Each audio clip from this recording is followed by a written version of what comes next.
Hey there, Identity 5 enthusiasts. Welcome to a special moment where we take a glance at the incredible journey of the biggest Identity 5 community tournament in Southeast Asia, IVA. I'm Nello, and today we're diving into the heart of this thriving community and celebrating the progress we've made together. Firstly, a massive shout out to all the dedicated teams, players, and fans who made IVA what it is today. Your passion and skill have transformed this tournament into a spectacle, showcasing the true essence of Identity 5. Every strategy, every chase, and every escape, you've made each moment unforgettable. But let's not forget the unsung heroes behind the scene, from the project manager, Chocho, to the mods, Maney, Night Owl, and NX. Of course, the producer, Red Chi, who is broadcasting for us now, and the new designers. I'd like to take this opportunity to welcome Agnia and Dafzol as our official IVA designer. So all of these incredible transitions, overlays, posters are all thanks to them. Your efforts have seamlessly woven this tapestry of excitement and competition. It's no small feat, and we owe you a huge thank you for making IVA a reality. As we reflect on the progress of IVA, let's remember, it's not just about the matches, the victories, or the defeats. It's about the friendships formed, the memories created, and the love we all share for Identity 5. This tournament has become a testament to the strength of our community, and together we've reached new heights.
Hey there, Identity 5 enthusiasts. Welcome to a special moment where we take a glance at the incredible journey of the biggest Identity 5 community tournament in Southeast Asia, IVA. I'm Nello, and today we're diving into the heart of this thriving community and celebrating the progress we've made together. Firstly, a massive shout out to all the dedicated teams, players, and fans who made IVA what it is today. Your passion and skill have transformed this tournament into a spectacle, showcasing the true essence of Identity 5. Every strategy, every chase, and every escape, you've made each moment unforgettable. What's going on, everybody? Welcome to the IVA playoff day one. We're in the playoffs final stage. I'm your commentator, Psyche. With me, I have BK Boy. BK Boy, we got a lot of energy, excitement today. We got a lot of hyped up players going in at it today with WMK versus the following team of FH.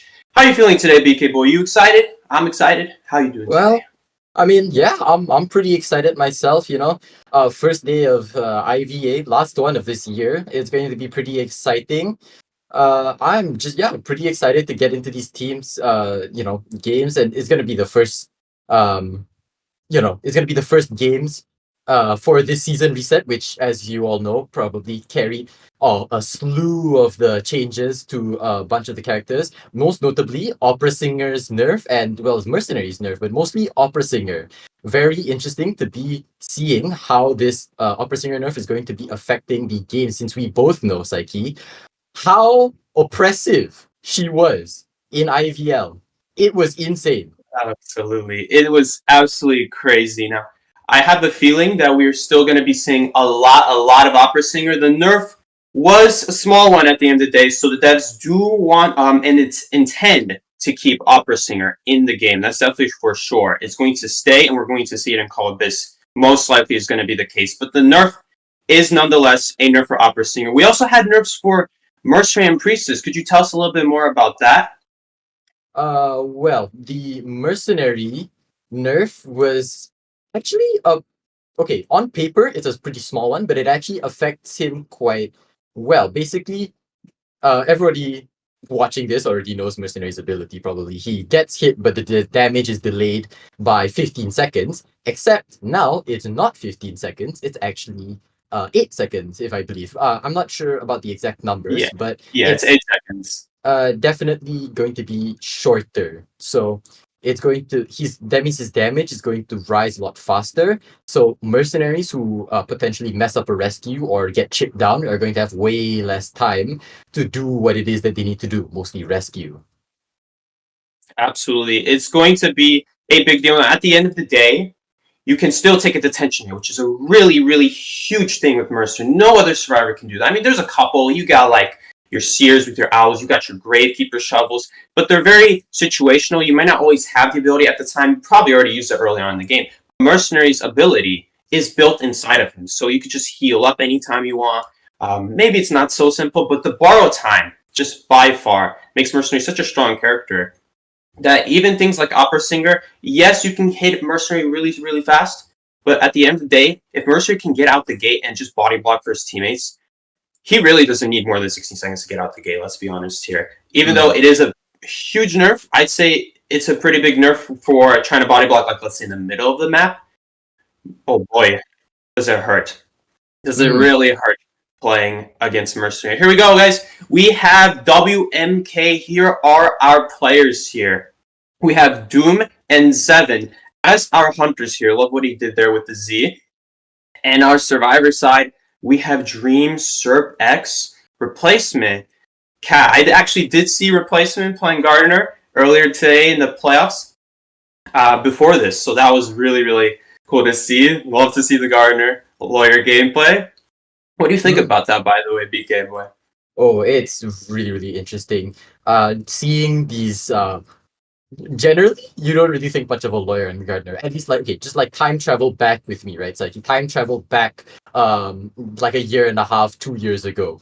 Breaking Wheel just released. Sculptor is the meta. Who expects a gardener and lawyer? These, nobody expects anything of them. They're kind of trashed by the relative standards of the other survivors. Nobody really picks them at all, and now they're just picked so much. It's insane to see the contrast. I love to see this new meta rising, and it's Exactly. just it's really cool. But going over to the fly high survivors, we have um in with X-Ray, It was Envery, double K2, and Toji as these survivors. What do you know about these players, Psyche? Not that much because their names were not the same as they are right now in this tournament. So it's going to be a little bit of a surprise. We do know that they did play stuff like Magician in the first round against Opera Singer. So that's going to be fun to see. And so typically, we can usually tend to expect the very typical like opera singer characters that are very good against opera singers. Stuff like Magician is shockingly good against things like opera singer just because you can put an illusion maybe on the shadow. Maybe you don't even need to body block Adore. Maybe you could put it on the shadow and she has nowhere to jump to. It just body blocks the shadow. It's amazing to look at. Very Mm, shocking that Magician, out of all characters, is going up on here. Round one. Maybe not this game, but we definitely seen it before.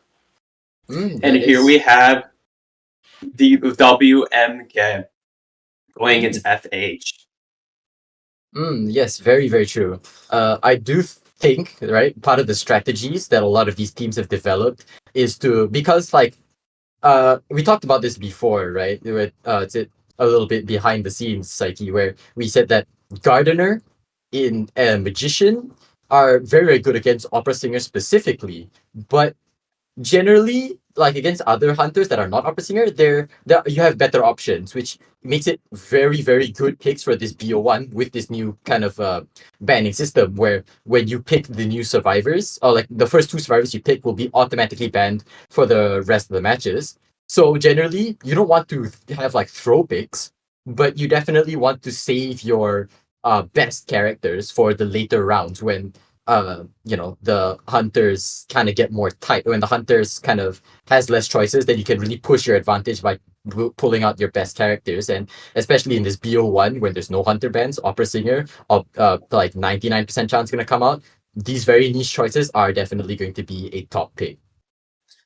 Absolutely, precisely. You don't want to be throwing away your best characters to a hunter that's very, very strong in the end anyway. Now, regardless of that, we're still going to see Antiquarian and interestingly a first officer ban. So there could be a couple things. We could be thinking of a stuffed character, maybe a sculptor, maybe Bauman. Those would be weaker hunters against a character like first officer. Maybe it's just like a safe pick. Maybe the hunter has information on these survivors, such as maybe they just enjoy playing first officer more. Maybe they have a really good hunter. Who knows? Maybe they have a really good hunter who does struggles against first officer because maybe they main bomb, maybe they main sculptor. There's a couple things here, but regardless, Antiquarian, one of the best survivors, and it absolutely does well against opera singer. So we're still waiting on the survivor picks here, and what could we expect to see? Maybe. What are you thinking, BK Boy? Probably the Gardener would be a good, decent choice. Exactly like you said, just to lock it in, throw it away. Probably not going to need to use it later, and that way you're going to be able to have space for other better characters. Now that Opera Singer we'll see if Opera Singer gets banned, but if Opera Singer gets banned, they'll have room for the other characters. That's what I'm thinking, at least. Mm. Kind of agree with you. I was just about to say actually the magician along There the we same go. lines as the gardener, and ooh, okay, a Ooh, perfumer. Interesting. Perfumer. Very, very interesting. That's as an Yeah, avid Perfumer player. Whoo, is it cool to see Perfumer? It's been a while. It's been a hot minute in tournament since we saw a Perfumer. What do you think about this, BK Boy? it's I think definitely gonna it's be. They're thinking about like a basic swing hunter who is gonna primarily be swinging and using recovery to get damage. That's what I'm thinking. yes. I mean, they're definitely expecting the opera singer. I think if I were a survivor, I mean, if I were a survivor, I would definitely expect an opera singer because she is just so powerful. It really is hard to understate just how much she has change the meta and how much the meta revolves around her. Like like any rank, like avid rank maniacs in the chat will know that you just ban opera singer. Like half to 2/3 of like the randoms you meet will just instantly ban opera singer. And going over to the hunter bans, continuing along with this line of I hate rescuers, get them out of my sight, we have the coordinator ban. Very interesting. You don't really see her too often, but in the No, times that no, she is not at all. picked, is the times, yeah, exactly. You don't really see her too often. The times that she is picked, though, it is quite a sight to behold, especially depending on the player that is using her. You'd be definitely shocked how good the flare gun can be in some situations. Not only is the flare gun pretty good on its kite ability on its own, it's a little bit risky because you got to be in the right area at the right time in an open area. It takes some setup. You wouldn't expect this, but coordinator definitely takes some setup to get it in the right position to use your gun. And not just that, not only can she do it to help herself, she can help her teammates. And so I think that's the biggest thing the hunter from FH is worried about. This is technically a one-time support character, but a support character nonetheless, and a stun like that, 6-7 second stun, somewhere in between there, for a flare gun shooting a flare gun, coordinator shooting a flare gun. It can be devastating to the hunter in the wrong situation at the wrong time, so definitely see where they're coming from. We see a mercenary pick, pretty standard stuff here. In fact, survivors, seeing that the hunter did not ban mercenary, are going to take this opportunity to pick, let alone, if not the strongest survivor in the game, then one of the strongest survivors in the game, mercenary. Ooh, Whoa. This lucky guy we're saying? No way. Lucky guy. It is. All characters. So maybe they want to give her a second flare gun, the coordinator? I don't know. It's a little bit of a troll play. We'll see. What do you think about this, DK? It's just, man, I have like a million possibilities in my head right now, but we are, as a commentator, we do have to kind of condense it down. So, main thing that I'm thinking right now, lucky guy, they just saw the coordinator ban and they were like, oh, you know it, and they just picked lucky guy just to mess with the hunter, because you bet that if I was a survivor, I would love to troll the hunter like this. It's just too much fun. It's interesting that they, I guess maybe they didn't want to pick Lucky Guy right away. I was thinking maybe this would be a decent throwaway pick, now that I think about it, but at the end of the day, every character besides Mercer here is a solid throwaway pick. And here we go. We got the opera singer, to be expected. Seeing the gardener ban, it definitely makes sense. And here we go. We got the spawn picks. I mean, there's a lot of good chest spots here on Trish. There's a lot of good chests. There's 2 at Graveyard.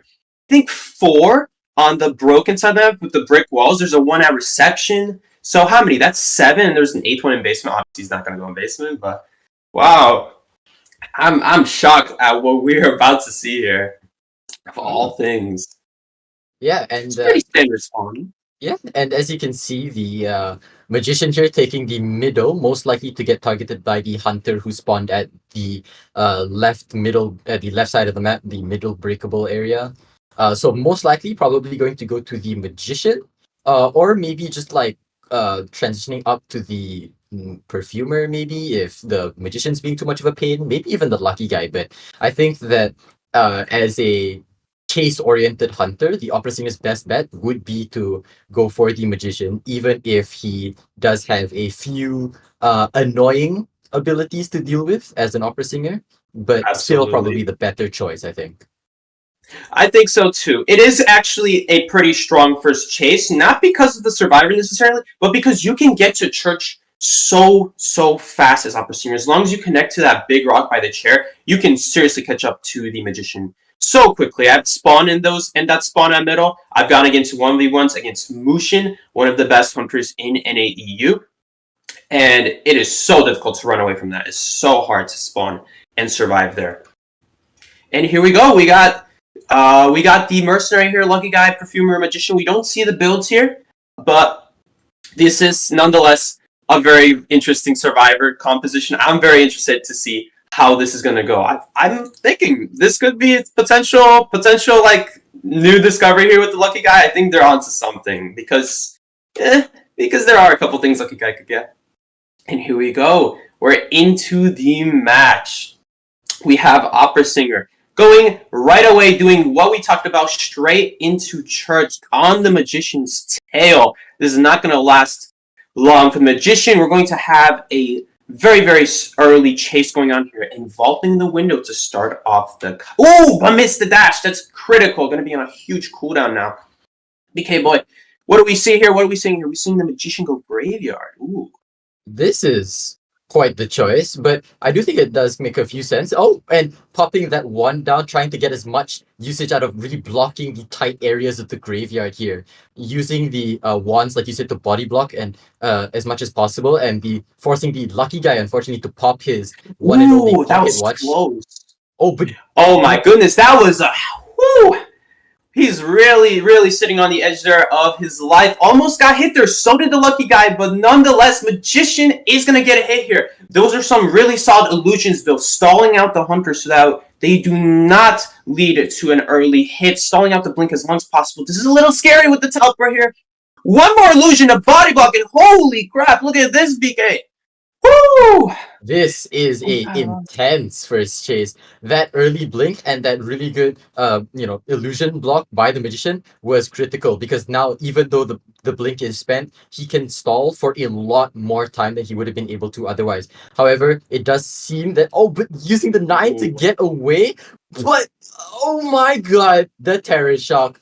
That is unfortunate for the survivors, but the big but here, Psyche. The cipher What progress. is that? The cipher progress. Let's take a look at it.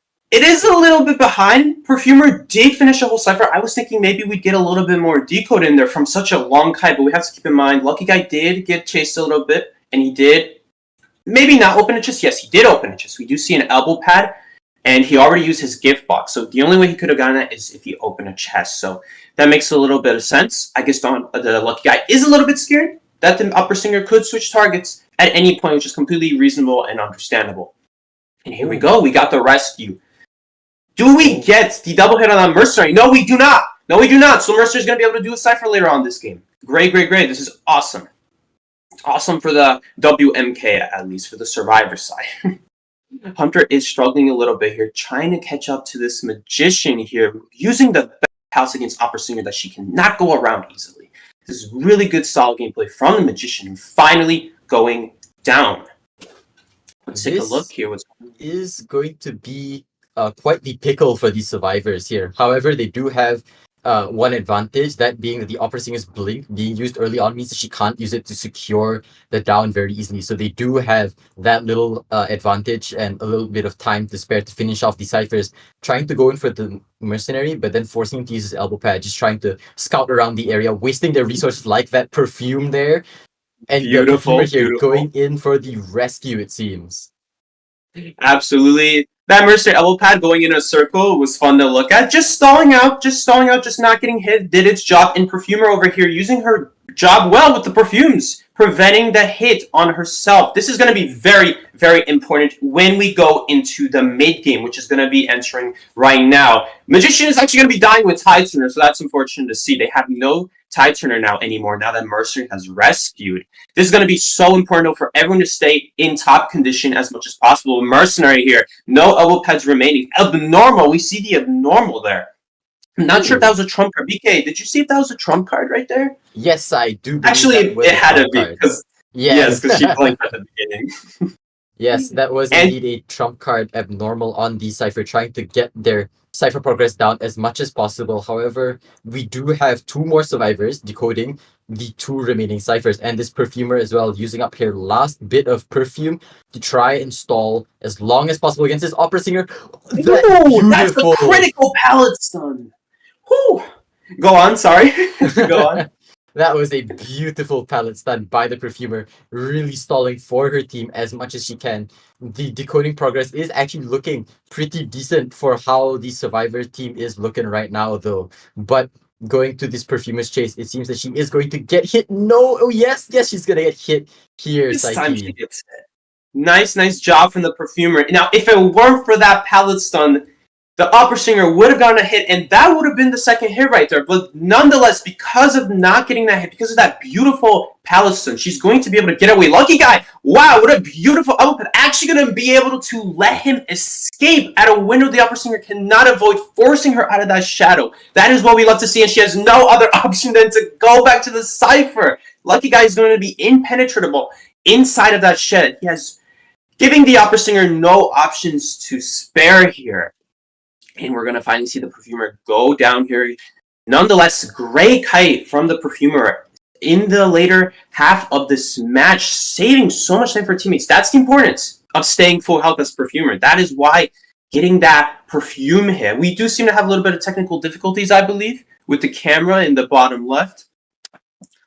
Yes, for me, at least. However, we do have the big screen to focus on. So using the big screen, we can see that the lucky guy is going to be the one rescuing, and the mercenary with a perfume from switching a chest, presumably, is going to be decoding. Lucky guy getting hit after elbow padding in for the rescue, but it was before before the half, so that means that the perfumer going down again can be rescued again by the mercenary, and plus he does have that perfume, so he could do theoretically, he could do a no-hit rescue, even if he gets Terror Shocked, actually. If he gets Terror Shocked, he can just perfume that Terror Shock back, rescue the Perfumer, and just be right as rain. Absolutely. The one problem is that their health is not going to matter as much if they can't get these ciphers done. Now that I'm looking at it, this match is going on for over 6 minutes here, and they're still struggling to finish the 5th cipher at this point. Thus, normally, the cipher progress would be pretty much done by now. In fact, if not the exit gate being open, then the cipher is usually at least primed at this point. Which means that even though we saw such a great kite from the Magician, even though we saw such a great kite from the Perfumer missing that hit, that's going to be scary here for the opera singer. She could get stunned right here, and fortunately for her, she did not. She can probably get around this pallet soon enough. But because of less decode going on earlier in the game, we are going to have a hard time seeing them tying this game, the survivors tying this game. In fact, the Hunter's probably going to walk away here, most likely with a 3-man. If they cannot get the cipher more than 60, they can't, because this is out in the open. They have to leave it. This is unfortunate for the survivor, to say the least. And it's because of this abnormal. If it weren't for that abnormal, they would be much more ahead this game. Who would have thought that the abnormal is what's going to bring back this opera singer? This is actually, it's the abnormal. It really seems to be carrying, I suppose like the opposite of carrying, supposed to be letting down the decoding progress in the game.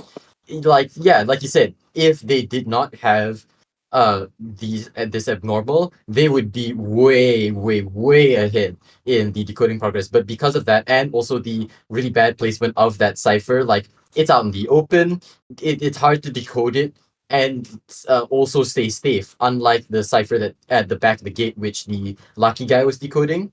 It's hard to stay at that cipher and still be safe from the opera singer, because it's really important that they do not go down or get hit, because if that happens, then the opera singer can slug the survivors and just like draw this game out for the 4K. But it seems that the survivors here are just going to be hiding as much as they can, trying to it looks like they're potentially trying to waste as much of the opera singer's time as they can. Exactly. They're very well aware of what's going on here. In fact, they have themselves in a 3-cipher lock almost.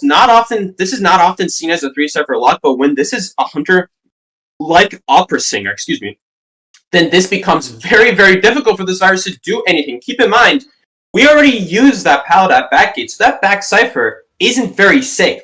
Neither is the one in church, definitely now. Look at all these shadows. And neither is this one out here.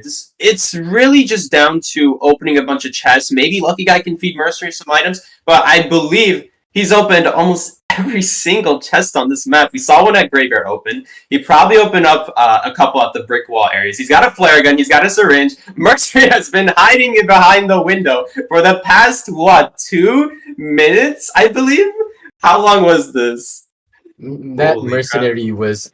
He was like about to go into his retirement home behind that window, but opera singer back on the mercenary's tail, full HP, as well as the lucky guy having a flare gun and a syringe, going in for the hit on the mercenary, but letting the lucky guy decode the cipher This in is the rough. church. This is rough. Now, maybe Mercenary can find some sort of syringe in a chest, but this is going to be so difficult. Trying to get any sort of momentum established. She has the normal just sitting there waiting. She's just waiting for another cipher to get anywhere above 30. Now, keep in mind, one thing about normal is that the more you use it and the longer the game progresses, those two things combined make abnormal, give you less and less regression on the cipher, I suppose you could say. Not decode, because obviously she's the hunter in this situation. So, another hit on the mercenary. In fact, I'm thinking she might just slug him, because her problem right now is the ciphers. She wants that format. She wants that 4K. It's going to be huge for the hunter's team if he can get 4K. She can get the 4K, I suppose. Let's see here. Let's see what's going on. Yeah, I do think that getting the 4K is really, really important, especially in this is the first game of the first match. Getting the 4K is going to be a massive, absolutely massive advantage for their team. But unfortunately, going to be kiting the lucky guy, and lucky guy is kiting pretty good using the flare gun. Ooh, that Was some close. quick reactions. That was amazing to watch, Saiki. A little bit scary when there's a lot of walls nearby. Using that flare gun, as we talked about before, using that flare gun when you're not around a big open area can be scary. But clearly, the hunter was not expecting Lucky Guy to have a flare gun, so that was really good in the Lucky Guy's side. Now, syringe, literally, below half. He's no way going to get another heal off unless he finds a mechanic doll, which would be pretty nice here. I believe he gets infinite syringes. Correct me if I'm wrong, BK. Could he always keep wishing for syringes, or is that like a limit thing? I think that he does have a limit. He can only wish on a single, like, he can only wish on one item that is unique. If he's wished on it before, he can't wish for it again. So it seems, so unless that syringe was extremely lucky, he would not be able to get another syringe. So it seems that yes, his only option right now to heal up would be a mechanic's doll. But the opera singer going to the mercenary instead, trying to get him. No, never mind. Not trying to get him down and force him on the ground and potentially bleed him out. Instead, going to be guarding these ciphers as best she can. Seems that she is, in fact, really scared of these ciphers. Did he get another syringe? Under. It looks like she did. He got another syringe. Oh, that's good. I do know that there's a couple items that have no limit. I wonder if syringe is one of them. If he pulled the syringe randomly, I have tested this. Well, in a real game, not much of a test. But if you wish for like a flare gun and you pull a syringe, well, let's say you pull an elbow pad. Elbow pad has a limit. It does use the elbow pad as if you wished for it, so you cannot wish for elbow pads anymore. Interesting, I think at least. So I'm guessing the syringe must not have limit, or you can wish two of it. One of those things, because I know you can wish for a toolbox, and there's infinite of that, or like a map, or like an explorer book. You know what? Explorer book might actually be fun to see here. It would be probably because they're not cutting this. That's for sure. That's for sure. They're not cutting this out. An explorer book would probably be their best chance. Unfortunately, on a map that's almost impossible to hide on. There's no grass here. No really rocks you can go under. What did the survivors do? Oh my goodness, that's horrible for the lucky guy. His head got seen through. What do you think is the best move here? Is there even a move here to do, BK boy? Honestly, it's just a war of attrition at this point. They're just trying. They're struggling. They're clawing their way, trying to find any semblance of victory. But it seems to be in. It's not even uphill. It's like it's Sisyphean, right? They're Yeah. It's just incredibly tough for these survivors right now. I guess their move would be to for the lucky guy to maybe try and find a mechanics doll to be able to decode two ciphers, put extra pressure on the opera singer that way. But it's just it's just I don't think there's much they really can be doing at this point because mercenary is going to be going down here. This And he does teleport not is have his Sophia. brutal. Yeah, this Exactly. the teleporting plus the how close the ciphers are between each other, it's just absolutely brutal. The map control from the opera singer is insane. It seems the lucky guy is gonna get found out in the basement here soon enough. Ooh. Good game sense from the hunter, realizing that Lucky Guy's probably searching for a chest down here in the basement. Very, very good game sense from this hunter. You wouldn't see that in the lowest tiers of hunters, of course. And even at the higher tiers, they wouldn't necessarily think about the survivor's abilities and what they want to do. And just like that, they did do a good job stalling. They tried their best, but nonetheless, opera singer is going to take the 4-man here, and Inuza 007 takes the 4K for their team. BK boy, what do you think maybe could have gone better that match? What were the key points that really affected what we saw there? I do think that some of the okay, well, one thing that I just want to point out real quick is holy hell, that match lasted 14 minutes, almost 15. I've had Joseph matches, like photographer matches, last shorter than this. They were just going at it. Just like the survivors really just said, I did hear no bell. They just could not, they did not want to give up, right? Like their tenacity is something that commands respect. And I think that's just one of those things, never give up, never give in. I just think Absolutely. that's extremely commendable. It is hard to stay in a mindset like this, and not everyone is up to the task to keep their head in the game for more than 7-8 minutes. It can become difficult to think after that part of the game. After 6-7 minutes, you have to really be down to earth, down thinking on the ground. What am I going to do here? What is the best move? And you're thinking that the whole game. But to think that constantly, to be like the mercenary or the lucky guy in that situation, to always be thinking, what is our next step we're going to do? That's rough. That's definitely rough. And they did a good showing of trying to stay in the game. They were always on top of the hunter. They were always one step ahead, thinking about what is she going to do next? That's what they're asking themselves. So it was really clean from both of them. But that abnormal. That was just killer. If it weren't for that, maybe, in fact, not even maybe, they definitely would have tied that match. They just needed the decode. Yeah, voice crack. Yeah, I definitely agree. But if we see the score here, right, Psyche, FH up by 5-0, meaning that in the second half, just to get into the second game, if they want to get into the second game on equal footing, that means that WMK's Hunter is going to have to really have to up their game and match FH's Opera Singer here, and also equal with them with the 4 survivor elimination, because otherwise they're going to be entering the second game in a pretty big disadvantage in the terms of the points. So pressure is definitely on WMK's Hunter right now. Absolutely. They absolutely need to have their Hunter get a 5-point lead. Well, not lead, but just to even things out for their survivor team right now, because even if they drag this out and they win round 2, or at least tie it, it is so hard to come back from a 5-point advantage. Because when you get that extra last kill, you don't just get 4 points for killing 4 survivors, you get 5 points. That's like killing 5 survivors at that point, which is huge. It's difficult.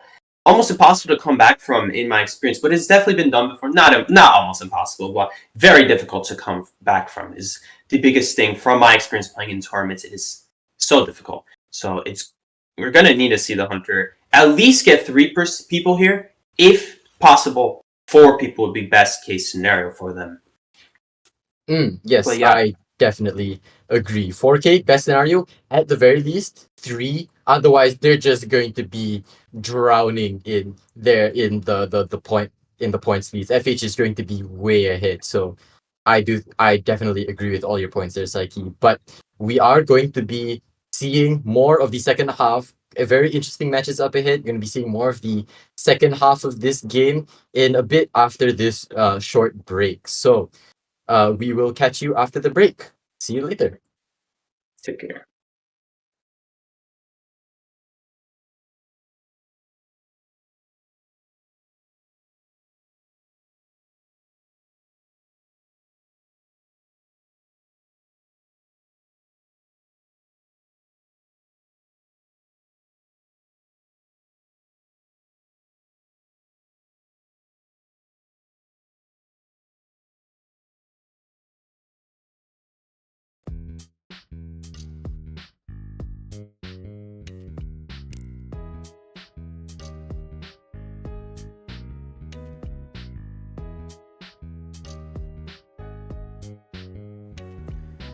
Hi everyone, I'm Panda from Team FT.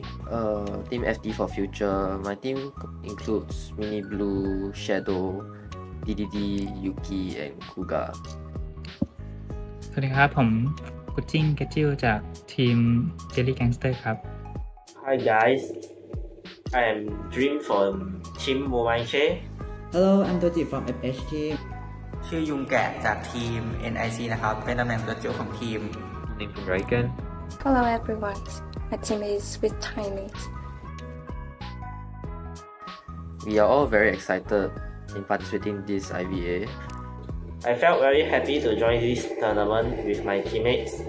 I'm so excited and proud of my team very much ส่วนรู้สึกยังไงที่ได้มาแข่ง IVA ก็รู้สึกดีที่ได้เจอผู้เล่นเก่งๆนะครับ รู้สึกดีที่ได้ร่วมเล่นทัวร์นาเมนต์ IVA ครับ เป็นทัวร์นาเมนต์ที่สนุกมากครับ แล้วก็เป็นทัวร์นาเมนต์ที่ท้าทายด้วยครับ I feel very excited because it's my first time competing with new people.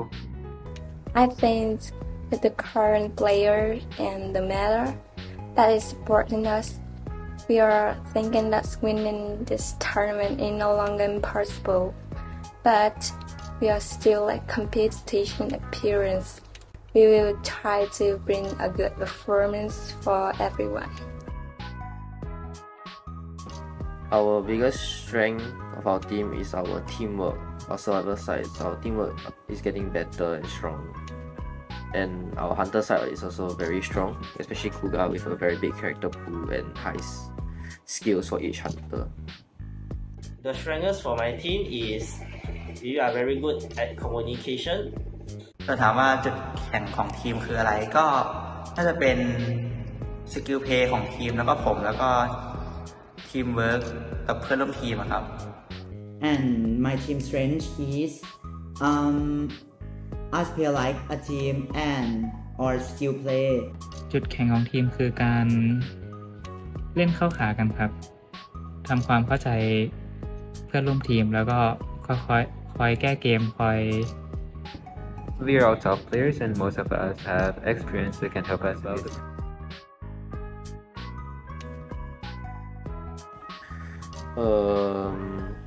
The biggest team we're probably worried about is probably JG, also known as GH. My next opponents is all YK team. I know many of their members because they are my fans. I will worry he would be sad if we won. Other opponents, we cannot say anything because everyone is so strong.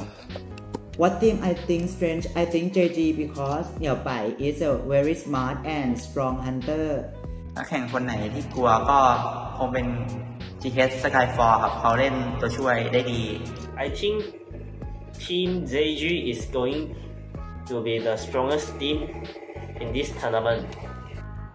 ผมคิดว่าทุกทีมมีความแข็งแกร่งของแต่ละทีมครับ ผมคิดว่าแต่ละทีมก็มีความพิเศษในด้านนั้นๆของแต่ละทีมครับ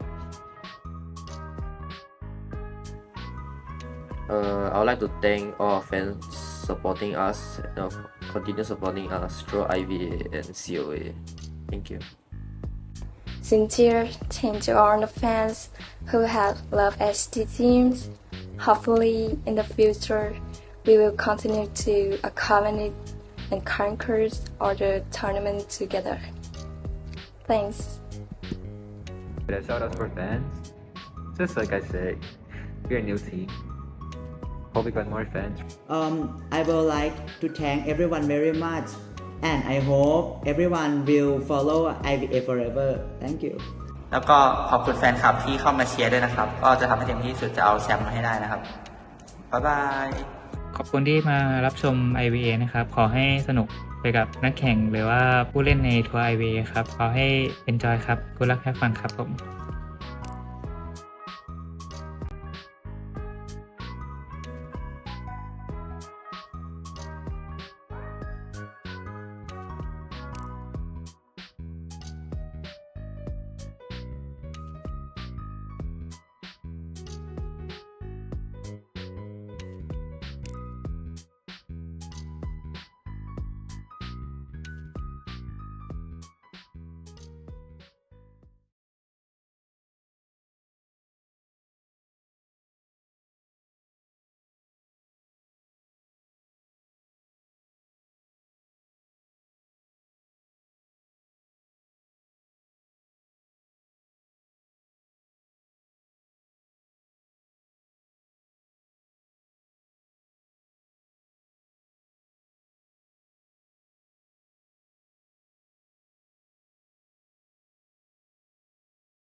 Welcome back, everybody, to IVA first game, second half. So, just now, for those of you who just missed it, we had FH's Hunter versus WMK's Survivor, and my goodness, the opera singer wins once again. How surprising! I mean, a 4K elimination. So now FH is going to be going 5-0. So the second half is going to be the pressure on to WMK's Hunter to match up with this for elimination. Psyche, what do you think about this game so far? I think that was a rough one. That was really sad to see as a survivor, seeing that and just being that close to winning, and then just having it, well, not winning, but tying and having it taken away from you because of 4 of normals. How many of normals was that? That was crazy. That was rough. That was definitely rough. So I'm really excited to see what the Hunter can do. If they can pull out something, an opera singer would be very, very good here. Opera singer, obviously, literally by far the strongest Hunter in the game right now, no doubt about it. But if the Hunter can pull off something else, maybe they have like a trick up their sleeve, kind of like how they had that lucky guy have that trick up their sleeve last game. Maybe they have a plan going on. Maybe they have something they're thinking about. What do you think about this, BK boy?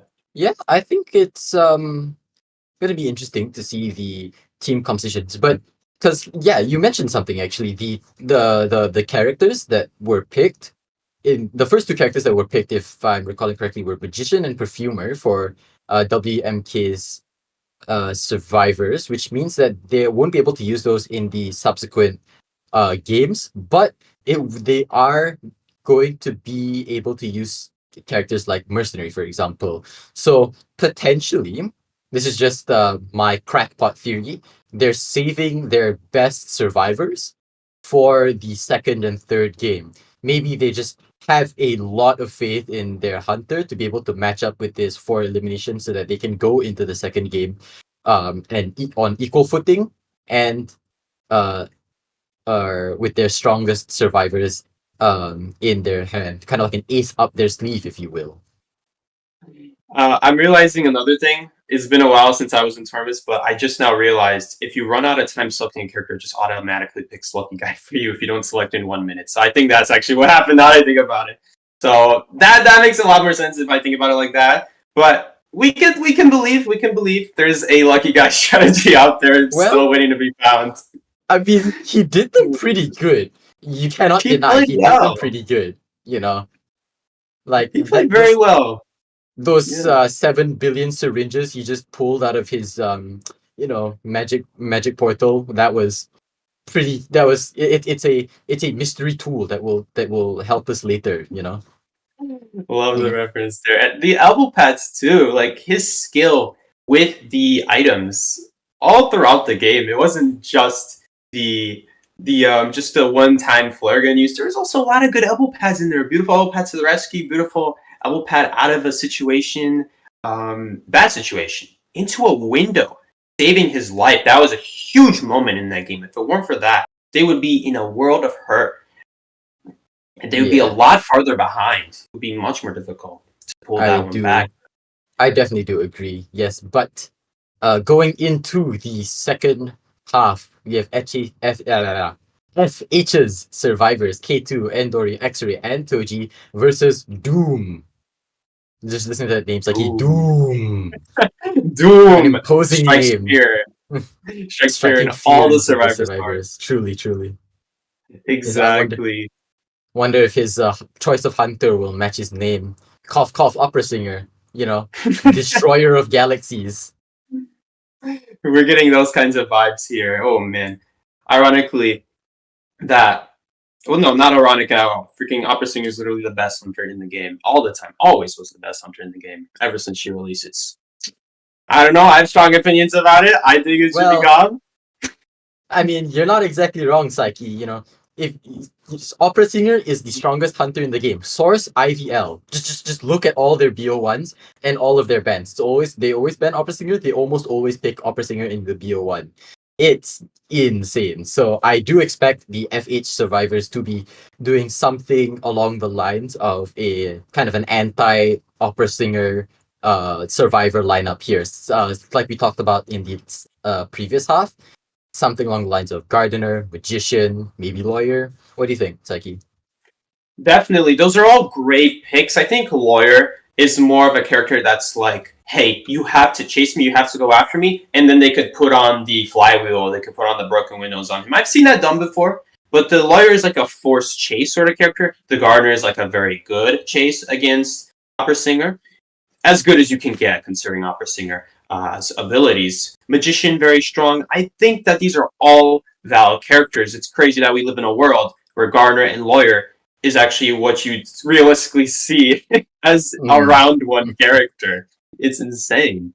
Yeah, it's just insane. Like you said, insane. I would never have imagined in all of my lifetimes that like when I was a young upstart tier 4 survivor main, I would never have guessed that Lawyer, Gardener, Magician, all of these survivors would have been so useful and so meta. Wow, these bands here, Mercenary and First Officer from Doom. Very interesting here. Rescue heavy bands. Yeah, anti-rescue bands. What do you I wonder what this says about the Hunter's choice of Doom's choice of Hunter here.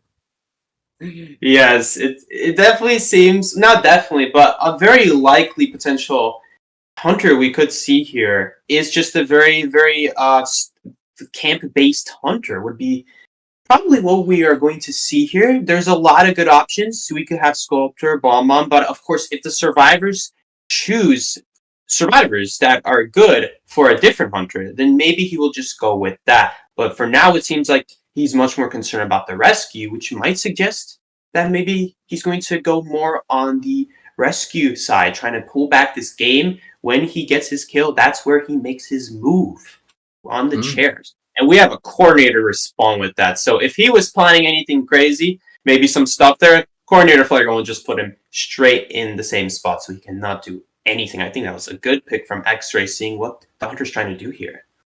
Ooh, yeah. It's going to be quite interesting to see how Doom responds, because with all these anti-rescuing picks, then the FH with just the ultimate screw you with the coordinator pick. It's going to be very interesting to see how, as well as the Gravekeeper, actually. Don't forget the Gravekeeper. Also a decent enough rescuer, and the lucky guy once again. Wow, interesting to say the least. Gardener we expected, but Gravekeeper and Coordinator not so much, and the lucky guy, I mean, once was a miracle, and then twice is just wow. This is interesting. I could be wrong here. Maybe there really is something here that I just never knew about. But this definitely is very interesting. We're going to have the opera singer respond with that. So maybe he was trying to go for something, but maybe they also just picked Gardner's not a good survivor for opera singer, but come on, it's opera singer. She will do just fine anyway.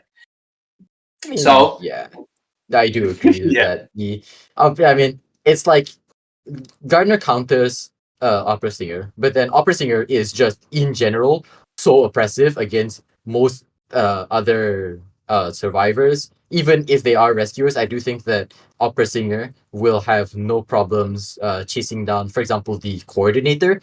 Like, especially once she has her gun. Like you mentioned last time, very one-trick pony. Once her gun is gone, that's it. So we did see for a little bit there, Doom taking the left side of the map in the center. Same spawns as last time, actually, but now the coordinator in the middle. I wonder who Doom is going to be chasing first, because it seems that we got Flare Gun in the middle, Flare Gun in the form of Lucky Guy at Shack, and then a Rescuer at the bottom. Gardener all furthest away from Doom. Wonder who's the first chase going to be. Probably coordinator. It is nicely packed in the middle, and it's going to be kind of hard for the coordinator to try to get away unless the coordinator has a kiting build here. I'm also thinking about maybe Lucky Guy can give her flare gun because coordinator gets a boost out of shooting flare guns. So we got to keep that in mind. And here we go. Very true. Yes, here we go into the second half of the first game. Doom, like you said, going in straight away for the coordinator, getting stuck on a few obstacles here, but immediately back at it again with the shadow dashes and just scouting around, looking for the coordinator, it seems. But instead, where is the coordinator actually? That is a right there in the back of the question. map. might be That's at a the back of the Gardner. map, but it seems that the back of the map is X-Ray's Gardener instead. The one survivor that is actually pretty decently well equipped against Opera Singer here, putting down that pallet and trying to use her shield and make it last as long as possible. Going in for the hit, slamming that pallet, but Ooh. popping the bubble instead. A wonderful trade by the Gardener, but it does mean that she doesn't have a bubble to work with for the remainder of this kite unless she really kites her dang heart out. Going over to the shack area, potentially going over to the lucky guy for some kind of support, or going over to the church area for the extra kiting ability. Absolutely. She's doing a good job here. Ooh, she's going to get hit here during the bubble, but one thing we got to remember is, first of all, she's got that veteran bonus. Look at how far she got right there. And the other thing we have to remember is that, remember about Gardner's buff, guys. This one I always forget about. When she gets a hit while trying to make the bubble, her next bubble starts off from that prior. So we might see an instant bubble here, but no, we saw a flare gun there, critical flare gun from the survivor there, exactly the support we were talking about earlier. We didn't talk about it this time, but we talked about the last match. Great support from the flare gun coordinator. Now flare gun though coordinator is going to be not so flare gun coordinator. Going to be an serious chase target here now. Yes, it is going to be quite tough for her. Getting hit almost immediately after using the flare gun there. Actually, not immediately, but you get what I mean. Quite fast after using the flare gun. One hit from being downed and with no items to work with. Her broken windows is all gone. She has nothing to work with. Opera Singer is just going at it, just using her dashes, catching up, lightning speed, just blitzing over and getting a hit on the coordinator at the back of the church. However, did I just see someone there? Yes, it's Lucky Guy! Yes, you did, Psyche. It is the Lucky Guy in with another flare gun going in for the hit, but hitting the coordinator. Unfortunate for the Lucky Guy. It was a beautiful play seeing that surprise flare gun, but did you see that, Psyche? It seemed that there was a pair of elbow pads on the ground there. No, I didn't. I missed it. Wow, there that's was, good. in fact, a pair of elbow pads on the ground that goes to the back of church from the chair. So I do think that should they have sufficient coordination and communication, the plan would be for not this again. Oh my goodness. Oh no. The PTSD flashbacks.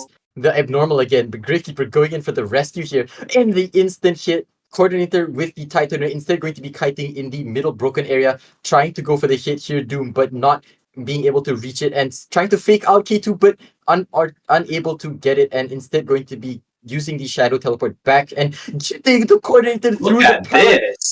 That was really fast. My goodness, those reflexes on Doom are truly a sight to behold.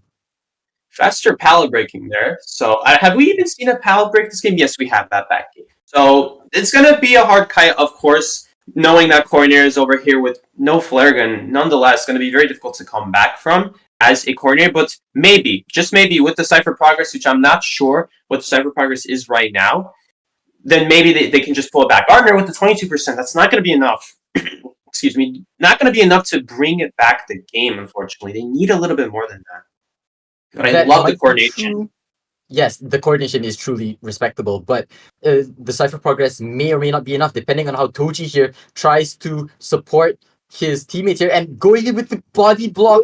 Toji just still sticking by the coordinator and trying to save her with all of his might. And missing the hit, unfortunate, but going to be using the shadow teleport back and hitting Toji again. Doom here just really trying to get any kind of claw sink, just trying to get this coordinator as any way he can, and just unable to get it. Lucky Guy going to be going down here, but if you see the Cypher progress, it looks like it's going to be primed here, which means that K2, as soon as he gets hit, will activate the borrowed time and is going to be going into endgame, popping it.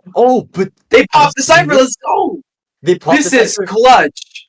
It's going to be really clutch for the survivors. But if you see, Lucky Guy does not have 3. He is going to be remaining on the floor. But not the elbow pad from earlier. Let's go. The elbow pad. Oh my god, Psyche. This is some A+ teamwork here. The elbow pad coming in clutch, and as well as the teamwork from Toji to be able to just body block as best he can. Doom going to be teleporting over the back, but it's unfortunately already open. Yes, but now the question is, Lucky Guy, is he going to be able to escape? And seems that he will be escaping from the dungeon in a 3 escape, 1 elimination for That was an WMK. insane ending there. I honestly don't know anymore what to say, Nello. I don't know what to say anymore. Nello is technically here. I don't know what to say at this point, BK boy, because the lucky guy again. I could say that they just didn't pick a character in time, but the lucky guy from Toji, he was so well equipped. He knew exactly what he was doing. She knew exactly what they were doing on top of their game, leaving elbow pads, leaving these traps for the hunter later on, where the corner can just elbow pad away. And notice that if it had not been for that elbow pad, corner probably would have gone down a few seconds earlier. We just saw the gates barely open in time. So if it weren't for that elbow pad, if it weren't for Lucky Guy, of all characters, if it weren't for Lucky Guy, we may not have seen the 3 escape here. And ironically enough, if it weren't for the coordinator, we may not have seen the 3-man escape here, because she saved the gardener's life. Amazing to think about. Great kite times from the coordinator. Yeah. What do you think about this? Is really good. You can see like the kite times here, 118 seconds for the coordinator and 64 for the gardener. Being just like it's like a relay race, you know? Like gardener takes first kite. Oh well, opera singer goes into the church looking for the coordinator, can't find her. Instead, ends up wasting a little bit of time and then ends up going to the gardener. Gardener wastes some time, gets hit with the bubble shield, but then doesn't get I can't remember if she got hit or not, but then the coordinator with the absolutely beautiful flare gun support there, that was really, really good. And then just changing over to the coordinator, just like individually, their kite times were I'd say like around average to okay, right? But put together, their kite times were really, really good. And that their teamwork and coordination was the thing that really allowed them to be able to push ahead and get the 3-man by being able to get the decoding progress to prime the cipher in time. What I like the most about the way they played is when you do coordination in a tournament situation, the hardest part about supporting in coordination is keeping an eye on the ciphers. Because when multiple people start getting chased, it can become really easy to lose the cipher progress in the fray, to tell each other, hey, do this cipher for me, take over this, make sure that we're not kiting over here. It gets very complicated after a while to have all these survivors keep in mind, okay, go do this cipher now, or you need to watch out, Hunter switching on you. All these things in a voice chat setting is very difficult to do, and we just saw the survivor team from FH pull that off flawlessly. Maybe not flawlessly, but as close to flawless as possible that we can see there. I saw no flaws in there. Maybe the lucky guy could have shot the flare gun a little sooner so that the coordinator doesn't have to be stuck in the balloon escape animation. But nonetheless, that was beautifully well done from the survivor side. I love seeing that kind of gameplay. Yes, that is just absolutely brilliant, I think. So if we look at the scoreboard here, right, Psyche, 5 and 3 to WMK's 1. They're going to be 8-1 going into the second game. That is going to be absolutely freaking devastating for WMK.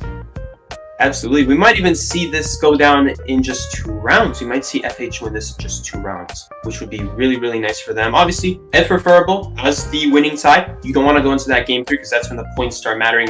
Not that they really need the points to matter in their favor. They already have it in their favor. So it's going to be, unless we see a comeback here from WMK. Remember, this is still round 2. They have to win it. But what becomes much easier here is they just need 1 escape over WMK. Or they tie it, and even then, they'll be alright. They'll have so many points. An 8-1 situation, really hard to come back from. Yeah, it's hard, but not impossible. We might have just an underdog situation here, maybe, potentially. Anyone in the chat still rooting for WMK? I'm sure that that's it. I'm sure that your underdog will do their best and maybe even clutch out from like an absolutely superb comeback. Like if they do come back from this, I think it will go down in the books. You know, it's going to be really, really tough to come back from this, which will make it all the more satisfying to see them if they do.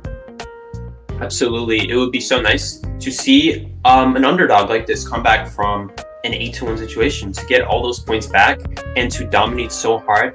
It's not an easy task, but it is so impressive when done well. And right here, we're going to maybe see that happening. It's always possible. Like you said, IB giveaway. Anything can happen in the second round. It is not over till it's over. So we'll see here. Maybe something can be done. I definitely do agree here. So, but hello there. We got some technical difficulties here. Please Really? do excuse us. We are going to be going into a short break here. We will be back after this break and after we have this sorted out. See you later. Hey, yo, take care, guys. We'll see you very soon.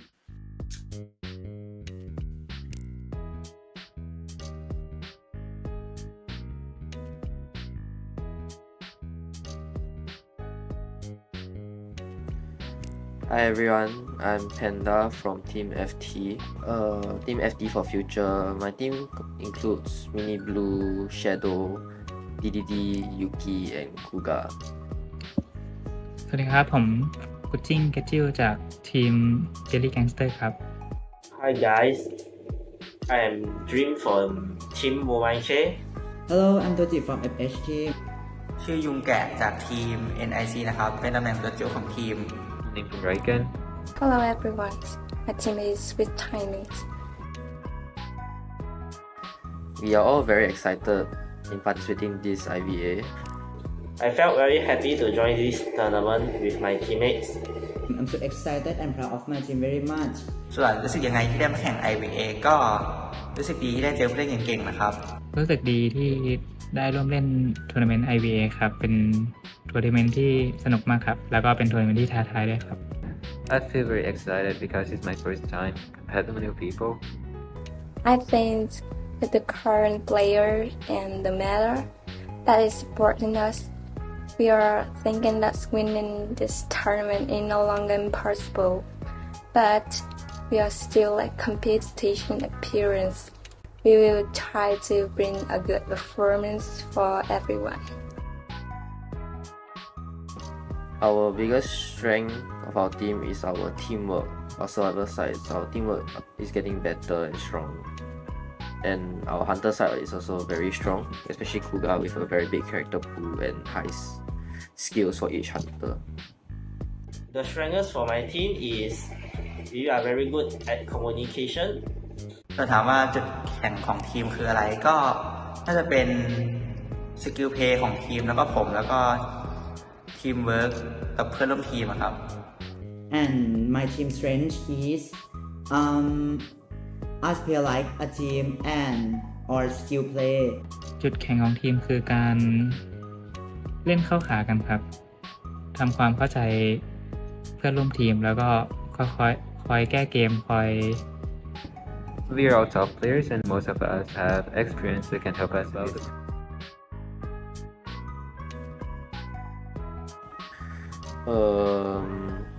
The biggest team we're probably worried about is probably JG, also known as GH. My next opponents is IVA team. I know many of their members because they are my friends. I was worried he would be sad if we won. Other opponents, we cannot say anything because everyone is so strong. What team I think strange I think JG because เหนียวไป is a very smart and strong hunter นักแข่งคนไหนที่กลัวก็คงเป็น GH Skyfall ครับ เขาเล่นตัวช่วยได้ดี I think Team ZG is going to be the strongest team in this tournament. ผมคิดว่าทุกทีมมีความแข็งแกร่งของแต่ละทีมครับ ผมคิดว่าแต่ละทีมก็มีความพิเศษในด้านนั้นๆของแต่ละทีมครับ I would like to thank all fans supporting us, continue supporting us through IVA and COA. Thank you.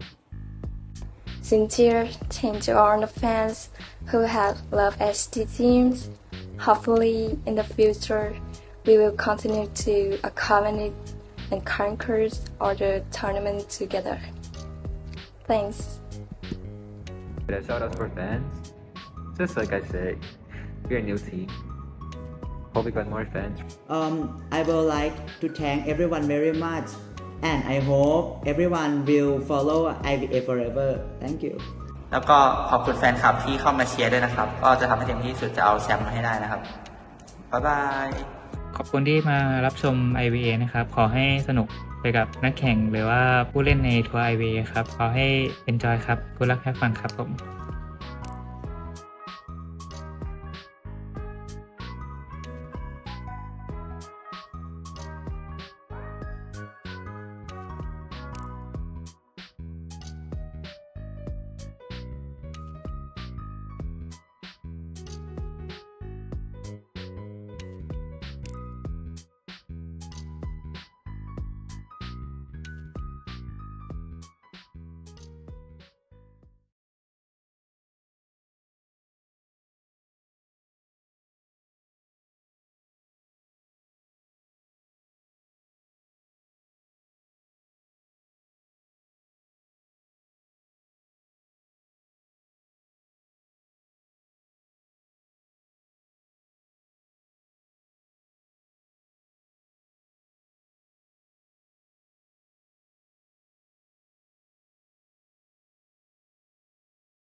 He knows that like forward, no more ball. I'm gonna use excitement on this portal. Very efficient. Holy damn. Although Potato is actually coming in for rescue, so Super Chu has to be careful here. Nice trap coming from. Oh my god. That's a denial rescue for Potato.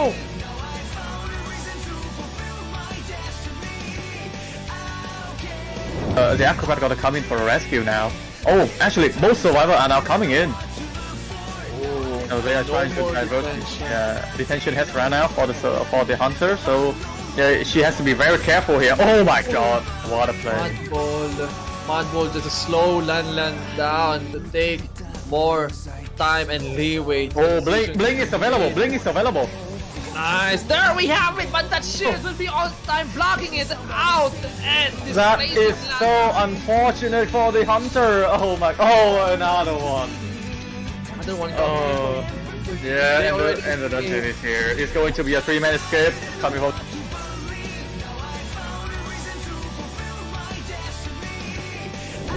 Oh, look, that actually Acrobat is not going in for the rescue. Acrobat is going to the code.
pretty easily going to walk around it. The biggest key, though, with this map is, can the survivors just get into hospital? And that's why they want this nice support. They want to have the entomologist. They want to have the priestess. They want to have the seer. Because Chinatown is really just one big building, and then the rest of the map just exists. Like, you'd rather not be there. You'd rather be at hotel. So, Acrobat, with the transition ability, honestly, kind of surprising we didn't see a patient here, but maybe, just maybe, they're also considering like other options, like Geisha could be scary. Maybe not round 2, but I've seen early Geishas before, so I can understand what's going on here. And they do ban the opera singer. Oh, that's supposed to get banned during their 2 survivor picks, but I assume that's just like a mistake on our end for technical problems. Yeah. But I do think that the entomologist is going to be very interesting, especially against the Night Watch, like you mentioned. You know, Night Watch is definitely a hunter that perfumers don't want to go against. And here we see Night Watch is being picked. Very interesting. I wonder how he's going to fare against for example, like the entomologist or psychologist in and especially outside of strong kiting areas like the hotel. The first officer is also just kind of there, I think. He's just kind of the stand-in for the mercenary rescue, right? What do you think? Yeah, absolutely. He's a very strong rescuer. Do not underestimate first officer. He's a very strong rescuer. He's always guaranteed to get the rescue off. The only time he's not guaranteed to rescue off is if you didn't already get hit. You just won't have the tide turner available. So when you touch the chair, you can get terror shock and die at that point. But besides that, very strong rescuer. And it just ensures that Hunter doesn't do a little bit too crazy stuff. No crazy bombs, no crazy sculptors. Maybe Naiad, nothing crazy like that. It's unlikely to see in today's meta, but first officer is just so strong, it makes it so that the hunters just have less options, which is always a good thing when you're playing Survivor. That is very true. I do actually really, really agree with that. Just kind of cutting off the very camp-heavy hunters with the first officer. But going into the spawn selections, we can see that first officer and psychologist are going to be closest to the Night Watch at the hotel at the bottom right. So I think most likely the psychologist is going to be first chase, especially considering that she is the weakest kiter. She does have that 3-8, the extra tankiness. Don't get me wrong, but I'd say like compared to like entomologist and especially acrobat, she is probably the weaker of the kiters. Not weak necessarily, but weaker. Wouldn't you agree? Definitely weaker end. Definitely on the weaker end. It's just because she just doesn't have anything to deal with the win. If she's going to deal with the win, she has to do it either with the entomologist support or just by herself in a good kiting area. She's not going to be able to fix the problem with an ability. Her ability is to use her hit to get a speed bonus. So if you think about it, her ability is a 2-second speed bonus when she gets hit, because every other starter only gets 1 of those. She gets 2 of those. Sometimes very, very strong. Other times not so much. If it's something like Geisha, it won't matter that much. But here we go. We have Night Watch here. Very, very strong hunter. I love seeing Night Watch. Very fun hunter to look at. What do you think about this, BK boy? Are you excited? I am very excited.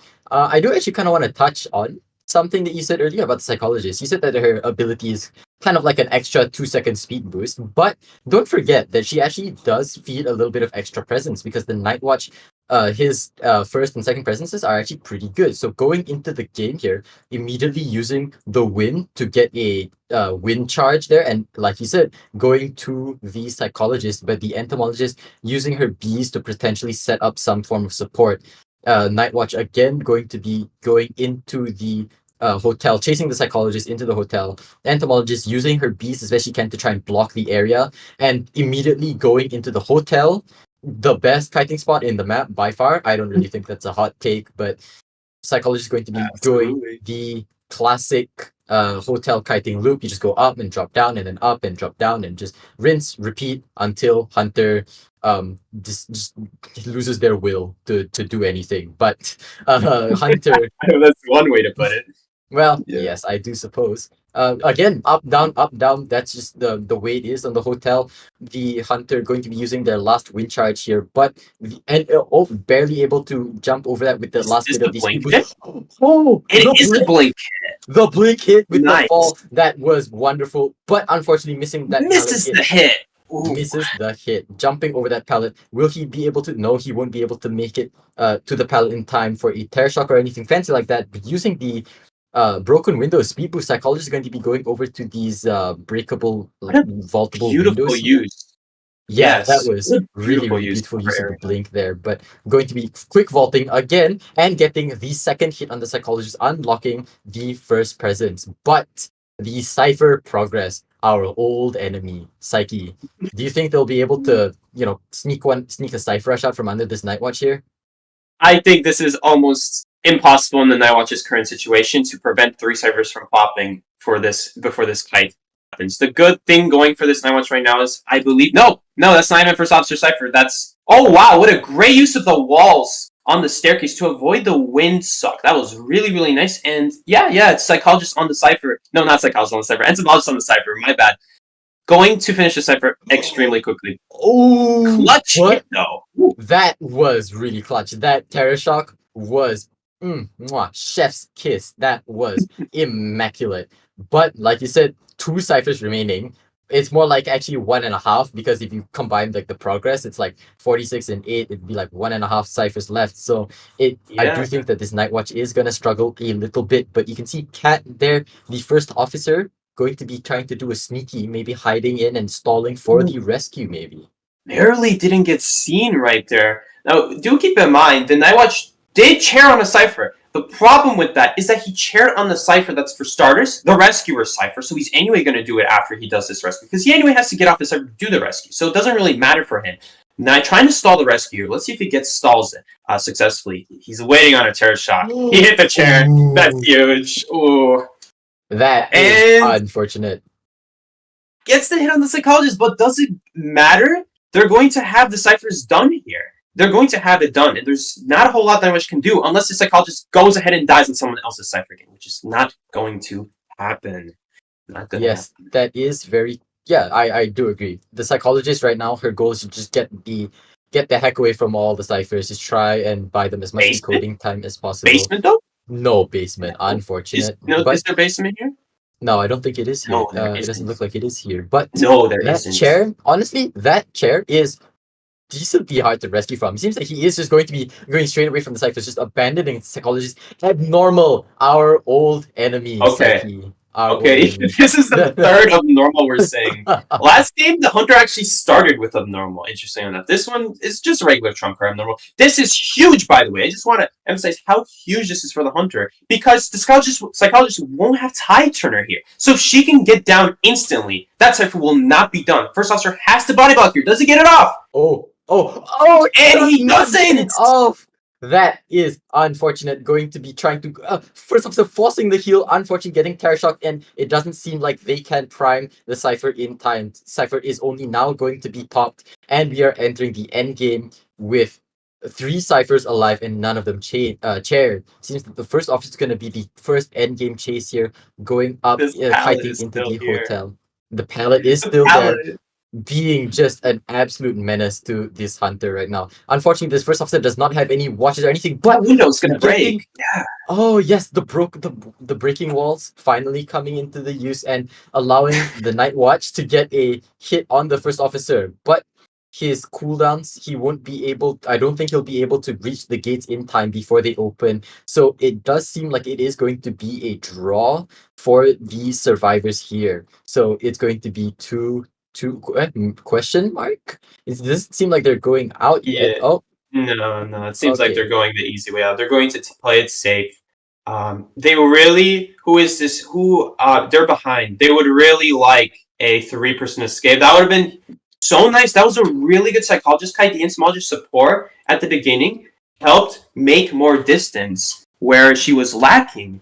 But in the end, the abnormal actually ended up saving the Hunter. Beautiful use of his dashes to reach the cipher, and then going back to the chair with his dashes again. That's the beautiful thing about Nightwatch. The mobility, the ability to go back and forth like that. And the abnormal, once again, pulling it in, just barely saving their life, literally 1 second off. That is depressing to see as a survivor main. Not good at all. What do you think about this, BK boy? Is this hit you hard in the field? It's just hard. It's hard to watch and see, honestly, because it's like it's very close. Honestly, it's just the psychologist kite. Honestly, 112 seconds. That is really good, especially against such a chase oriented a hunter like Nightwatch, if it was against, like, for example, a Hermit or, God forbid, a Mad Eyes, if we see that in this tournament, it would be, I guess, kind of acceptable because they have a lot of map control. But Nightwatch, unfortunately, he doesn't have too much map control. He focuses on chasing. So getting kited for that long as a chasing hunter is going to really do you in terms of your cipher control. Absolutely, and let's not forget why this long chase happened. The survivor got into a hotel. Literally, the rest of the map does not exist. You just go straight into a hotel. Great transitioning from the psychologist at the start of the game. When it happened, she immediately got a window speed bonus at the breakable window when the game started to go straight for hotel. And if it had not been for that beautiful routing from the psychologist, she would have probably not been able to kite as long as she did because of Nightwatch's weakness, tall walls, and that is what hotel does best. That we are going to have a tie here.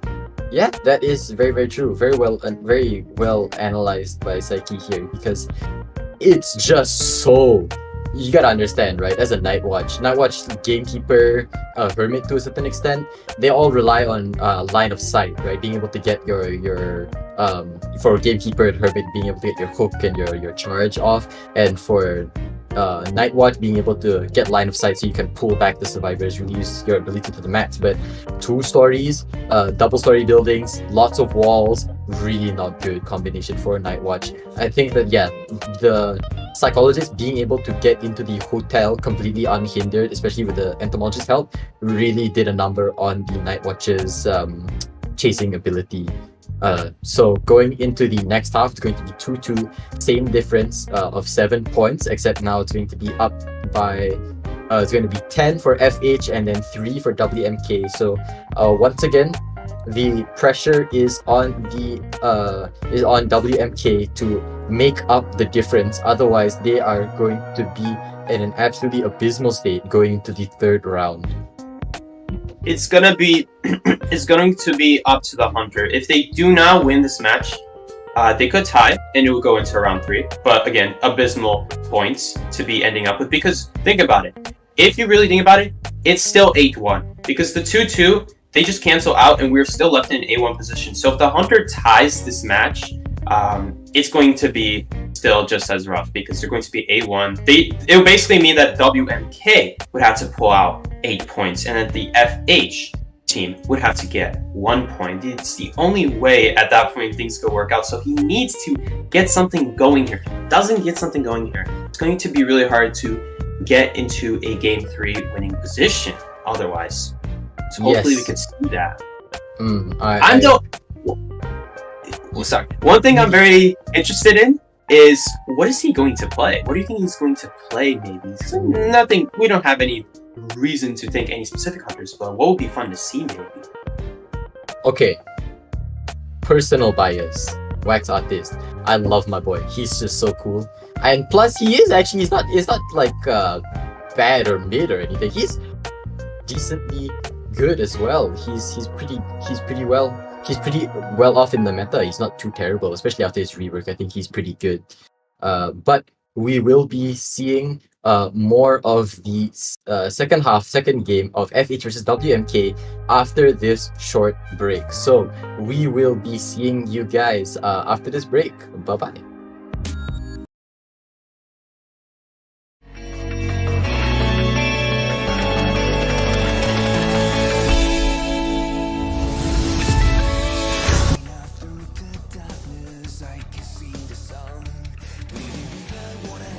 Knows that forward, no more ball. I'm gonna use excitement on this portal. Very efficient.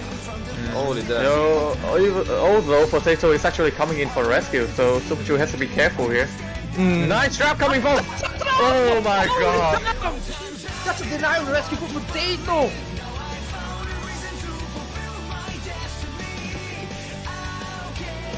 The Acrobat gotta come in for a rescue now. Oh, actually, most survivors are now coming in. No, they are trying to divert. Detention has run out for the hunter, so yeah, she has to be very careful here. Oh my god, what a play! Madball just a slow land down to take more time and leeway. Oh, Blink is available. Blink is available. Nice. There we have it, but that shield will be on time blocking it out. And this That place is will so land. unfortunate for the hunter. Oh my! Oh, another one. Another one. Oh, yeah, They and already the dungeon escaped. is here. It's going to be a 3-man escape coming from.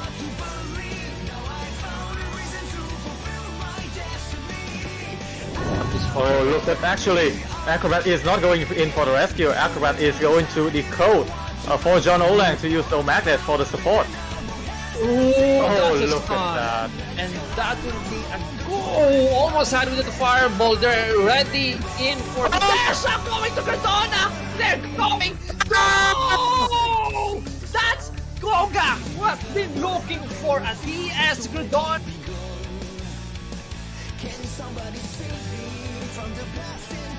The magician, you're gonna get terror shock if you use the wand incorrectly. So you have to be very careful. Your Seichu able to spot out where the mercenary is. He needs a good mind game in this one, and that magic one will give him that opportunity to go for it. But Super Chu is very patient. One more bomb damage hit, but still the delayed hit. Oh! Basic and hit. There we have it. That's the opportunity. They're getting so open! They won't be able to get out! They won't be able to get out! Holy damn! That fighter was saved on the last time! Oh my god! What It's going to be a 2-man escape!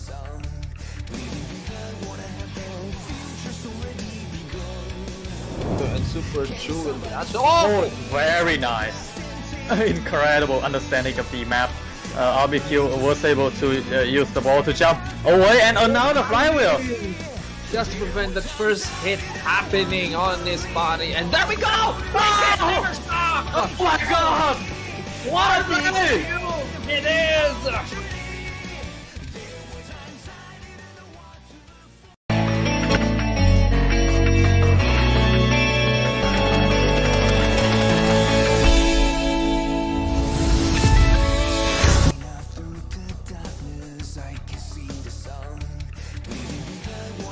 He knows that, like.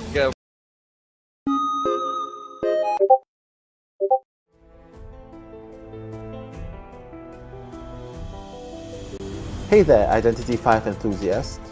Welcome to a special moment where we take a glance at the incredible journey of the biggest Identity 5 community tournament in Southeast Asia, IVA. I'm Nello, and today we're diving into the heart of this thriving community and celebrating the progress we've made together. Firstly, a massive shout out to all the dedicated teams, players, and fans who made IVA what it is today. Your passion and skill have transformed this tournament into a spectacle, showcasing the true essence of Identity 5. Every strategy, every chase, and every escape, you've made each moment unforgettable. But let's not forget the unsung heroes behind the scene, from the project manager, Chocho, to the mods, Maney, Night Owl, and NX.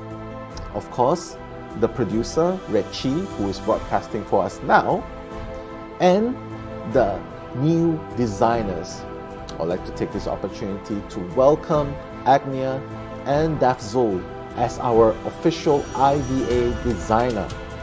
So all of these incredible transitions, overlays, posters are all thanks to them.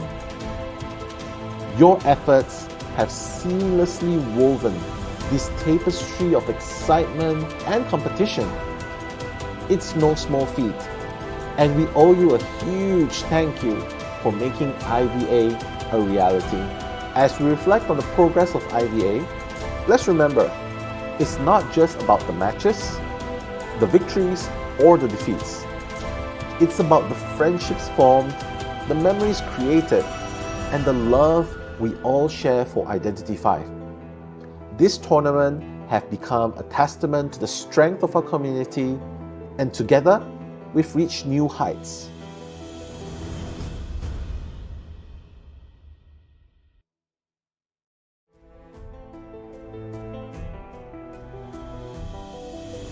Hey there, Identity 5 enthusiasts. Welcome to a special moment where we take a glance at the incredible journey of the biggest Identity 5 community tournament in Southeast Asia, IVA. I'm Nello, and today we're diving into the heart of this thriving community and celebrating the progress we've made together.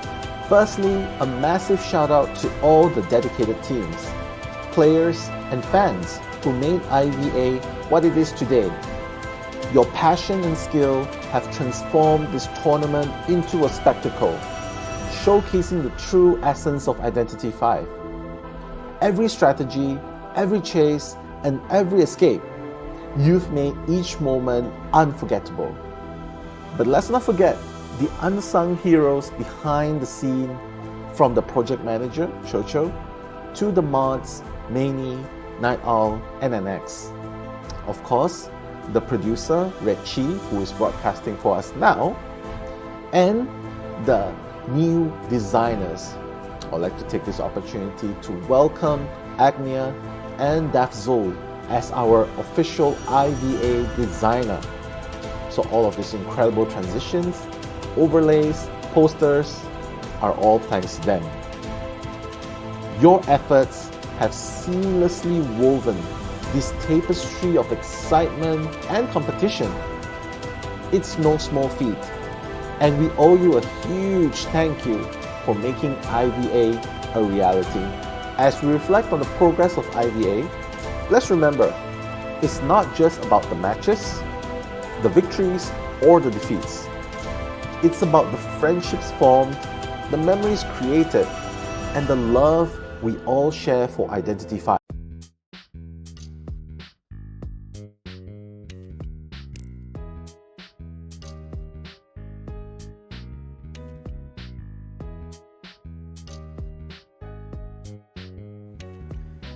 Hi everyone, I'm Panda from Team FT. Team FT for future. My team includes Mini Blue, Shadow, DDD, Yuki, and Kuga. สวัสดีครับผมกุชจิ้งเกจิลจากทีม Jelly Gangster ครับ Hi guys, I am Dream from Team Mobile Che. Hello, I'm Doji from FH team. ชื่อยุงแกะจากทีม NIC นะครับ เป็นตำแหน่งตัวจิ๋วของทีม Name from Raiken. Hello everyone, my team is with Chinese. We are all very excited in participating in this IVA. I felt very happy to join this tournament with my teammates. I'm so excited and proud of my team very much. ส่วนรู้สึกยังไงที่ได้มาแข่ง IVA ก็รู้สึกดีที่ได้เจอผู้เล่นเก่งๆนะครับ รู้สึกดีที่ได้ร่วมเล่นทัวร์นาเมนต์ IVA ครับเป็นทัวร์นาเมนต์ที่สนุกมากครับแล้วก็เป็นทัวร์นาเมนต์ที่ท้าทายด้วยครับ I feel very excited because it's my first time compared to new people. I think with the current player and the Mello that is supporting us, we are thinking that winning this tournament is no longer impossible, but we are still like competition appearance. We will try to bring a good performance for everyone. Our biggest strength of our team is our teamwork. Our survivor side, our teamwork is getting better and strong. And our hunter side is also very strong, especially Kuga with a very big character pool and high skills for each hunter. The strengths for my team is we are very good at communication. ถ้าถามว่าจุดแข็งของทีมคืออะไรก็น่าจะเป็นสกิลเพลย์ของทีมแล้วก็ผมแล้วก็ Welcome back, everybody, to round 2 FH versus WMK second half. To remind you guys, we had WMK survivors go against the FH hunters and they got a tie, a very close tie. They almost got a win. It would have been so nice to bring this game back, especially survivors, because survivors are probably not going to get 4 people out, but 3 people, that's huge. Now Hunter could potentially get 4 people out. What do you think WMK can do now? BK, is there something they can do to maybe bring this back? Like, I'm only seeing a 4-man here, maybe, best chance. 3-man, maybe. Yeah, it's right now not looking good for WMK. Like you said, they're down by 7 points.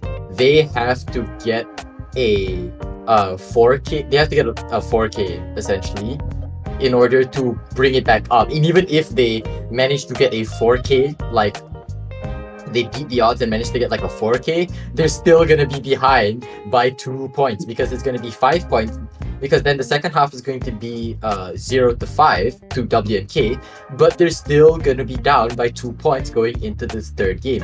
So even if FH loses this second half to like by the maximum amount of points, they're still gonna go into game 3 with an advantage.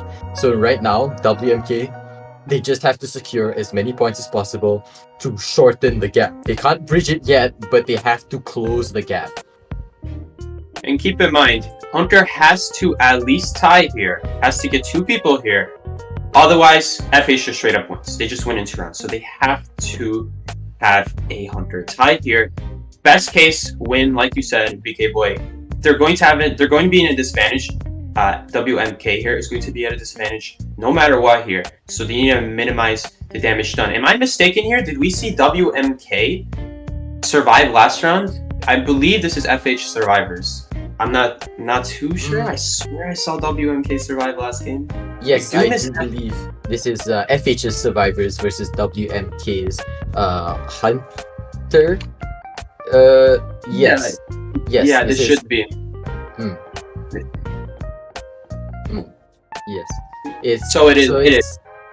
Yes, it is a technical difficulty on our part. Please forgive us. It is actually FH's survivors versus WMK's Hunter. So Doom here is going to have to get a 4 elimination without the opera singer on Chinatown and against an antiquarian, which is going to be, I think it's going to be quite tough.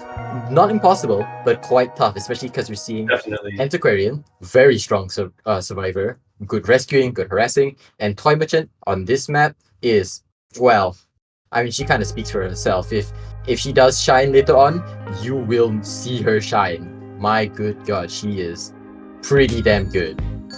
This is a really tough one for him to win. If he ties here, that would be really nice. If they tie here, Doom's Hunter, if Doom ties here, that would be best case situation.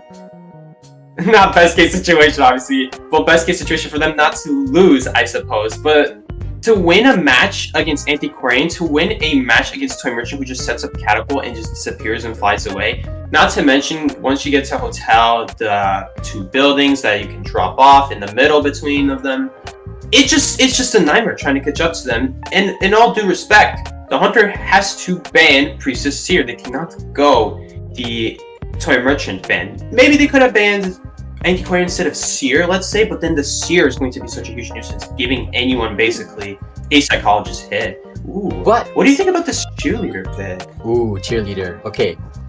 It seems that FH's survivors here just want to make as much of a pain out of themselves as possible. They just want to be like, okay, we know we have the advantage. We're gonna keep this advantage by just being as gosh darn annoying as we can. Antiquarian, Toy Merchant, cheerleader. Like, you're joking, you know? These guys are just... they're so hard to deal with. Even like, okay, cheerleader support, very annoying. Antiquarian support, very annoying. Toy Merchant support. Team Rocket's blasting off again, very annoying. All 3 of them combined, it's going to be an absolute nightmare for Doom to deal with here. But I actually do want to talk about something real quick, right? You said that you could have banned Antiquarian instead of Seer, and then they would have picked Seer. However, there was a recent Seer nerf where if he gives an owl to a teammate, and the Hunter hits the owl on the Seer's teammate, it will actually, the Hunter will have a 30% reduced attack recovery. So Seer's supporting ability is slightly reduced. His kiting ability on himself, not as still the same, but now supporting his other supporting abilities will be slightly less good. You're right. Perhaps the Antiquarian would have been a better ban because Seer did just receive a nerf. That is a very good point. 30% faster recovery. The one thing I was thinking about is, I don't know if it's that much of a difference because at the end of the day, Hunters still don't want to hit the owl because the recovery is a pretty big deal. Now, maybe I'm wrong about that because they did nerf the recovery. That's exactly what made Seer good. So you do bring up a good point when it comes to that, BK boy. And if I'm looking at these survivors, these are all survivors who specialize in running away, making distance very fast, very far, very quickly. And so what Doom has to do here, I would probably say he needs to go a hunter who has at least some solid mobility. If he were to go a Geisha here, now that would be quite solid because he could catch up to Cheerleader quite fast, Toy Merchant quite fast, but it would be weak against Antiquarian. So Antiquarian is really holding back a lot of these good mobility hunters because they rely on basic. It's like, we got the Naya, we got the Geisha, and maybe the Nawash if he gets his presence, but he's not going to be good early game. And if the early game's not good, you're going to be in a rough spot for short. Do you think there's any other hunter that I'm forgetting about, BK, that maybe he could go? That would be a good option so far. Ooh, we got the first officer. Well, okay, chip damage. Well, first thing that comes to my mind would be chip damage hunters that try and counter the Antiquarian, Bon Breaking Wheel. But they both struggle against someone like a Toy Merchant. It feels like anyone who could counter the Antiquarian would kind of have not as much mobility. So I think that they kind of have to Doom here is gonna have to focus a little bit more on map control. For example, let's say like we get like a Hermit going, or Mad Eyes if they are crazy enough to go for that. That would obviously, like, their chase would not be good, but I mean the chase of any hunter is already quite hampered by this team composition already, so might as well just go all in and go for the map control instead. Try and stall the ciphers as much as possible. That's why I think Hermit may be decent, but it is going to be quite a tough choice for Doom. You're right. But the late game potential is something I didn't consider about. That's a good point. If you don't have strong chase early game, you could just come back with the late game. If you pick maybe Wuching even, could have strong late game at the end, really scare the survivors. But no, we see the Exploit. Do not underestimate Exploit though on this kind of map. Every time you go on a height and you have a tree, you get a purple soul. So I think that's kind of one of the bigger things he's going for with Exploit. And don't forget, they love to transition. This map loves to transition to a hotel. How do you do well as Exploit? You have the survivors transition and you get those purple souls. But yeah. What do you think about it? Am I right about this? Do I have a hunch here, BK boy? Yeah, definitely. I do think that he's going to be very, very good as a counter, especially the verticality, right? Like you said, jumping up and going up the stairs and jumping down the balconies and bridges and stuff and going up the stairs will still incur the penalty that going out of a trees area normally does. So he's less affected by the verticality of the hotel and the bridge areas, especially the hotel building. It's going to be very interesting to see how Doom is going to be playing his Axe Boy here against these survivors. Absolutely. You know, one more thing I find interesting here. I noticed that there's no rescuer. Maybe it could be because they're going full in on the chase just to secure that tide, that 3-man even. But clearly, it looks like they're going full in on the chase and the kite. Either they do a good kite and they don't really need a good rescuer, or they don't do a successful kite, but they'll be able to do a successful kite later on in the match. They don't have any weak targets here that the hunter could pick off very easily at any point in the game. So I feel like a tie is very doable here for FH, if not a win. Yeah, What do you think about this? Rescuers, maybe it's a little controversial? Yeah, I do No concur. rescuer? The no rescuer is definitely going to be very interesting to see, like how they try and pull it off in the later in the latter parts of the game. So you can see Doom here heading off to Toji's cheerleader as the first chase and headed over nearby to Endori's acrobat, going over to, you guessed it, the hotel. Oh yeah. In fact, Axboy sees that. He's like, no way, I'm not going for that. Doom decides better. And in fact, he senses another survivor here. Maybe it's because he notices that the tinnitus wouldn't have worked if the cheerleader was all the way at hotel. I'm not sure. I'm not completely sure. But look at this. Looking at the ground so that the hunter's instinct is working. Could you tell us a little bit more about this, BK? How does this work? Why is he looking at the ground so much? It seems that he's trying to activate the persona trait, the hunter's instinct, which only kicks into effect when you're not chasing a survivor. So you can see here it just disappeared because the game counted this as chasing a survivor. So by trying to look at the ground and trying to avoid triggering the game's definition of chasing a survivor, you can get the persona more, and it's oh my god! Oh, no way! That's the clutch blink hit! Wow, so that blink hit is going to bring back this entire game for Doom. The whole idea of getting a good chase is now out the window, and they have a 96% cipher, but the other one is 12% because Toy Merchant had a, I think, leave the cipher. I'm not 100% sure. We can't see the cipher progress, but wow. Wow, BK Boy, that was crazy. That was absolutely insane. That was crazy. Seems to be accurate here.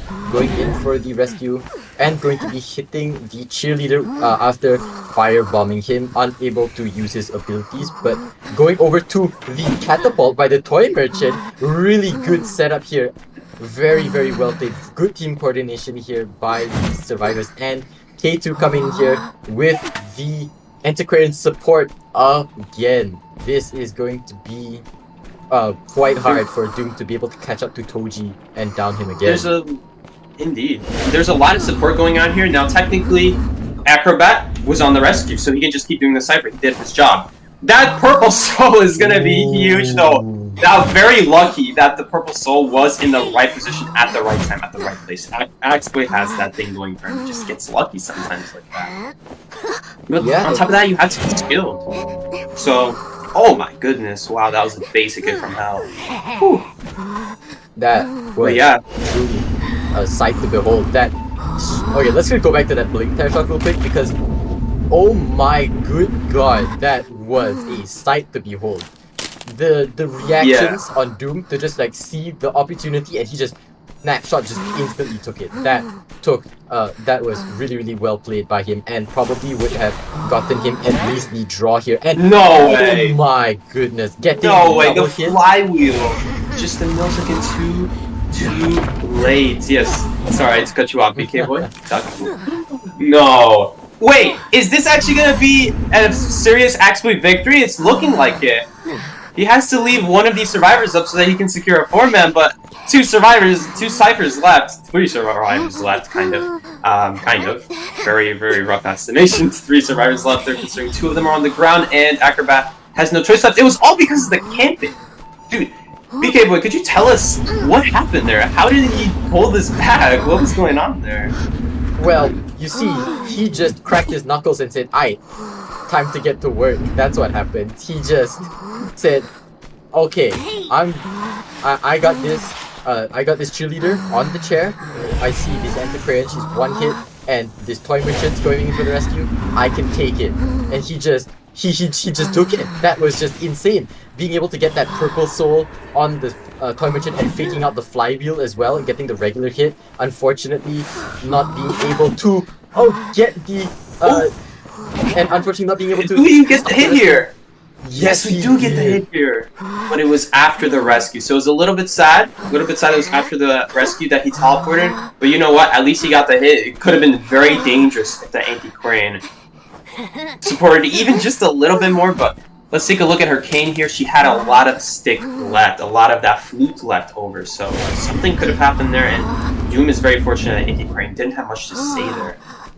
Look at this beautiful tree placement. Yeah, that's very true. So Antiquarian seems going to be using a lot of her stick to try and get away from the hunter as fast as possible. The Acrobat Cipher is 50% done, and accelerated decoding has kicked in, so his decoding progress is going to be fairly fast, but they have 2 ciphers remaining, so it's already a guaranteed draw, which means that Doom has already guaranteed that they're going to be going into the 3rd round here, and so now his objective is to just try and down the Antiquarian before the Acrobat can pop the last cipher, and to hopefully try and get this 4K if he can.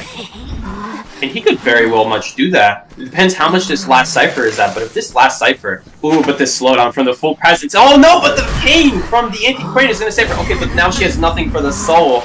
Ooh, that was a bad series of events, but K2 played it the best he could have given the situation. And wow, Doom is merciless. He doesn't even need this 4-man, I'm pretty sure, but he's going to go for the 4-man I think he wins with 3, I believe. He just needs 3 people here and his team wins and they win in 2 rounds. Am I wrong about this? I don't remember. I believe he wins here. No, it's Doom is going to Doom is actually WMK's hunter, which means that he is going to be pulling the comeback back from FH. So getting the 2 you were right. Yes, getting the 2 kill is going to be That counts. That does count, Psyche. That counts. My goodness. Do you have an explanation? Does our analysts have an explanation for how does that happen? Holy crap. Explanation? Wow. It just happened, you know? That's my explanation. It is what it is. It is what it is. My god, wow. That hitbox is insane. So looking at the stats here, you can see 3 terror shocks. 3 terror shocks by Doom here. That is really wonderful to see. And the containment times by all the survivors, 73, 88, 47, all pretty good individually. But like you said just now, it was really all in that one staffed rescue, being able to down the toy merchant and the antiquarian, that really sealed the deal here for the survivors. Absolutely. There were a lot of good things that Doom was doing right here. The early game was a little bit scary. I'm not going to lie. The early game was a little bit scary. That cheerleader strength going straight for Hotel. Acrobat already going, or was it not Acrobat? Sorry. It was not the Acrobat. It was someone else. Maybe. I don't remember anymore. But he had a rough start at the beginning. And what really sealed the deal was that blink. And all the other plays that followed were flawless from Doom. Without it, he would not have been in this dominant position. Could you tell us a little bit more what else you saw, BK, that maybe just pushed him over the edge, definitely. That really sealed the deal for his match to become a 4-man. Yeah. He just activated that round. He went full 8 mode and decided to just go full hand, like, I'm going to pull this comeback and I'm going to look cool while doing it, because my god, did that blink terror shock? That was cool. Plus, being able to stuff that rescue, double hitting the toy merchant, and then being able to down the antiquarian as well. It was just immaculate. Really, really well played by Doom. He was just at the top of his game here and really proving to everyone in the audience that his team is down, but definitely not out. Not yet. Not till the fat lady sings. I was about to say that earlier. But dude, it's insane. Because if it weren't for that toy merchant going down, the anti-crane would have gone down. I have a feeling that the anti-crane was betting that the toy merchant is going to get the rescue off. If the toy merchant got the rescue off, anti-crane would have jumped in, started using the cane, and it would have been lights out for the hunter. It would have been much harder to get a 4-man in that position, let alone even a 3-man, or, Ty was already looking pretty good there, especially with that blink. But anything past that, if the anti-crane got a chance to do something, it would have been really tough. But because he knocked down the toy merchant, he was able to then go after anti-crane. And if it was, once again, anti-crane is such a game-changing survivor. It's absolutely busted, completely broken to say the least. And here we go. We have 5 points here on the line. It's exactly what they want to see. However, do keep in mind, this is a wonderful comeback for WMK. But, my favorite word of the day, Psyche, but. This day is just full of buts. But, if you look at the actual score, it's going to be 7, 10, quick math, 8 to 10. 8 to 10. 8 yes. to 10. So FH is still up by 2 points, 10 to 8.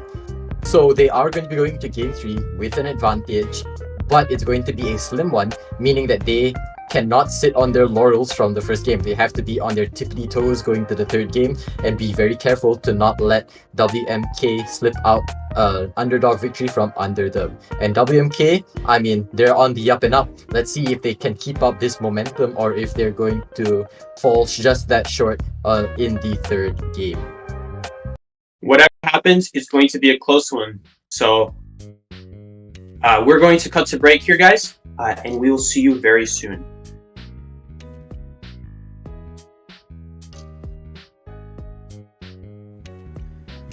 Hi everyone, I'm Panda from Team FT. Team FT for future. My team includes Mini Blue, Shadow, DDD, Yuki, and Kuga. สวัสดีครับผมกุจิ้งเกจิลจากทีม Jelly Gangster ครับ Hi guys, I am Dream from Team Mobile Che. Hello, I'm Toji from FH team. ชื่อยุงแกะจากทีม NIC นะครับ เป็นตำแหน่งตัวจิ๋วของทีม Name from Raiken. Hello everyone, my team is with Chinese. We are all very excited in participating in this IVA. I felt very happy to join this tournament with my teammates. I'm so excited and proud of my team very much. ส่วนรู้สึกยังไงที่ได้มาแข่ง IVA ก็รู้สึกดีที่ได้เจอผู้เล่นเก่งๆนะครับ รู้สึกดีที่ได้ร่วมเล่นทัวร์นาเมนต์ IVA ครับเป็นทัวร์นาเมนต์ที่สนุกมากครับแล้วก็เป็นทัวร์นาเมนต์ที่ท้าทายด้วยครับ I feel very excited because it's my first time compared to new people. I think with the current player and the Mello that is supporting us, we are thinking that winning this tournament is no longer impossible, but we are still a competition appearance. We will try to bring a good performance for everyone. Our biggest strength of our team is our teamwork. Our survivor side, our teamwork is getting better and strong. And our hunter side is also very strong, especially Kuga with a very big character pool and high skills for each hunter. The strengths for my team is we are very good at communication. ถ้าถามว่าจุดแข็งของทีมคืออะไรก็น่าจะเป็นสกิลเพลย์ของทีมแล้วก็ผมแล้วก็ทีมเวิร์กกับเพื่อนร่วมทีมครับ And my team strength is us play like a team and or skill play. จุดแข็งของทีมคือการเล่นเข้าขากันครับทำความเข้าใจเพื่อนร่วมทีมแล้วก็คอยแก้เกมคอย We are all top players and most of us have experience that can help us out.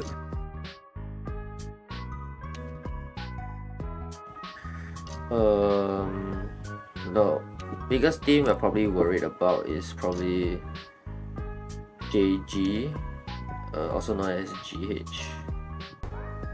My next opponents is IVA team. I know many of their members because they are my fans. I was worried he would be sad if we won. Other opponents, we cannot say anything because everyone is so strong. What team I think strange? I think JG because เหนียวไป is a very smart and strong hunter. นักแข่งคนไหนที่กลัวก็คงเป็น GH Skyfall ครับเขาเล่นตัวช่วยได้ดี I think Team ZG is going to be the strongest team in this tournament. ผมคิดว่าทุกทีมมีความแข็งแกร่งของแต่ละทีมครับผมคิดว่าแต่ละทีมก็มีความพิเศษในด้านนั้นๆของแต่ละทีมครับ I would like to thank all fans supporting us, continue supporting us through IVA and COA. Thank you. Sincere thanks to all the fans who have loved ST teams.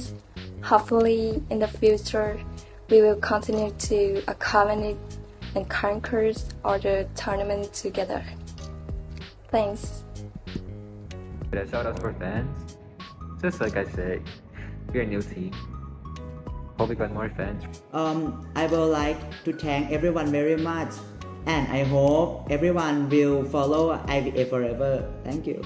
แล้วก็ขอบคุณแฟนคลับที่เข้ามาเชียร์ด้วยนะครับ ก็จะทำให้เต็มที่สุดจะเอาแชมป์มาให้ได้นะครับ บ๊ายบาย ขอบคุณที่มารับชม IVA นะครับขอให้สนุกไปกับนักแข่งหรือว่าผู้เล่นในทัวร์ IVA ครับขอให้ enjoy ครับ Good luck have fun ครับผม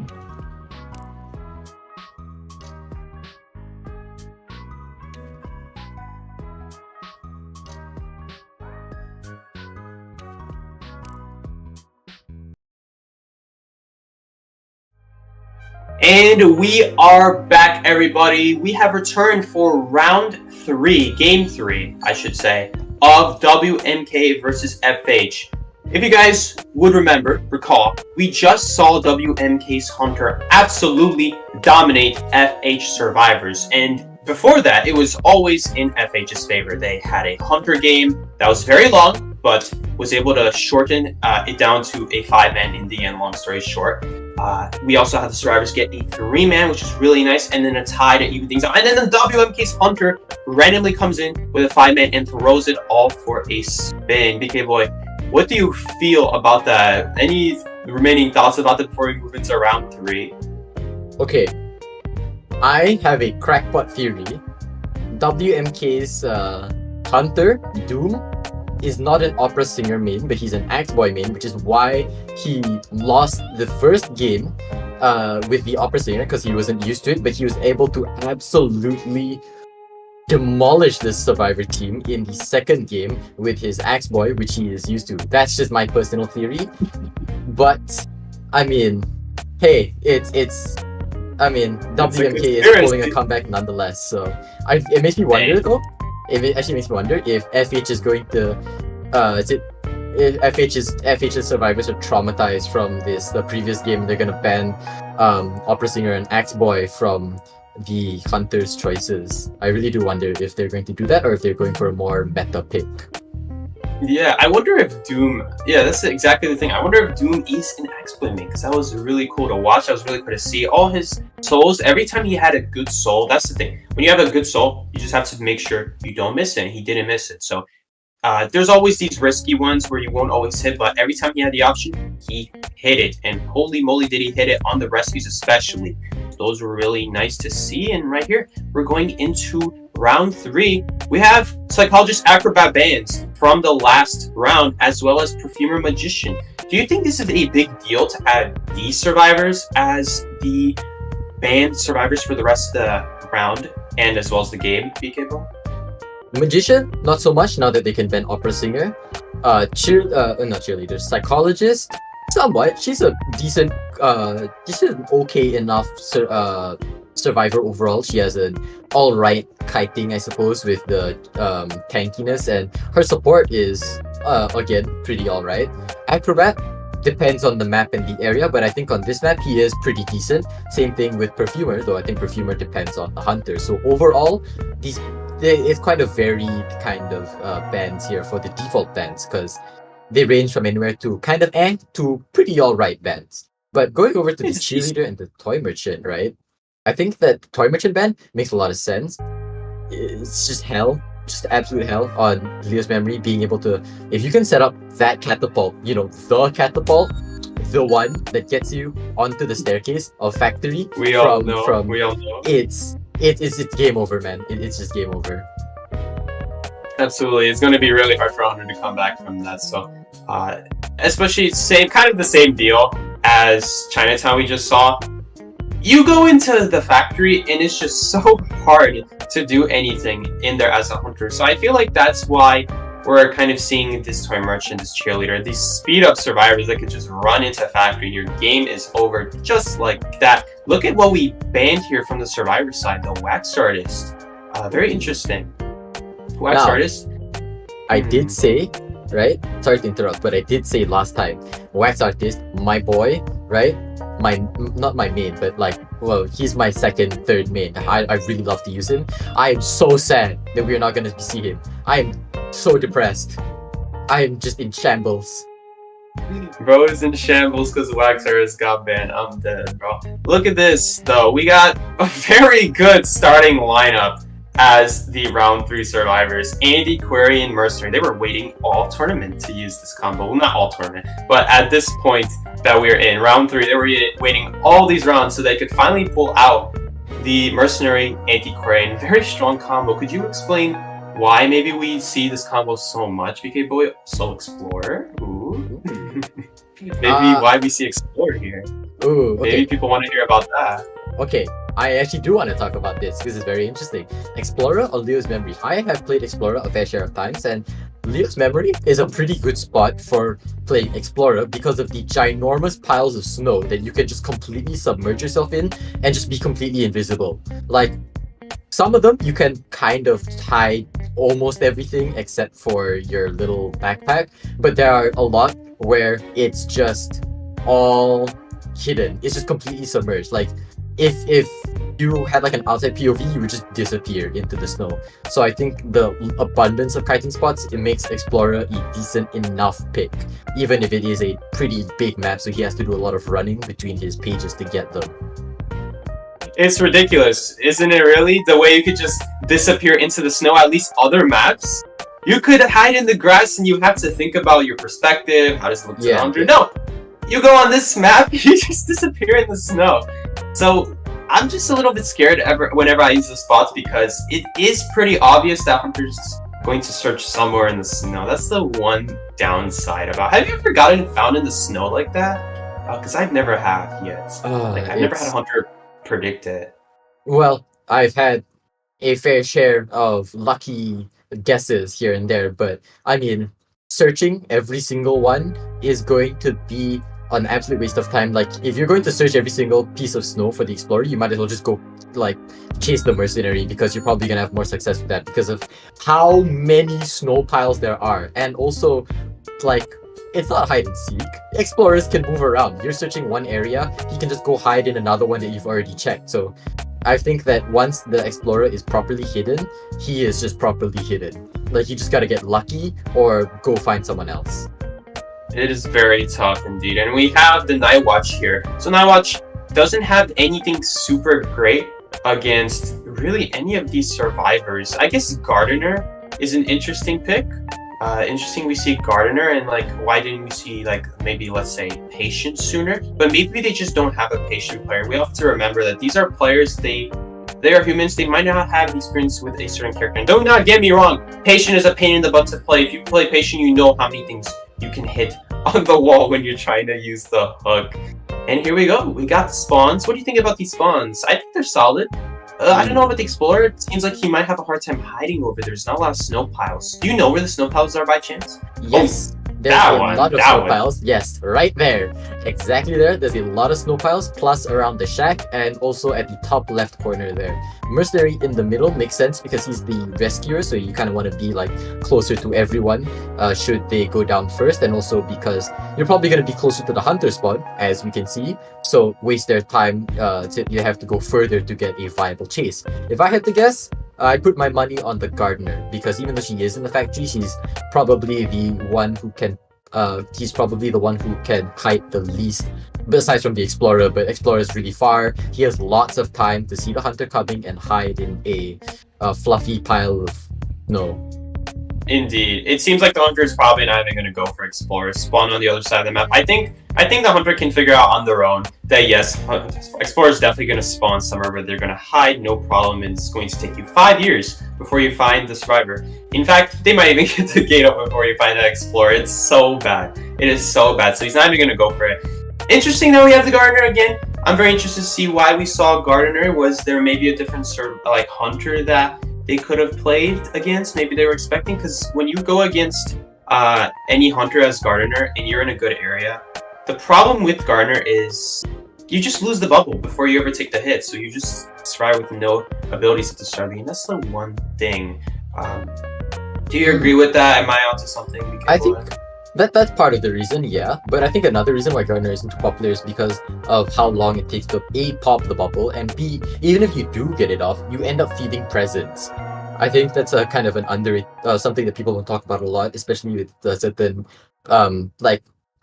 survivors that feed a lot of presents to the hunters. For example, if you're going up against a sculptor, you do not want to go Gardener, perfumer, psychologist, barmaid, because you're just gonna feed that presence. And it's like sculptor has a lot of good presence abilities, so Nightwatch kind of similar. I think that she's gonna struggle a little bit with that.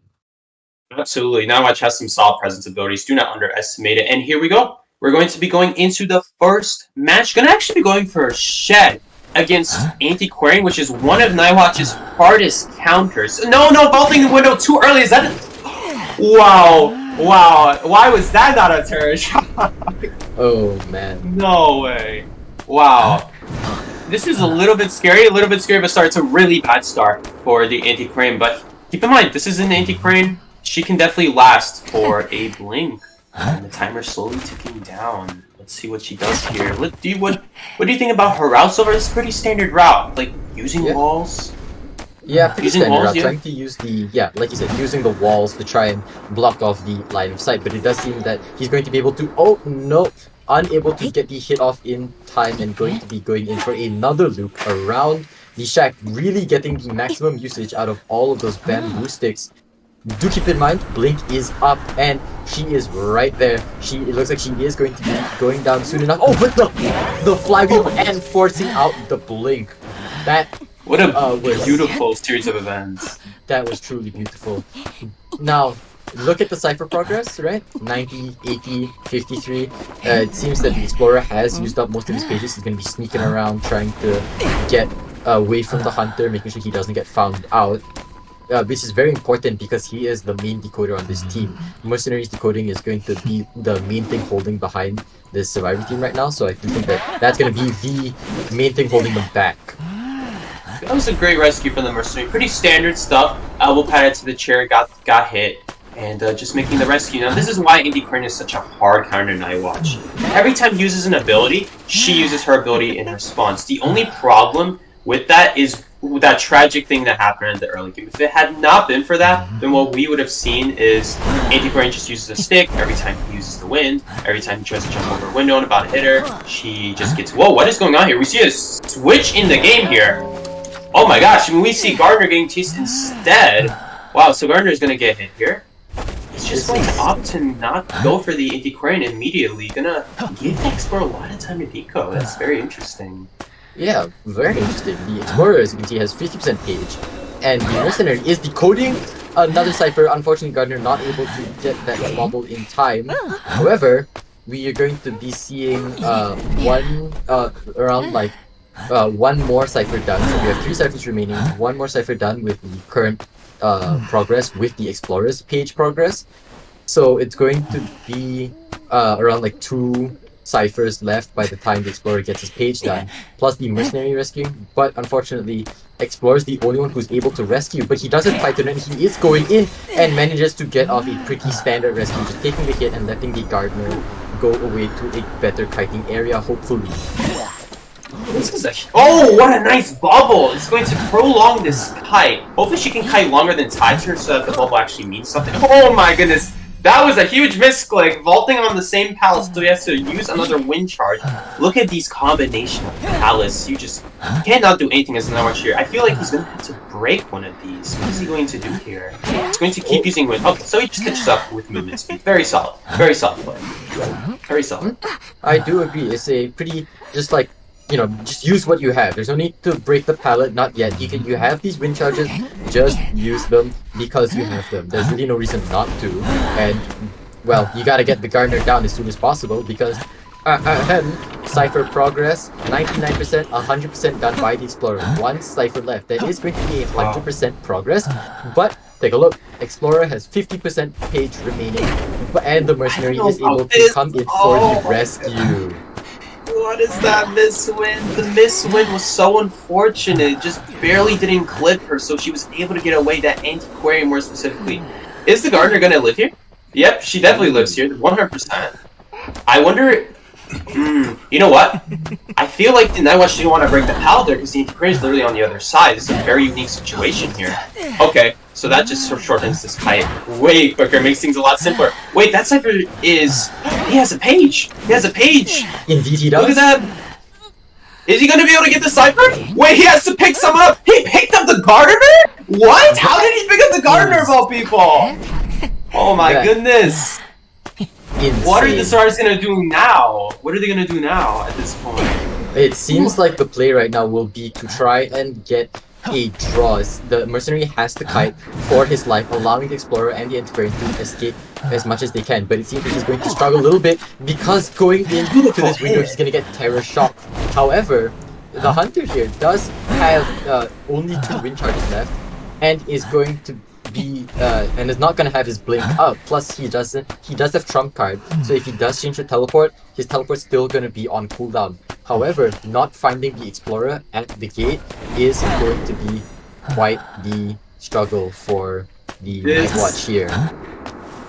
He didn't see him. He didn't see him. Okay. He was hitting it, hiding in a corner. He just barely made it out of it. He's looking back. He's looking back. No. Oh, no, he got seen.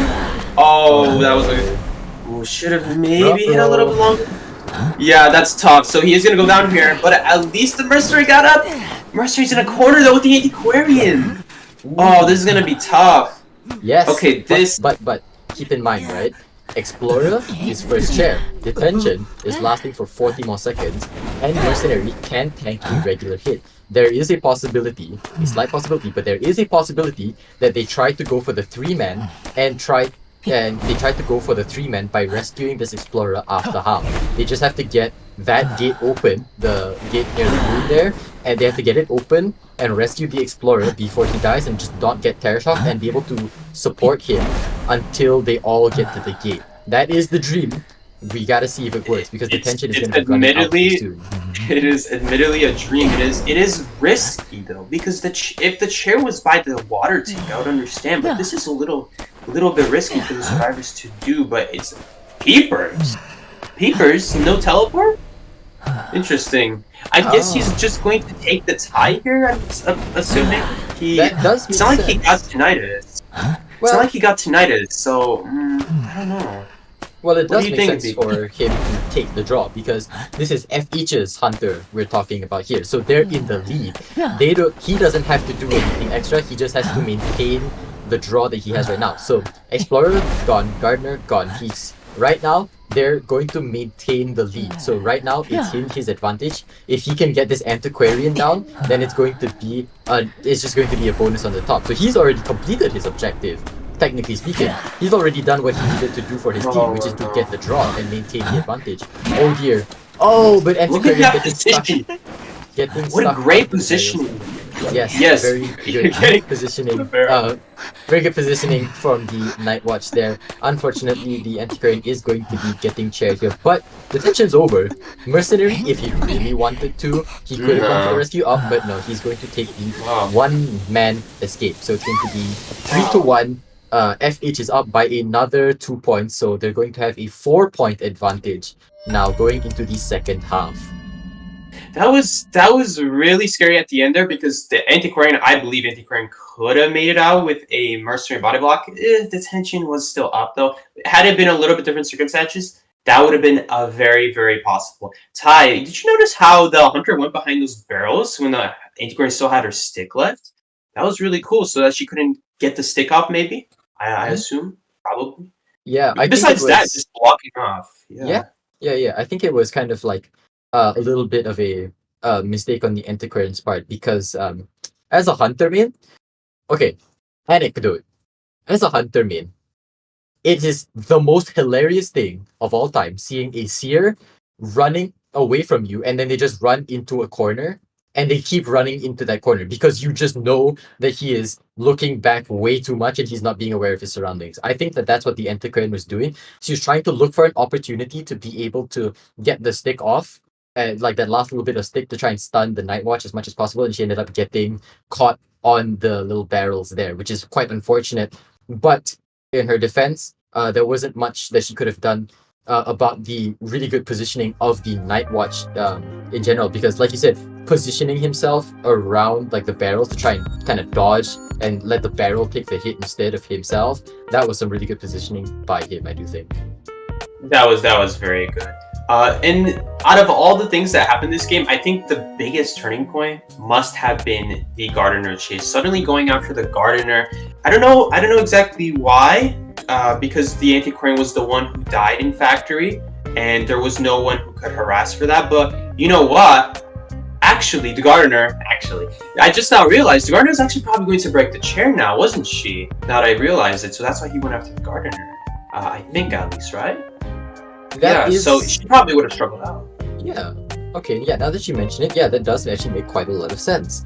However, I do think also there's like another reason why he might have gone for the Gardener instead, and that is the map control. Because even though that Antiquarian did not kite as long as she could have, I think, especially with that early hit, that was, my god, my heart, right? I was like, I'm not even in my 30s and I'm gonna get a heart attack just watching that Antiquarian vault that window. You're joking, right? Like, it was that insane. was scary. That was scary. But that early hit was quite bad for the antiquarian, but she could have made it up because of the lack of map control that Nightwatch has. Plus, her remaining kite, considering how long she kited on half HP for that whole time, that was actually pretty good. So I think that Nightwatch decided to just try and say okay, I'm gonna cut my losses here. I'm not going to go for this antiquarian anymore. They're going to waste more time healing her up and not decoding, which I can use to try and down this Gardener quickly, and it ended up paying off in the end with that 3 elimination. That is a good point. That's something I didn't think about, the position. The Gardener is just in a better position for the Hunter to control more of the map so that he has more control over the ciphers, maybe more control over the survivors. There was even one point where the Antiquarian, I feel, overextended a bit, and she almost got sucked in by the wind, and thankfully she didn't, but that would have thrown the game off for sure. Maybe even put the Hunter in a 4-man winning position. That would have been crazy good for them, for FH, if that were to happen. But 3 is still really good, and he's very fortunate to have found that Antiquarian, trying to help that Mercer in the corner and not committing to the gate, because at the end of the day, she has to think about the teleport, the trump card teleport, which is why I find it very interesting that he switched to Peepers, that he's just going to take this tie. Well, I think that even though it is interesting, I do think that it makes a lot of sense, because looking at the scoreboard, you see down there, right, Psyche? They're up by 4 points. FH is up by 4 points, which means that for WMK to win this whole match, to win this bracket, they have to get a 4 elimination. That means the Doom right now has to get a 4 elimination, which it's a tall order, but not impossible. So We've seen him do it. Yes, we've seen him do it. But the question is, does he have the steam to do it again? I think that's gonna be hard on a map like this. Like Chinatown, once you can get him out of hotel, there's a lot you can do as Hunter. But Leo's memory, even when they're not in factory, there's a lot of treacherous areas as Hunter. It's just a very big pain to deal with. So guys, I believe we're going to go into the break now. Thank you guys for continuing to watching and supporting. We see you guys in the chat. Nice 3K and a lot of people cheering on for Doom. So we will be back for the round 3 second half. We will see you very soon, guys. Take care.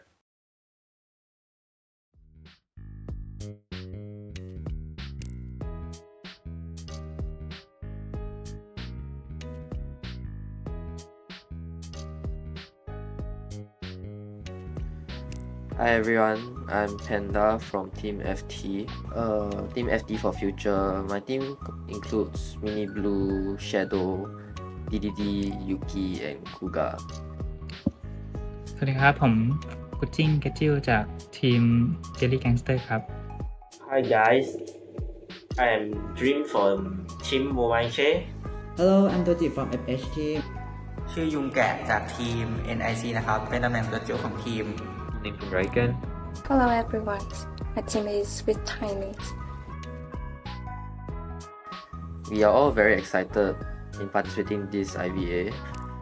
I felt very happy to join this tournament with my teammates. I'm so excited and proud of my team very much.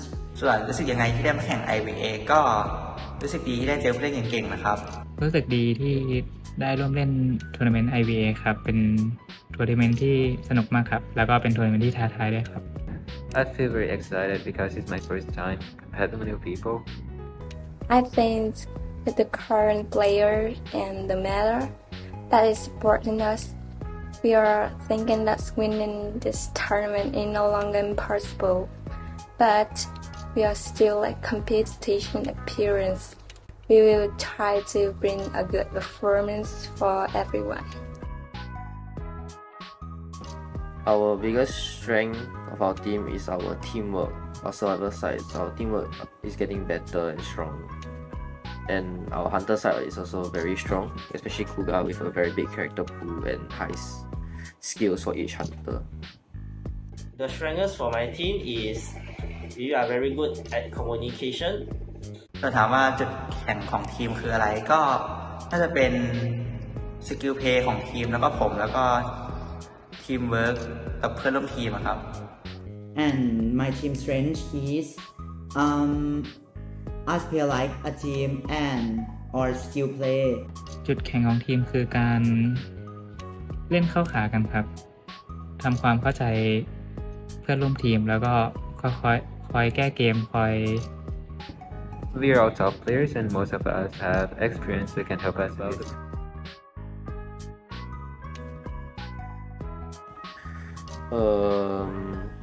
The biggest team I'm probably worried about is probably JG, also known as GH.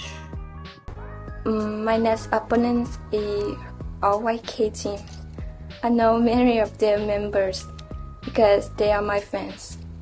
I was worried he would be sad if we won. Other opponents, we cannot say anything because everyone is so strong. What team I think strange? I think JG because Nello is a very smart and strong hunter.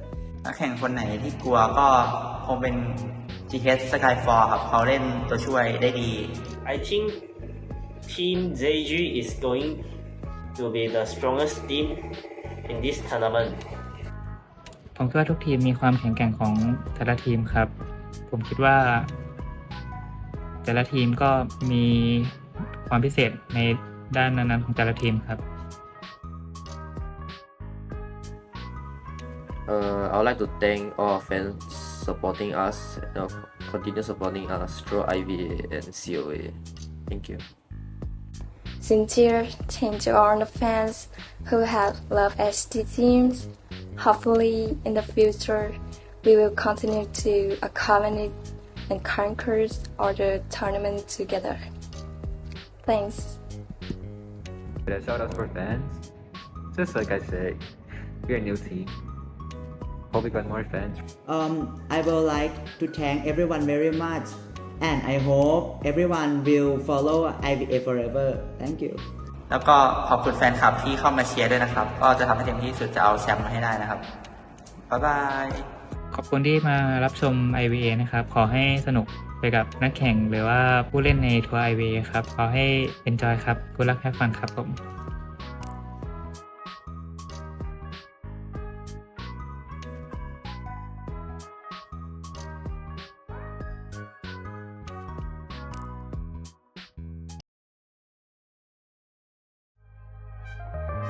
Welcome back, everybody, to the second half, third game, FH versus WMK, the final game before.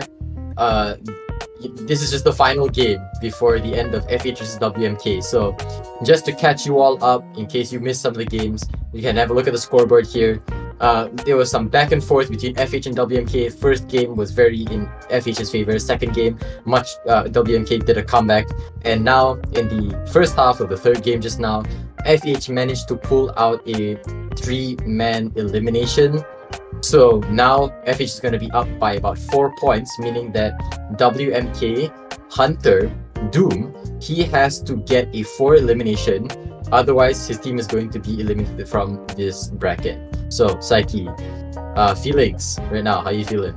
It's very doable. They're very fortunate that the Hunter is the one who has to take 4 people out and not the survivors having to get 4 people out. Because I find that as survivor, it's a lot harder to get 4 people out than it is for Hunter to kill 4 people, especially because you can drag the game out. But as survivor, at the end of the day, Hunter's just going to sit on dungeon or go in the direction of gate and prevent you from ever escaping. The control is in their hands at that point. You can choose the kite route, sure, but this Hunter will block you off even if it means they lose a ton of distance, because they just don't care about you kiting long. They just care about you not escaping at that point. So at that point, it becomes the Hunter's control in the game, and so that's why it's so much harder to get 4 people out as survivor. Here we go. We got Doom with these pre-bans of Gardener, Gravekeeper, Antiquarian, and Toy Merchant. These are all very solid characters besides Gardener, but these are all very solid characters.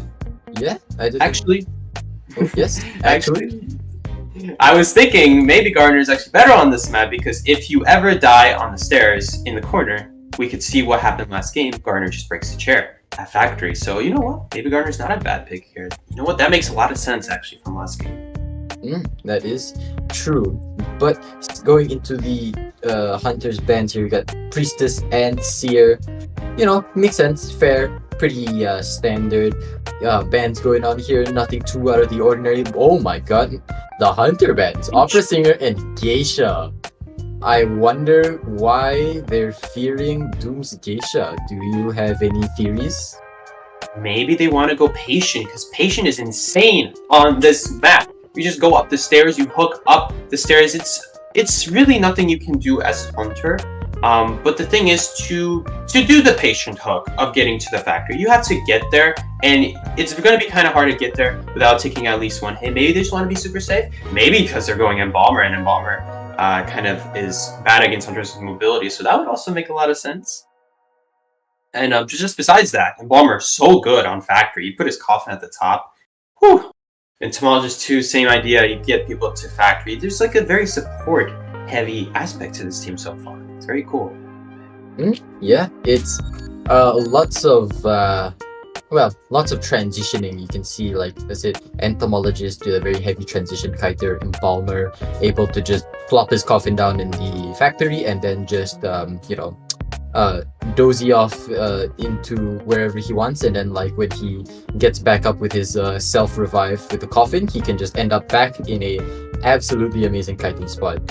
Doom's bands here, cheerleader and cheerleader prospector. Yeah, cheerleader prospector. What do you think? Why do you think he's so scared of the prospector? Explain, elaborate. I suppose it's the support factor at the end of the day, and again, cheerleader could get into factory very easily. I feel like that's a big factor in a lot of any map with like a lot of good pallets and windows and literally just congested all in one area. That's kind of where cheerleader shines, because yeah, she doesn't have an ability anymore, but she's in such a broken area that it doesn't even matter. No, not really. And by the time it does matter, you have it back. So there's that. And then the prospector. Prospectors has been becoming an increasingly popular pick over the years in Call of Abyss, in tournaments, and it's because of the support factor. So much like coordinator, the support factor is insane with prospector, and more now than ever with the hunter meta we see that is so strong in chasing. You need that support, and he just completely got it out there. So I feel like that's why they're getting rid of the prospector. It's a pretty good ban. Yes, but by banning the prospector and the cheerleader, they are going to be letting out the patient. Like you said, absolute nightmare to deal with. But speaking of nightmares, the Dream Witch. Everybody, can we get a drum roll for the Dream Witch? Oh my goodness. It's going to be a really interesting match here.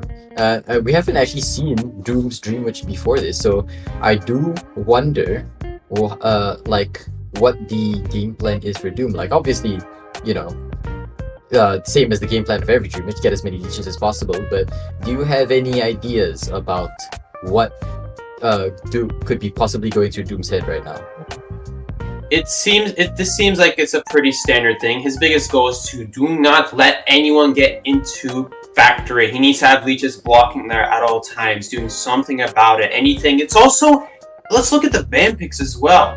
Embalmer, Dream Witch does pretty well against. It does stall time. It does stall time against every hunter though. But Dream Witch very much minimizes. Patient, normally a very scary pick, but if you can patroller him down, it's going to be very hard for him to get a good hook off. Same with Entomologist, same with Mercenary. I think this was a very wise pick from the hunter overall to go Dream Witch. Going with the corner spawn. Is this a potential Embalmer chase?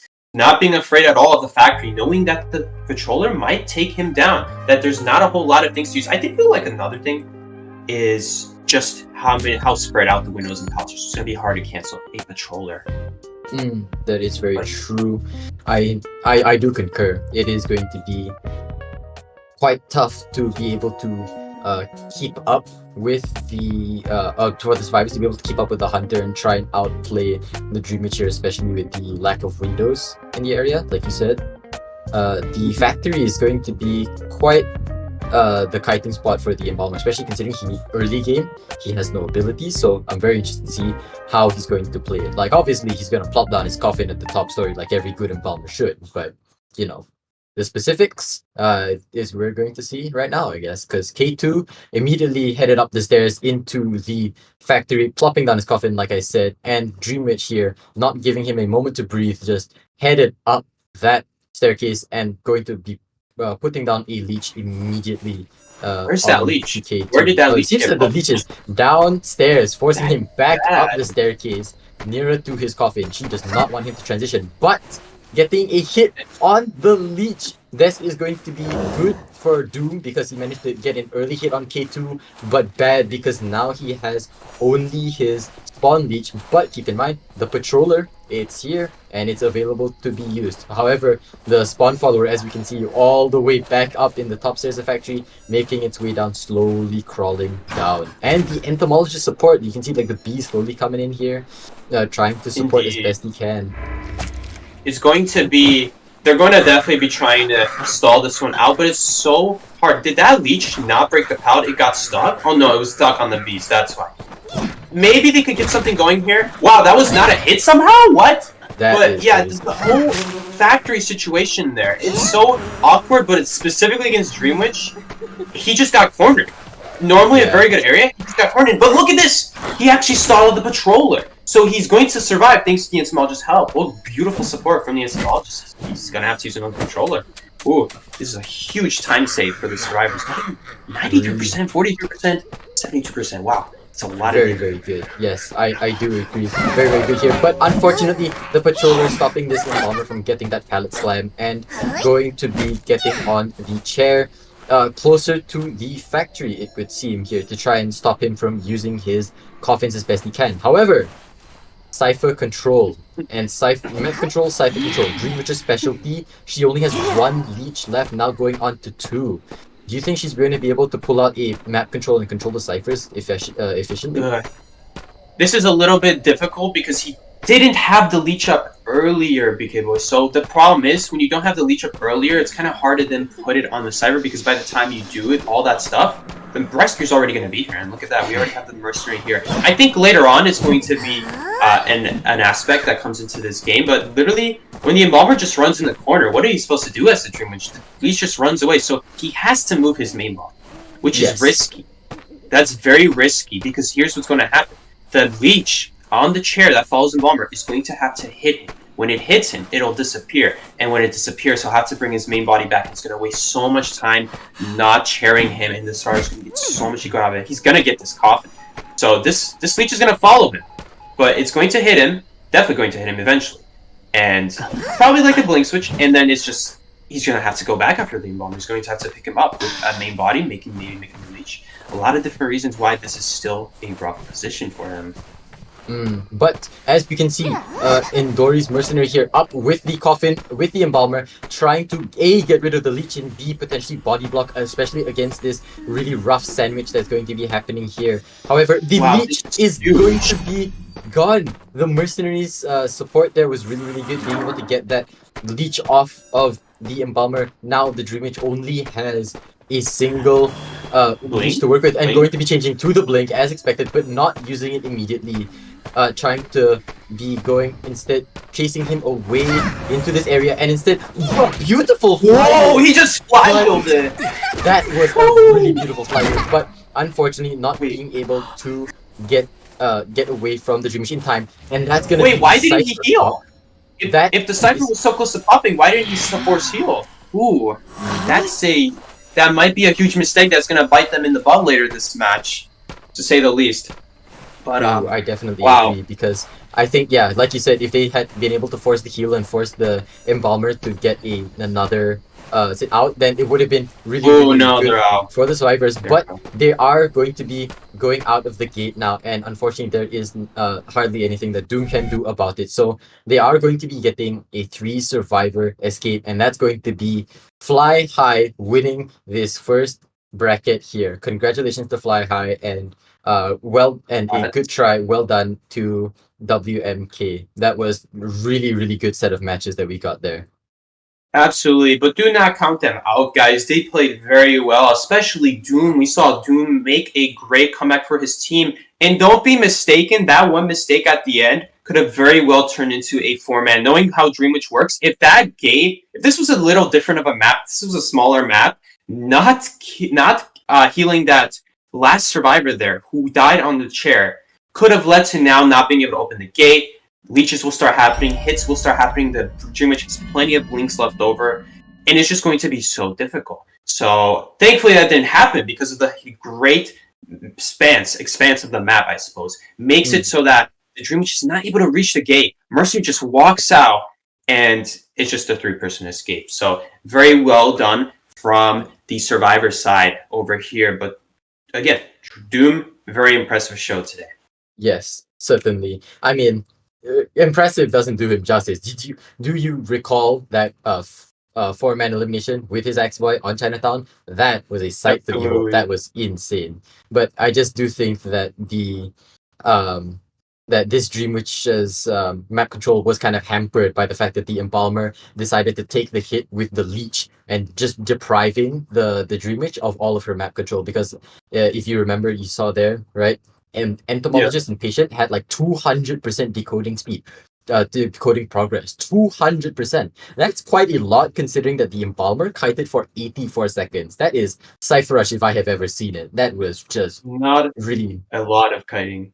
Yeah, exactly. Very, very, very, very intense. Very like good Cypher Rush. They had it all planned out. So here we go. We have the MVP, Best Seduction in Zhao, the Hunter 007.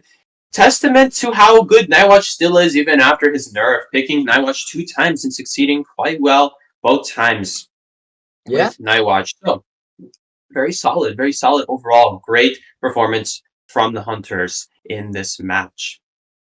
I just have to agree with you there because I mean he's just showing us that Nightwatch might not be as popular as he was before, considering opera singer as well. But Nightwatch now is definitely still as powerful as he was before, and Hunters here really showing that these Hunter characters are definitely not to be counted out of the meta quite yet.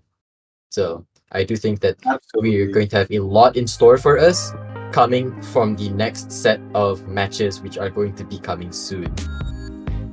Total score, we got 16 for FH and 10 for WMK. Very close at round 3, and it really could have gone either direction. But FH comes out on top with the win from the Hunter and the win from the Survivors. So overall, great gameplay from both sides, and we'd love to see you back here, WMK. That was really good performance. They know what they're doing, so they could definitely get here again. I believe it's not Pat, it's FH. But yeah. Anyway, guys, we're gonna move on to break as we get ready for the next match. Everyone, thank you so much for watching today's first matchup. We're gonna be now moving to PET versus JG. So make sure to tune in for that. I will be hosting again with, not hosting, but commentating with BK Boy once again later. So make sure to stick around. Thank you guys, and we will see you very soon.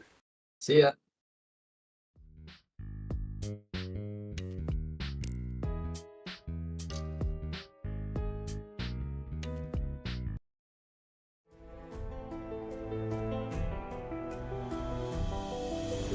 Hey there, Identity 5 enthusiasts. Welcome to a special moment where we take a glance at the incredible journey of the biggest Identity 5 community tournament in Southeast Asia, IVA. I'm Nello, and today we're diving into the heart of this thriving community and celebrating the progress we've made together. Firstly, a massive shout out to all the dedicated teams, players, and fans who made IVA what it is today.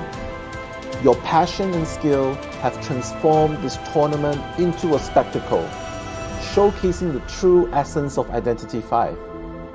Every strategy, every chase, and every escape, you've made each moment unforgettable. But let's not forget the unsung heroes behind the scene, from the project manager, Chocho, to the mods, Maney, Night Owl, and NX. Of course, the producer, Red Chi, who is broadcasting for us now, and the new designers. I'd like to take this opportunity to welcome Agnia and Dafzol as our official IVA designer. So all of these incredible transitions, overlays, posters are all thanks to them. Your efforts have seamlessly woven this tapestry of excitement and competition. It's no small feat, and we owe you a huge thank you for making IVA a reality. As we reflect on the progress of IVA, let's remember, it's not just about the matches, the victories, or the defeats. It's about the friendships formed, the memories created, and the love we all share for Identity 5. This tournament has become a testament to the strength of our community, and together, we've reached new heights.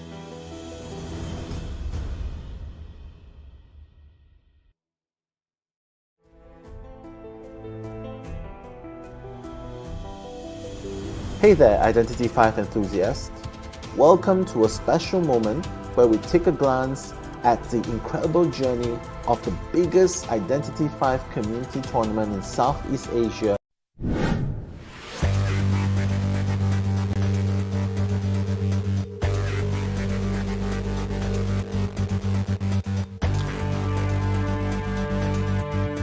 We indicated this very well, as the Enchantress very clearly has faster crawling speed in order to make it away from this chair and get Again, and it was a struggle free!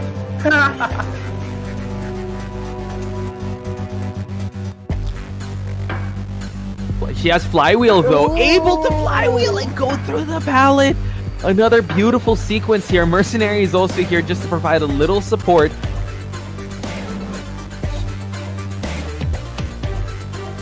Long enough to keep the shot going. Mercenary has to make this rescue work because if you were to kill the rescue, that would gets the news!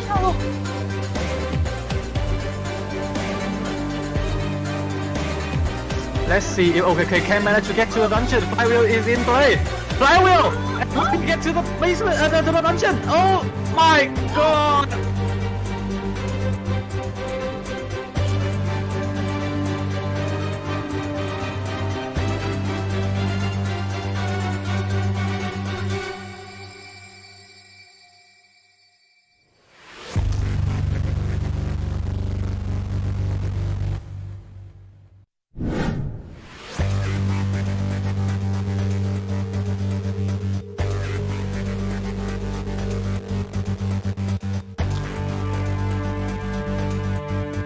We indicated this very well, as the Enchantress very clearly has faster crawling speed in order to make it away from this chair and get Again, and it was a struggle free!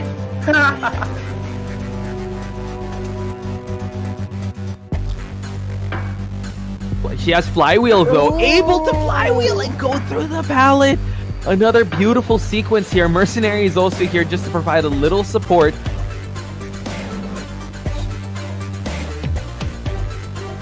Long enough to keep the shot going. Mercenary has to make this rescue work because if you were to kill the rescue, that would gets the news!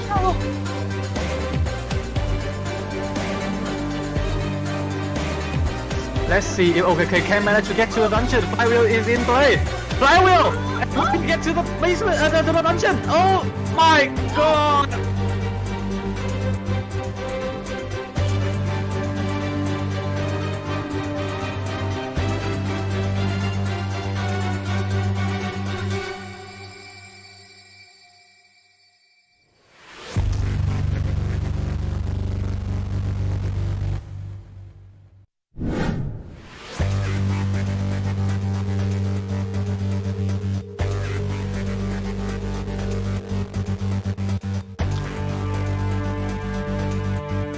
We indicated this very well, as the Enchantress very clearly has faster crawling speed in order to make it away from this chair and get Again, and it was a struggle free!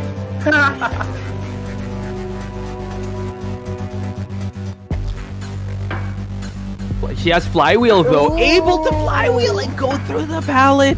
Another beautiful sequence here. Mercenary is also here just to provide a little support.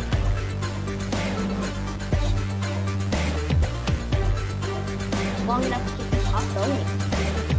Mercenary has to make this rescue work because if you were to kill the rescue, that would gets the news!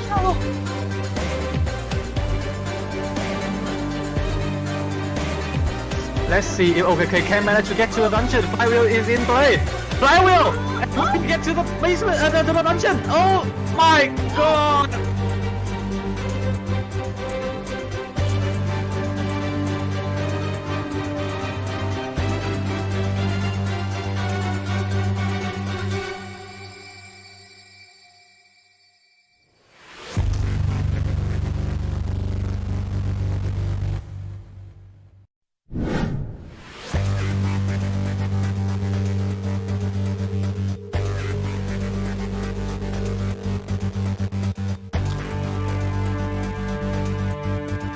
communicated this very well, as the Enchantress very clearly has faster crawling speed in order to make it away from this chair and get this Again, and it was a struggle free!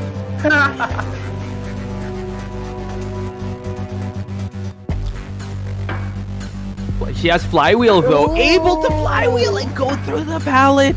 Another beautiful sequence here. Mercenary is also here just to provide a little support.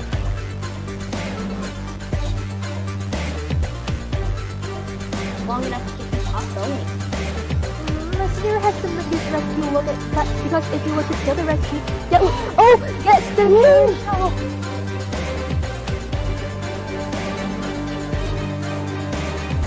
Let's see if OKK can manage to get to the dungeon. Flywheel is in play. Flywheel! Get to the basement, to the dungeon. Oh my god!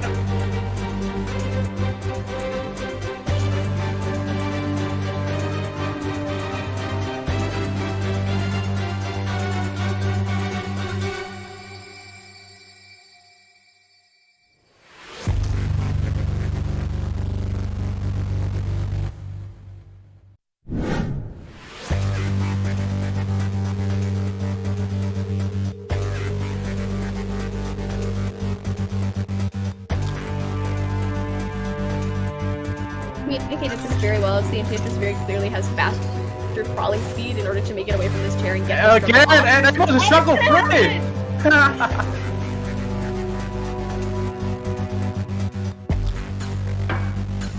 She has flywheel though, able to flywheel and go through the pallet. Another beautiful sequence here. Mercenary is also here just to provide a little support.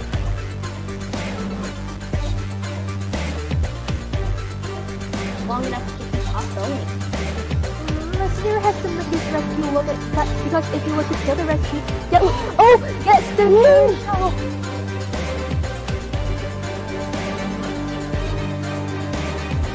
Let's see if OKK can manage to get to the dungeon. Flywheel is in play. Flywheel! Get to the basement, to the dungeon. Oh my god!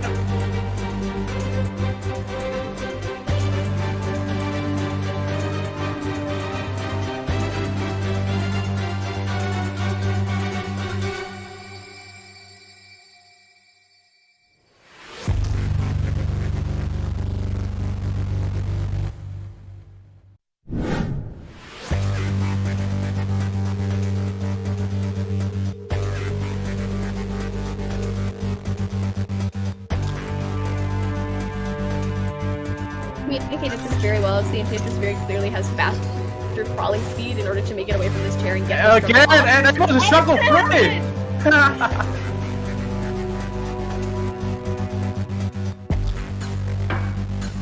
She has flywheel though, able to flywheel and go through the pallet.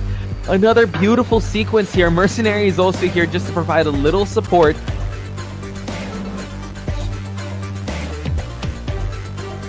Long enough to keep this off going. Mercenary has to make this rescue look at that, because if you were to kill the rescue, that would gets the news!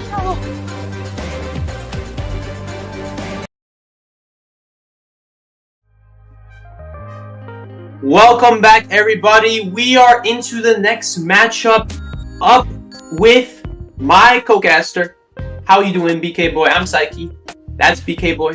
And we are up against, well, we're not up against, but we have today for you guys, Pet versus JG, stands for Jelly Gangsters, just so you know, so the image makes sense. We're up against Jelly Gangster versus Pet. That's what we got here for today. We're still recovering from that last round because that was a crazy matchup. Up with those two hunter sides playing against the survivors, both of them playing so well. That was so scary. And there were also a couple of good things going on there. BK, were you excited for this next match? I hope we see some crazy stuff here. Sounds like we got some crazy stuff with Jelly Gangster. Like a name like that sounds like crazy stuff.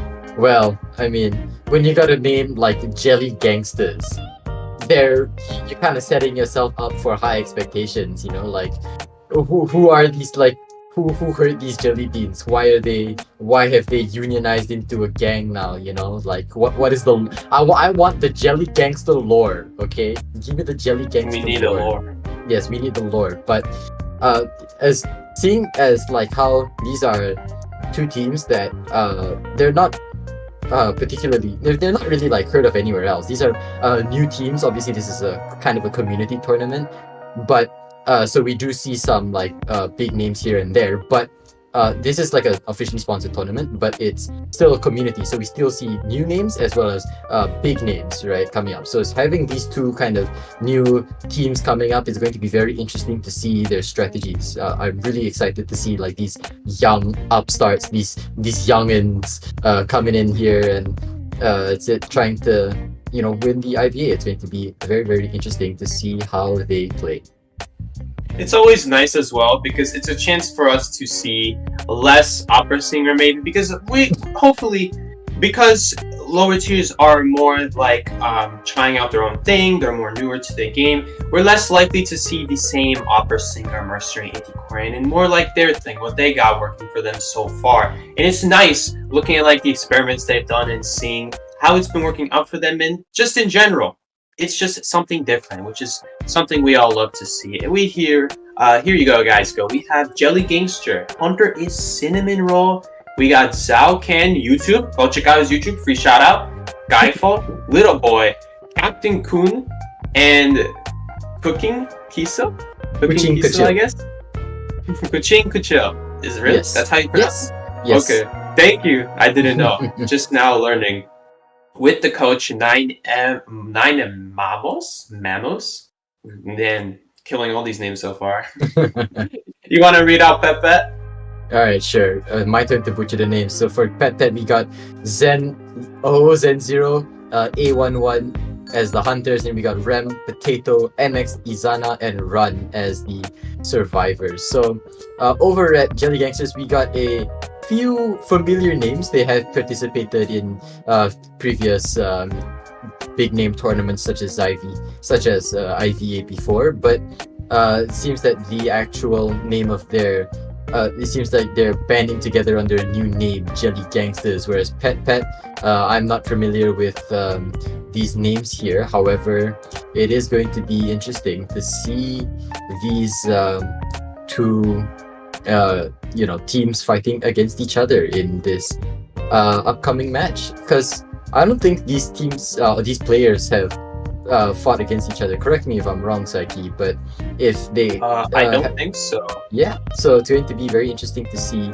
these matches coming up, as well as like all the strategies that they've developed, as well as any potential synergies and, like I said, the strategies that have formed, especially considering that this is probably one of the first if not the first, like kind of communities or like one of the bigger tournaments that has taken place after this new season reset and all of the balance changes that came with it. So it's going to be very interesting to see how the players react to that.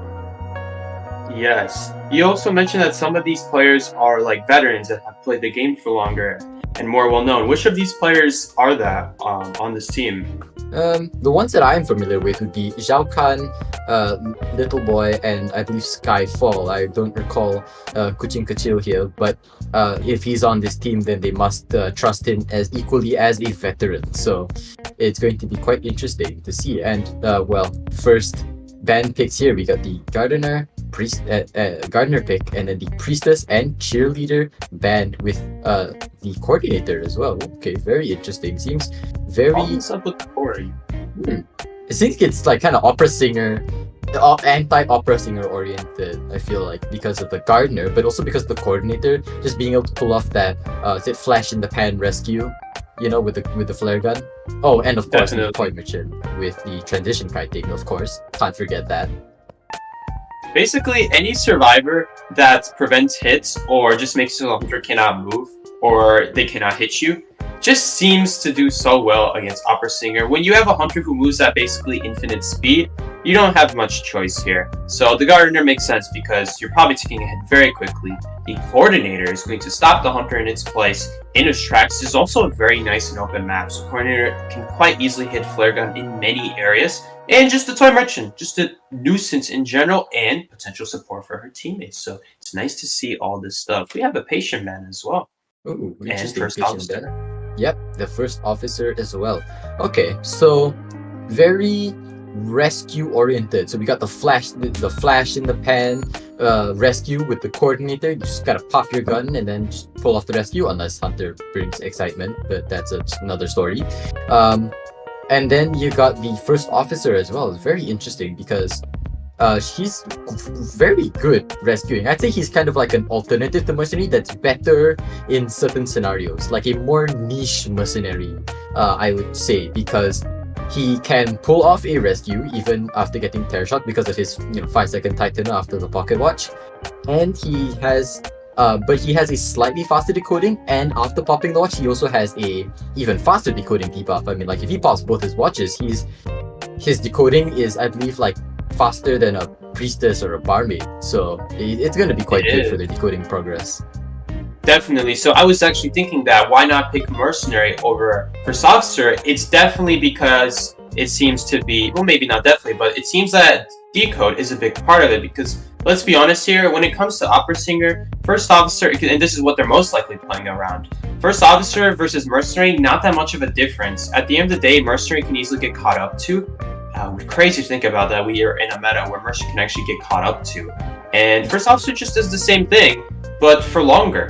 So 2 watches is equal to 3 level pads against opera singer, if not more. Plus, when you're up against a hunter like opera singer where she's just trying to kill people as quickly as possible, you need to decode as quickly as possible. So very interesting to see first officer slowly rising in the meta over mercenary. Even though the nerf happened for mercenary, I feel like it's less about the nerf and more about just first officer's attributes and what he's got going for him.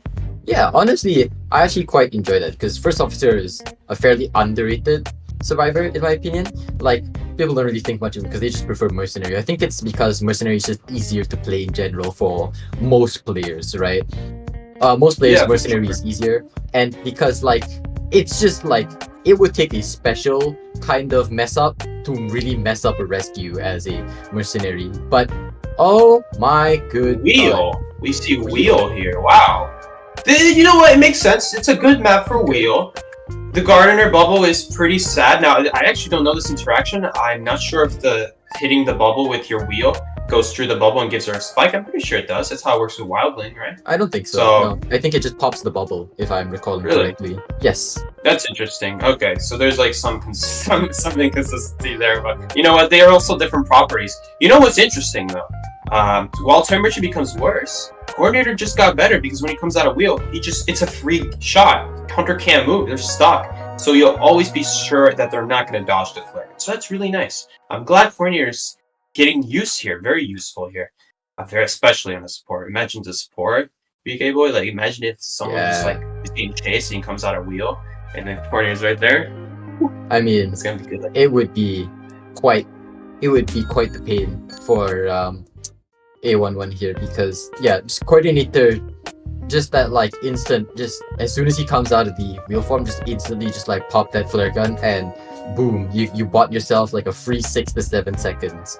And that might not sound like a lot, but like depending on the situation, 6 to 7 seconds can be a lot of time bought for these survivors, especially as well.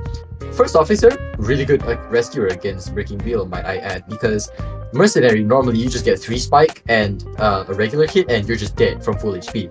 Whereas first officer, you can add as many spikes and regular hits and terror shocks as you want. He's not going down because of that 5-second time.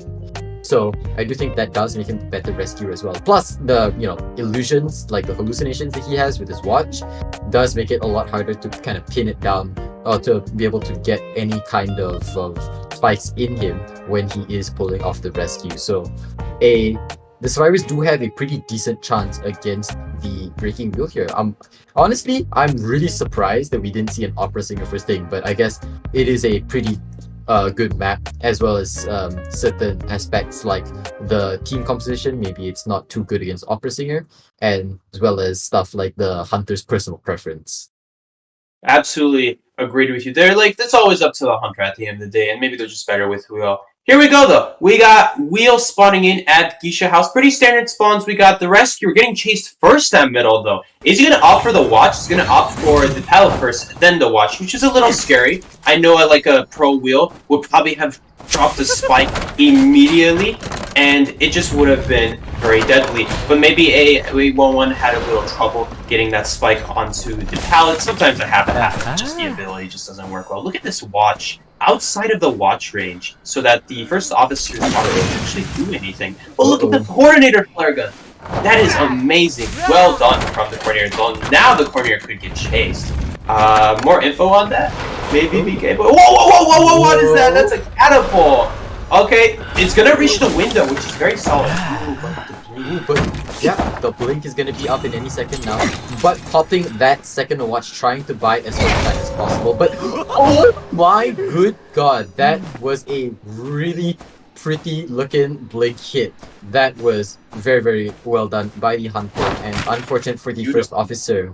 However, keep in mind Cypher progress. Chasing the first officer, the rescuer, means that the other survivors are going to have a like 100%, which is normal decoding speed. Normally, if you go after a kiter, you would have the rescuer decoding, which is slower than normal. But now you're gonna see 4 ciphers remaining, and by the gardener, and then the other ciphers are all gonna have like various decoding progresses as well. So it's going to be quite interesting to see whether A11 here can successfully control the ciphers enough to be able to get a map control victory out.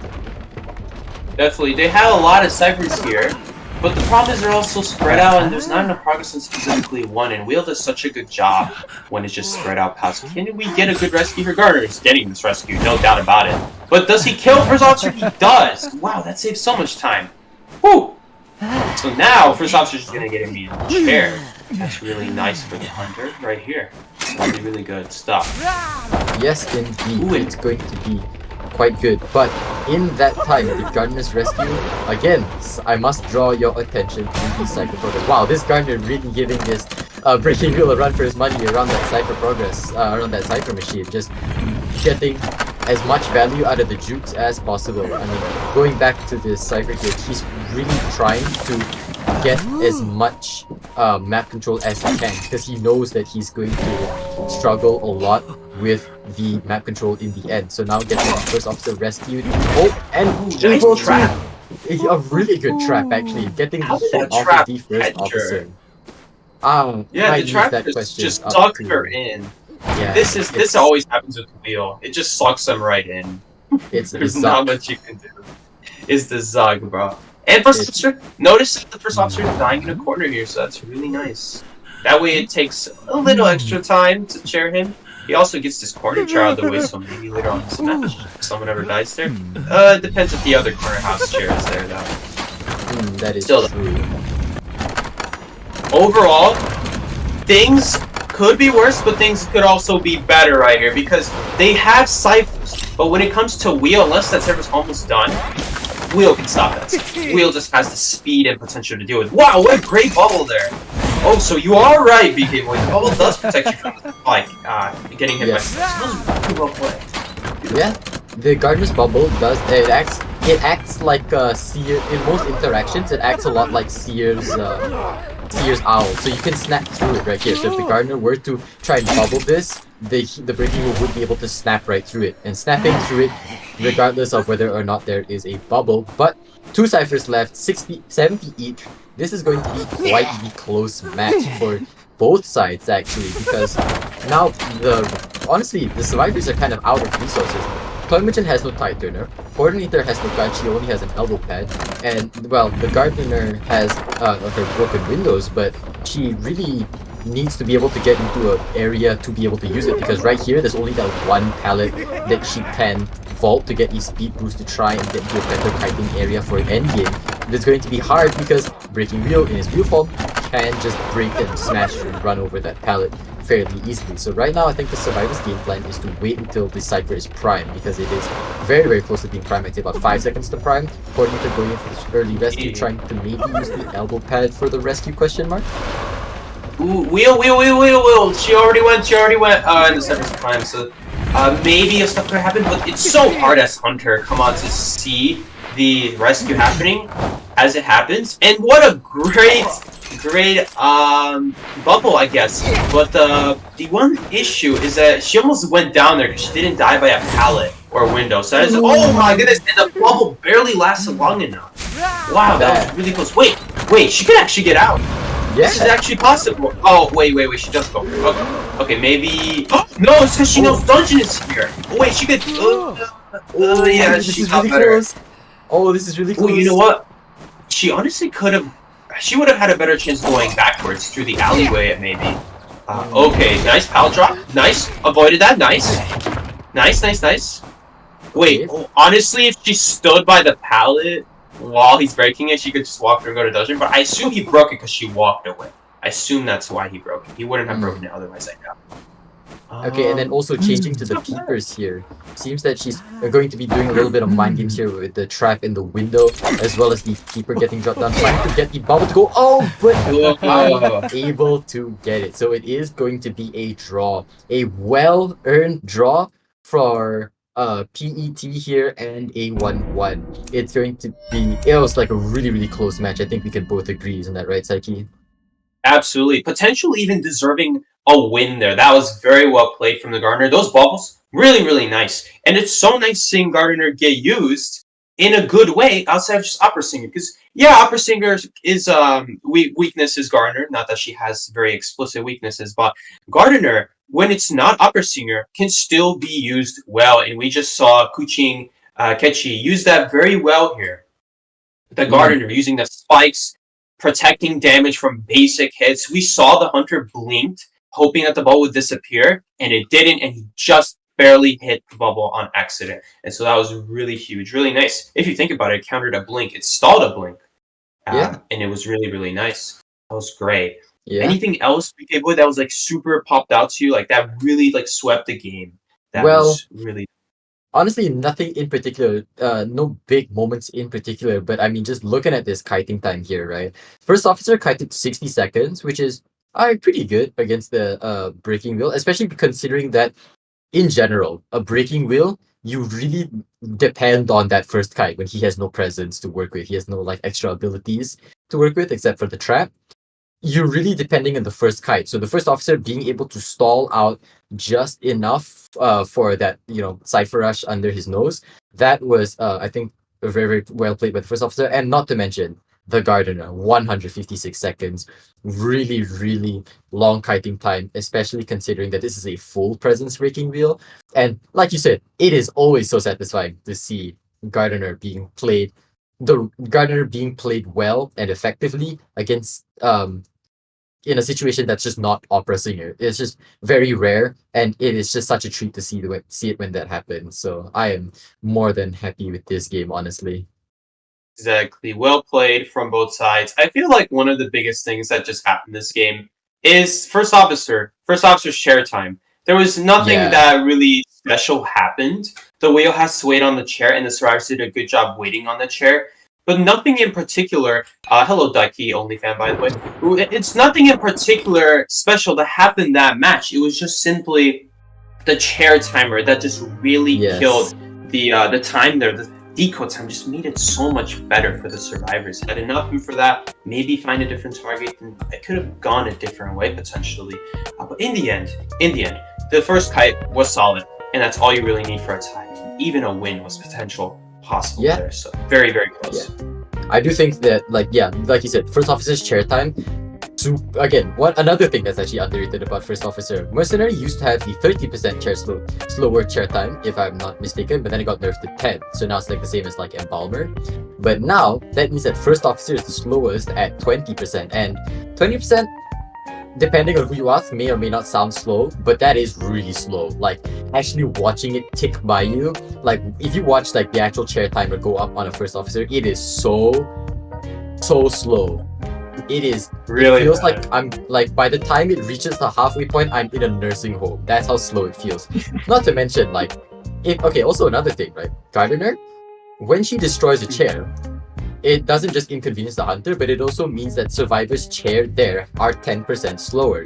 So if they were able to combine those two things, then it means the first officer would have had a 30% slower chair time, which would have brought even more decoding time, potentially even letting them get a 3-man or a 4-man, depending on how much you want to stretch this hypothetical. But still, it would be really, really interesting to have seen that happen. Absolutely. One of the coolest things I love about Gardner is that if you do have a hunter pick up your chair and chair there for whatever reason, which never happens, they just chair somewhere else and never use that chair. But if you destroy a key chair, if you destroy that, what ends up happening is the hunter has to repair that. They'll probably use it when the ciphers are finished and the gate is open, and they'll have no choice but to use the chair closest to the gate. Things can really slow down from there, and it's so nice seeing that chair resistance having a factor 20% to give you guys an idea. That's 12 seconds longer in total for the whole chair. If you just don't rescue at all, that's 12 seconds longer. That's why Mercenary and Coordinator got reduced from 30 to 10% because they had 18 seconds longer. That's crazy. 18 seconds from, you don't even have to kite, and you could have a good chair time and just have the whole chair do the kite for you. So that was probably one of my favorite things about Coordinator. They should, maybe this is a hot take because now the Coordinator is getting used, maybe they shouldn't do this, but back when Coordinator wasn't used for many years, they should really bring that back. But not anymore. Anyway, guys, BK Boy, you got anything else to say about that match before we cut to break?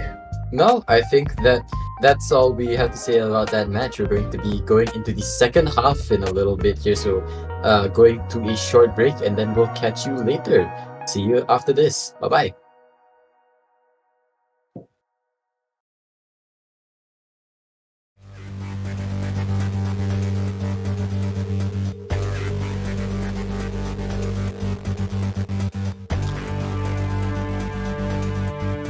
We indicated this very well. The Enchantress very clearly has faster crawling speed in order to make it away from this chair and get again, and I got the struggle free.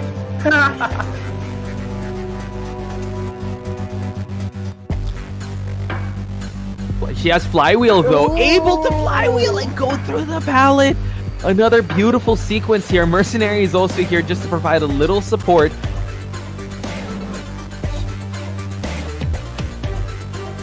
Long enough to keep the shot going. Mercenary has to make this rescue look at cut because if you were to kill the rescue, that would gets the win!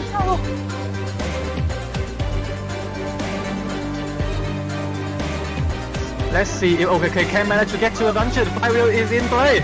Flywheel! Get to the basement, to the dungeon. Oh my god!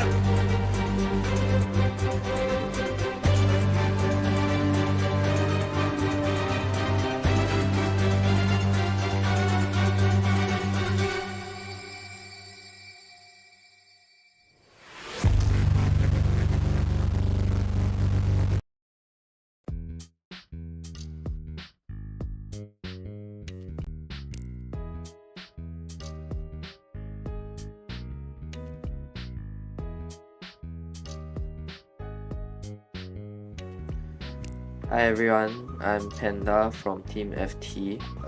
Team FT for future. My team includes Mini Blue, Shadow, DDD, Yuki, and Kuga.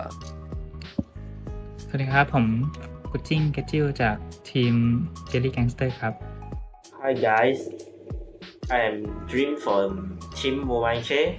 Hello, I'm Toji from FHT. ชื่อยุงแกะจากทีม NIC นะครับ เป็นตำแหน่งตัวจิ๋วของทีม Name from Raiken. Hello everyone, my team is with Chinese. We are all very excited in participating in this IVA. I felt very happy to join this tournament with my teammates. I'm so excited and proud of my team very much. ส่วนรู้สึกยังไงที่ได้มาแข่ง IVA ก็รู้สึกดีที่ได้เจอผู้เล่นเก่งๆนะครับ รู้สึกดีที่ได้ร่วมเล่นทัวร์นาเมนต์ IVA ครับเป็นทัวร์นาเมนต์ที่สนุกมากครับแล้วก็เป็นทัวร์นาเมนต์ที่ท้าทายด้วยครับ I feel very excited because it's my first time compared to new people. I think with the current player and the Mello that is supporting us, we are thinking that winning this tournament is no longer impossible, but we are still like competition appearance. We will try to bring a good performance for everyone. Our biggest strength of our team is our teamwork. Our survivor side, our teamwork is getting better and strong. And our hunter side is also very strong, especially Kuga with a very big character pool and high skills for each hunter. The strengths for my team is we are very good at communication. เราถามว่าจุดแข็งของทีมคืออะไรก็น่าจะเป็นสกิลเพลย์ของทีมแล้วก็ผมแล้วก็ท ทีมเวิร์กกับเพื่อนร่วมทีมอะครับ and my team strength is us play like a team and or skill play จุดแข็งของทีมคือการเล่นเข้าขากันครับทำความเข้าใจเพื่อนร่วมทีมแล้วก็คอยแก้เกมคอย We are all top players and most of us have experience that can help us out.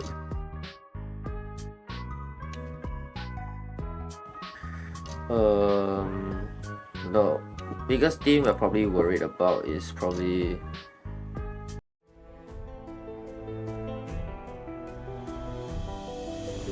Hey there, Identity 5 enthusiasts. Welcome to a special moment where we take a glance at the incredible journey of the biggest Identity 5 community tournament in Southeast Asia, IVA. I'm Nello, and today we're diving into the heart of this thriving community and celebrating the progress we've made together. Firstly, a massive shout out to all the dedicated teams, players, and fans who made IVA what it is today. Your passion and skill have transformed this tournament into a spectacle, showcasing the true essence of Identity 5.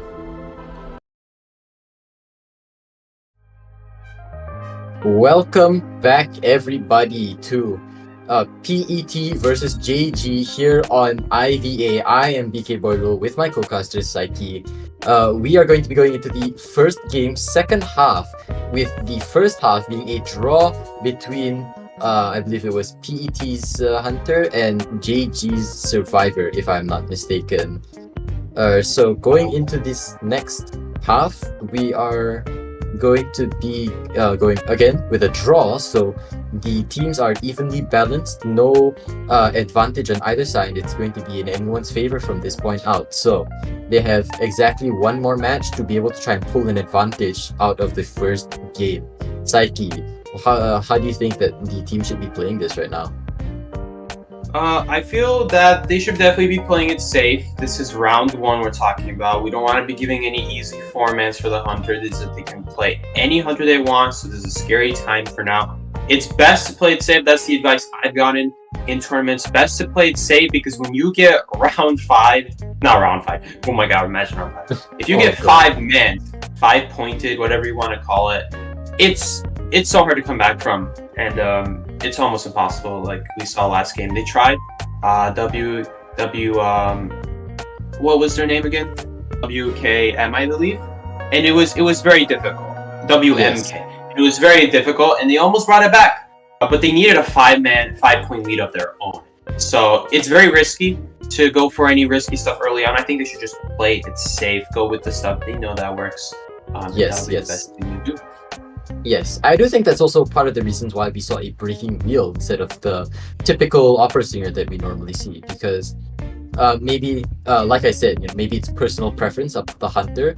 Maybe they're just more comfortable with the breaking wheel than they are with opera singer. Like, everyone always says that opera singer is the meta, but she's not like mercenary, right? Like, no offense to the mercenary mains, obviously, but he's a pretty easy character to learn how to play, relatively speaking, like compared to some of the other rescuers. Whereas opera singer, obviously Survivor, Hunter, different learning curves, but my point still applies that even though she is really good of a character, she's not necessarily easy to learn. So I do think that again, like you said, playing safe in the first round, so playing a safe Hunter, someone that you're familiar with, is probably the way to go for these teams.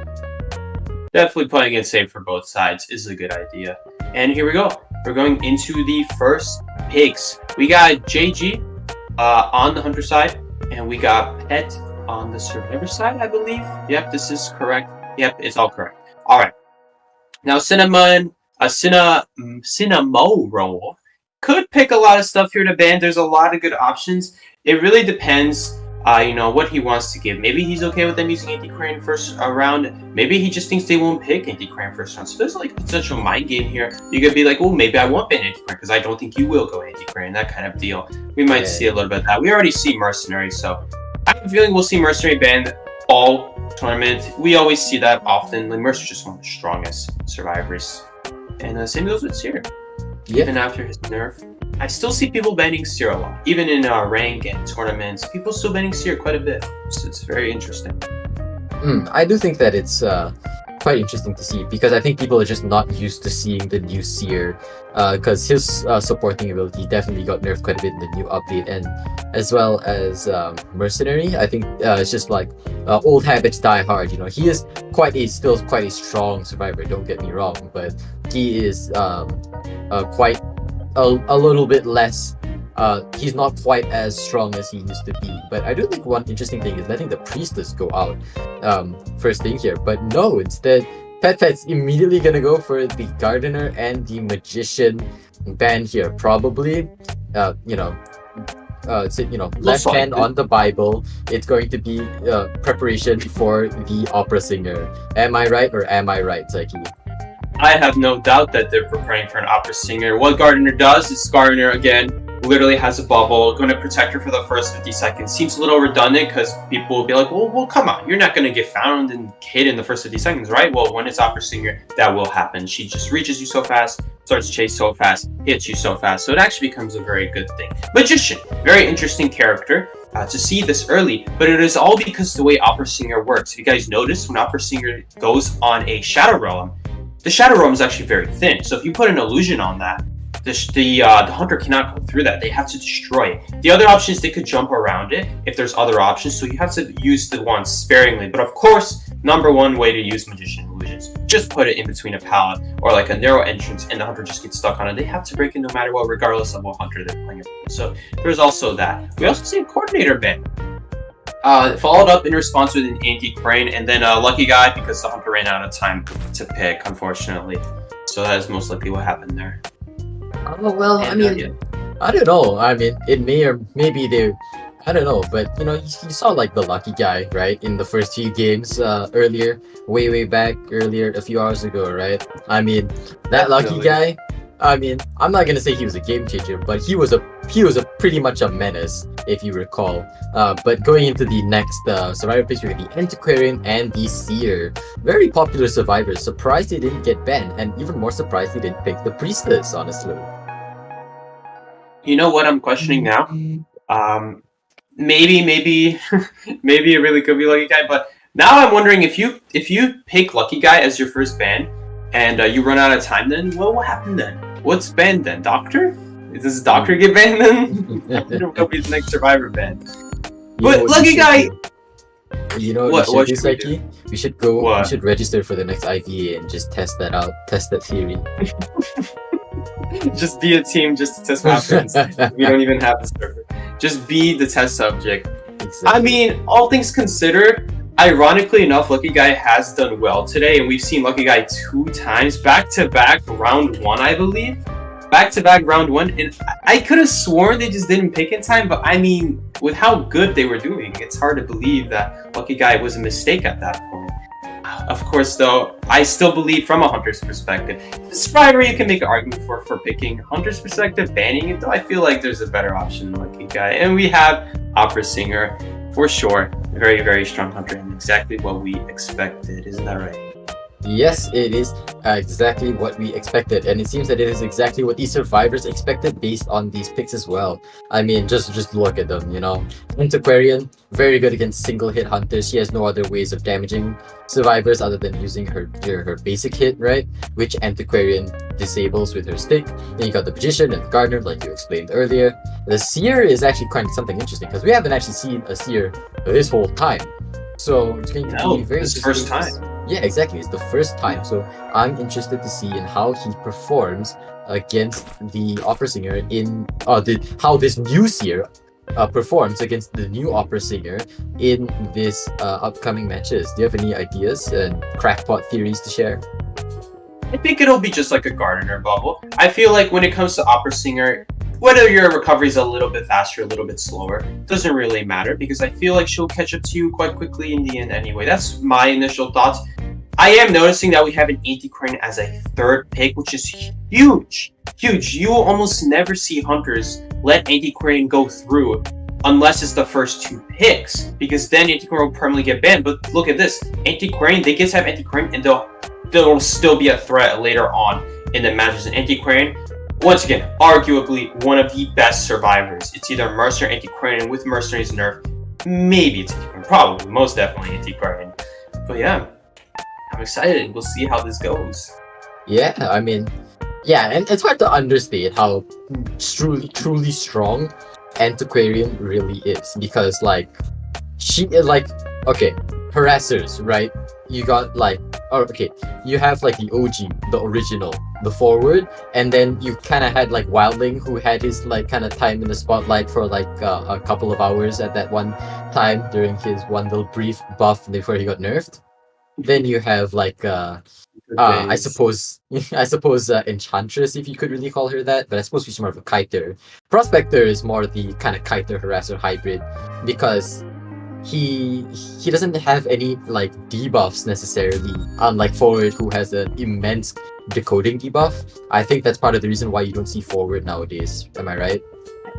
Definitely, 100%. I think it's ridiculous that we have a harasser who's so good at kiting, so good at supporting, so good at, maybe not so good at rescuing, but I mean, come on, if you get harassed from far, and if it's a main body hunter who has to get up close to you, you can definitely get away with that too. You can destroy bombs, I think statues, fireballs, a lot of things. There's a whole side of Antiquarian that no one talks about, the ability destruction, which is really cool. We also, here we go. We have our picks here. Oh, we're also going straight into the match. But yeah, there you guys go. We already know the picks anyway. Yeah. All right. Yeah. So going straight into the match, we see Cinema Roll headed straight over to the Seer here, who has unfortunately gotten hit by the tram and is going to be the first chase, getting a quick hit at the corner building here. But as you can see, the basement is not here, so it's going to be relatively safe for him to kite in this area. Cinema Roll continually using the dashes into the shadow area to try and speed up and catch up to the Seer. Seer already having used his broken windows on the pallet and just continually dropping those pallets. He does have, as you can see, flywheel and broken windows, it seems like. So no. So they knew that he was going to get chased. So they just gave him all the abilities, thinking that there's no way he's going to survive. I mean, it's Opera Singer. It's so hard to survive from this hunter. Beautiful Owl. Let's see how much this nerf impacts her. Not that much. It still seems pretty good. Like, he got to the Paladin's. Well, does she go around? Oh! Ooh, what a nice blink dodge. Does she... No, she doesn't teleport. I guess she didn't want to. It's a little bit risky. Ooh, Go and on. finally getting that hit off of the Seer. However, I must have a minor correction for you, Psyche, because the nerf that affected Seer, it's only affected the attack recovery increase, right? It only affects him when he's using his owl on his teammate. So when he owls himself, it is the same as normal. So it's only actually affecting his supporting abilities and not his kiting abilities. But Magician going in here for the rescue, yes, and getting it off, and Cinema Roll immediately back on the Seer. Seems the Seer is just trying to grasp his straws, going for any pallet he can, potentially vaulting over this pallet. Maybe nope, not going to vault the pallet. Not yet, at least, and is going to be going off to another area. Wow, to yes, fight another him owl. Using the other owl, but unfortunately it does not hit. And it seems that Cinema Roll, instead using her own body to block the Seer from getting into any good kiting areas and going down at the corner building once again. However, That was very nicely played. yes, Yeah. it was very nicely played. But take a look at the Cypher progress here, Psyche. Do you think it's looking good for the survivors right now? Let me think. 2 ciphers remaining. It's potential. There's potential here, but the Antiquarian is at 0% here. And on top of that, Magician, I'm not sure if he's out of cipher. Yeah, no, he's running around from what I can tell.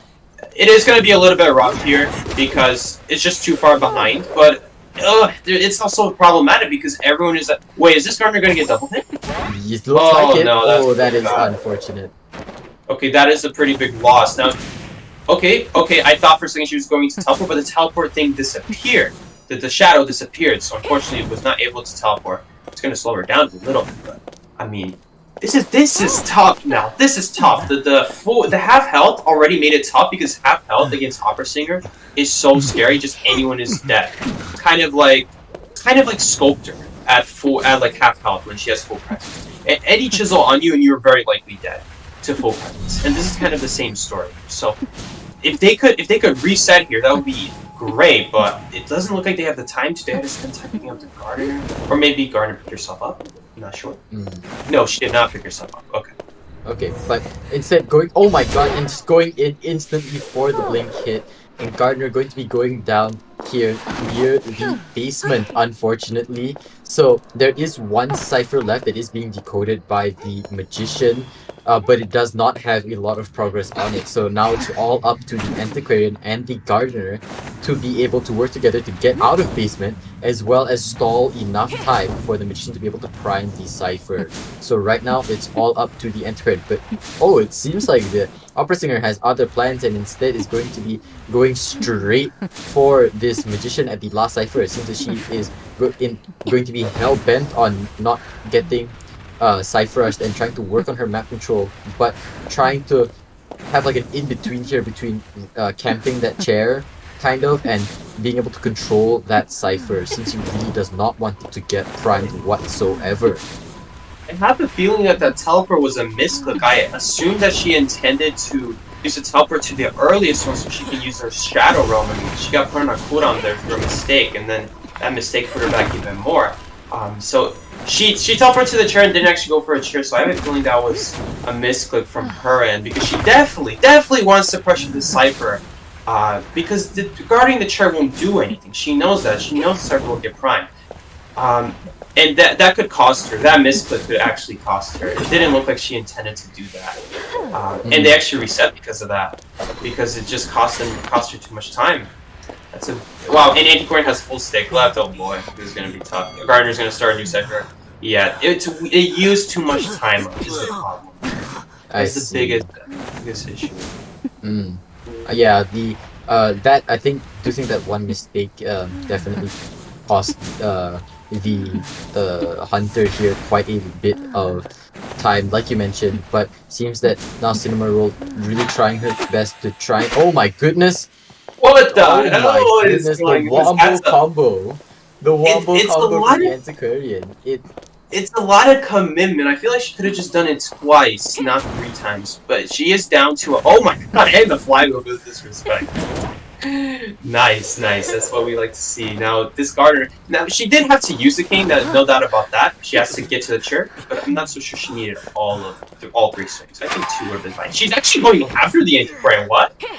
Ooh, interesting choice here. And now it seems that the cipher is not going to be popped. Oh, it seems that the magician doesn't have borrowed time. He has tied and broken windows, so popping the cipher now would not actually do anything. So they have to wait until the magician gets up again, and then they have to body block for the magician, it seems like, because... And I think that's why the Gardener is coming over and the Antiquarian is going over to decode the cipher. I wonder if the Hunter's questioning right now, why didn't they pop the cipher right then and there when she hit the Antiquarian? I feel like that would be a good question. Whoa! Got the hit off! Prevented the rescue. And still going to rescue, of course, but that means now Magician doesn't get to run away very far and goes down almost immediately. This could be the game changer that Cinnamoroll needs. Let's see what happens here. It very well could be, because look at this. Cinnamoroll has her teleport up and available. It's going to be quite... if the Gardener at the gate gets found out, then she's going to be in a world of hurt. It's not going to be good for... Tram, maybe Tram saves? Tram? No. Unfortunately, the Gardener is not saved by the Tram or her bubble shield today, and instead going to be slugging the Gardener at the gate and teleporting to the other gate. But Antiquarian is not around, yeah. Oh, he went in the wrong direction. Ooh, that's unfortunate, but teleporting back with her shadowed figure there and going to be chairing the Gardener once the Antiquarian is 100% confirmed to be in the clear, it seems. Absolutely. I mean, maybe Antiquarian can get out here. It should be safe to get out dungeon. No, I don't know. It's gonna be close because she has to wait for Gardener to die. Yeah, she'll make it because of that mistakes. I wonder if she didn't screw up, could she have saved herself? Antiquarian had some stick left, so it's unlikely. But as long as she doesn't miss it, that should be a one escape no matter what. So very well done. From the Antiquarian, not going for a gate there at the end, because that would have been very risky, not knowing how much, well, she probably knows how much progress there is, but too slow. It does it too slowly to be able to safely do a gate. So instead opting for the dungeon and securing a 1-person instead of a complete 4-person kill, which would have been detrimental for the team.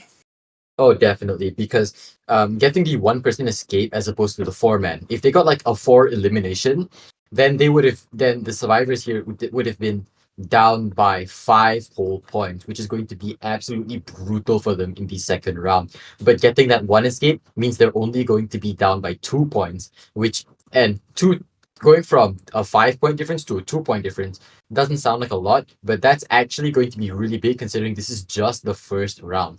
They have 1 and maybe 2 more rounds to go after this, which you could use potentially to turn the game around.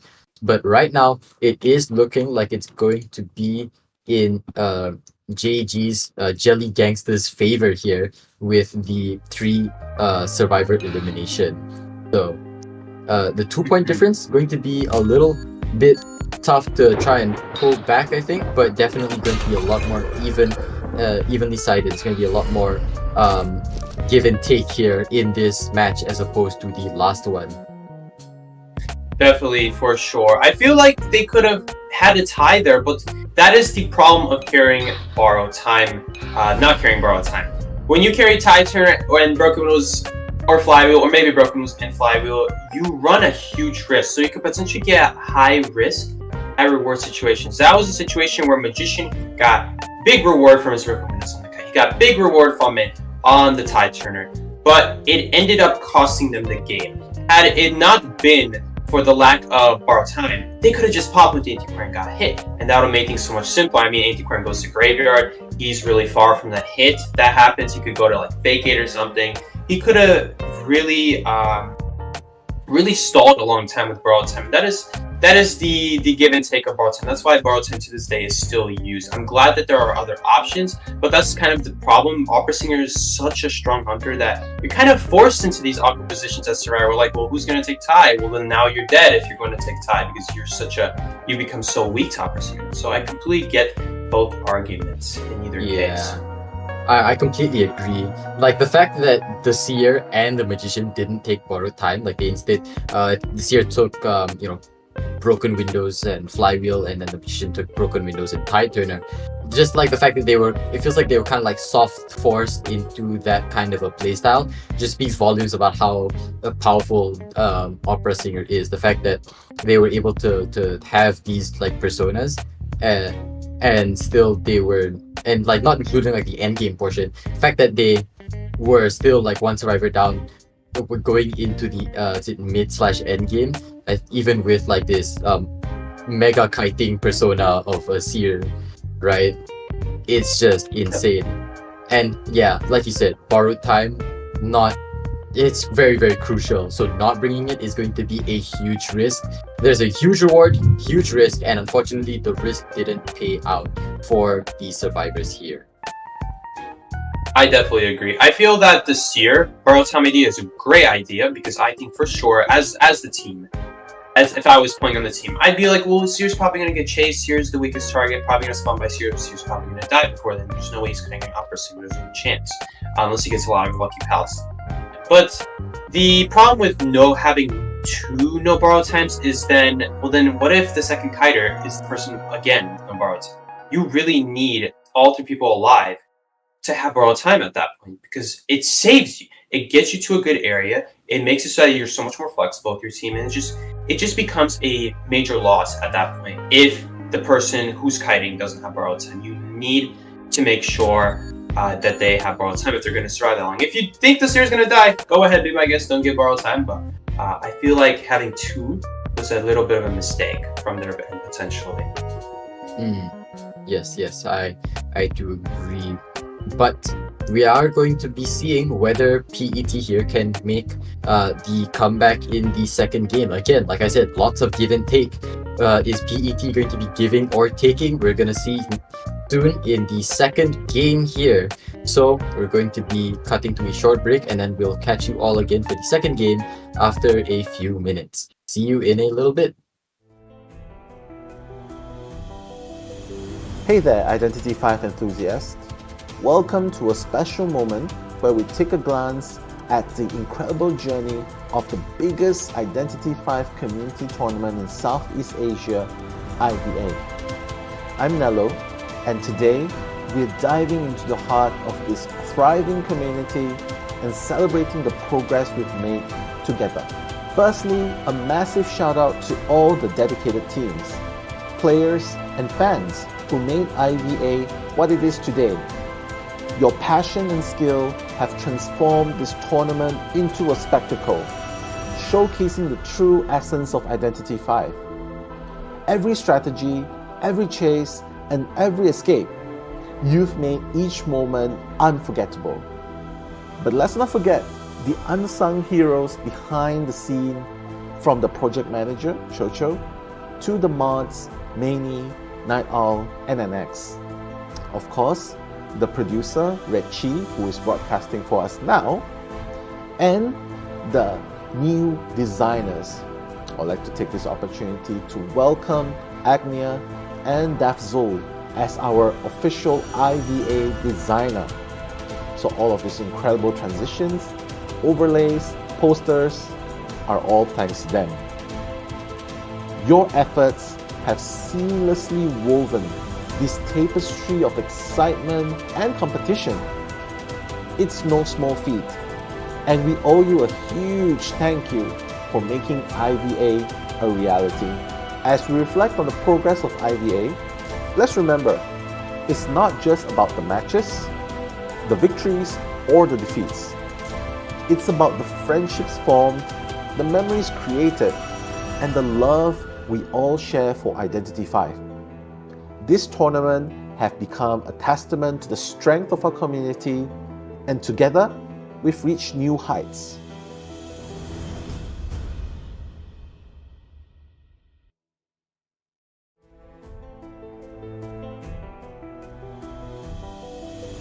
Hey there, Identity 5 enthusiasts.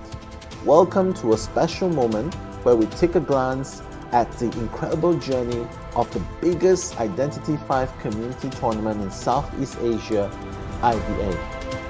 I'm Nello, and today we're diving into the heart of this thriving community and celebrating the progress we've made together.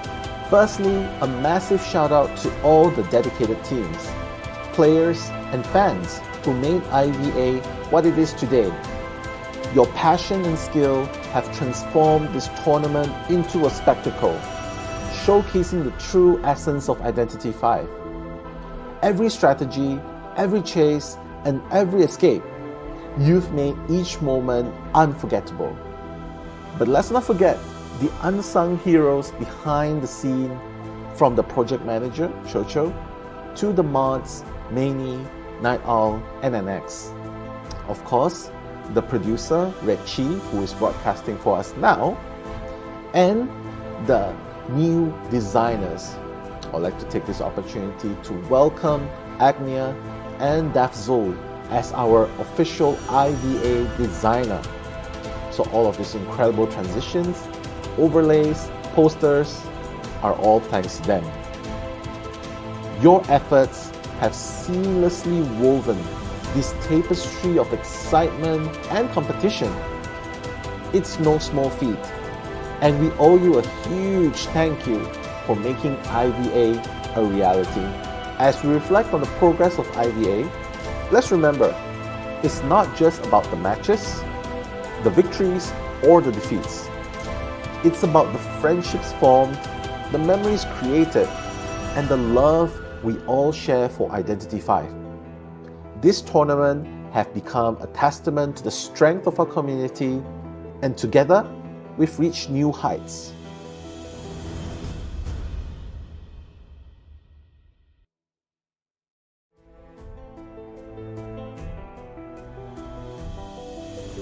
Hey there, Identity 5 enthusiasts. Welcome to a special moment where we take a glance at the incredible journey of the biggest Identity 5 community tournament in Southeast Asia, IVA. I'm Nello, and today we're diving into the heart of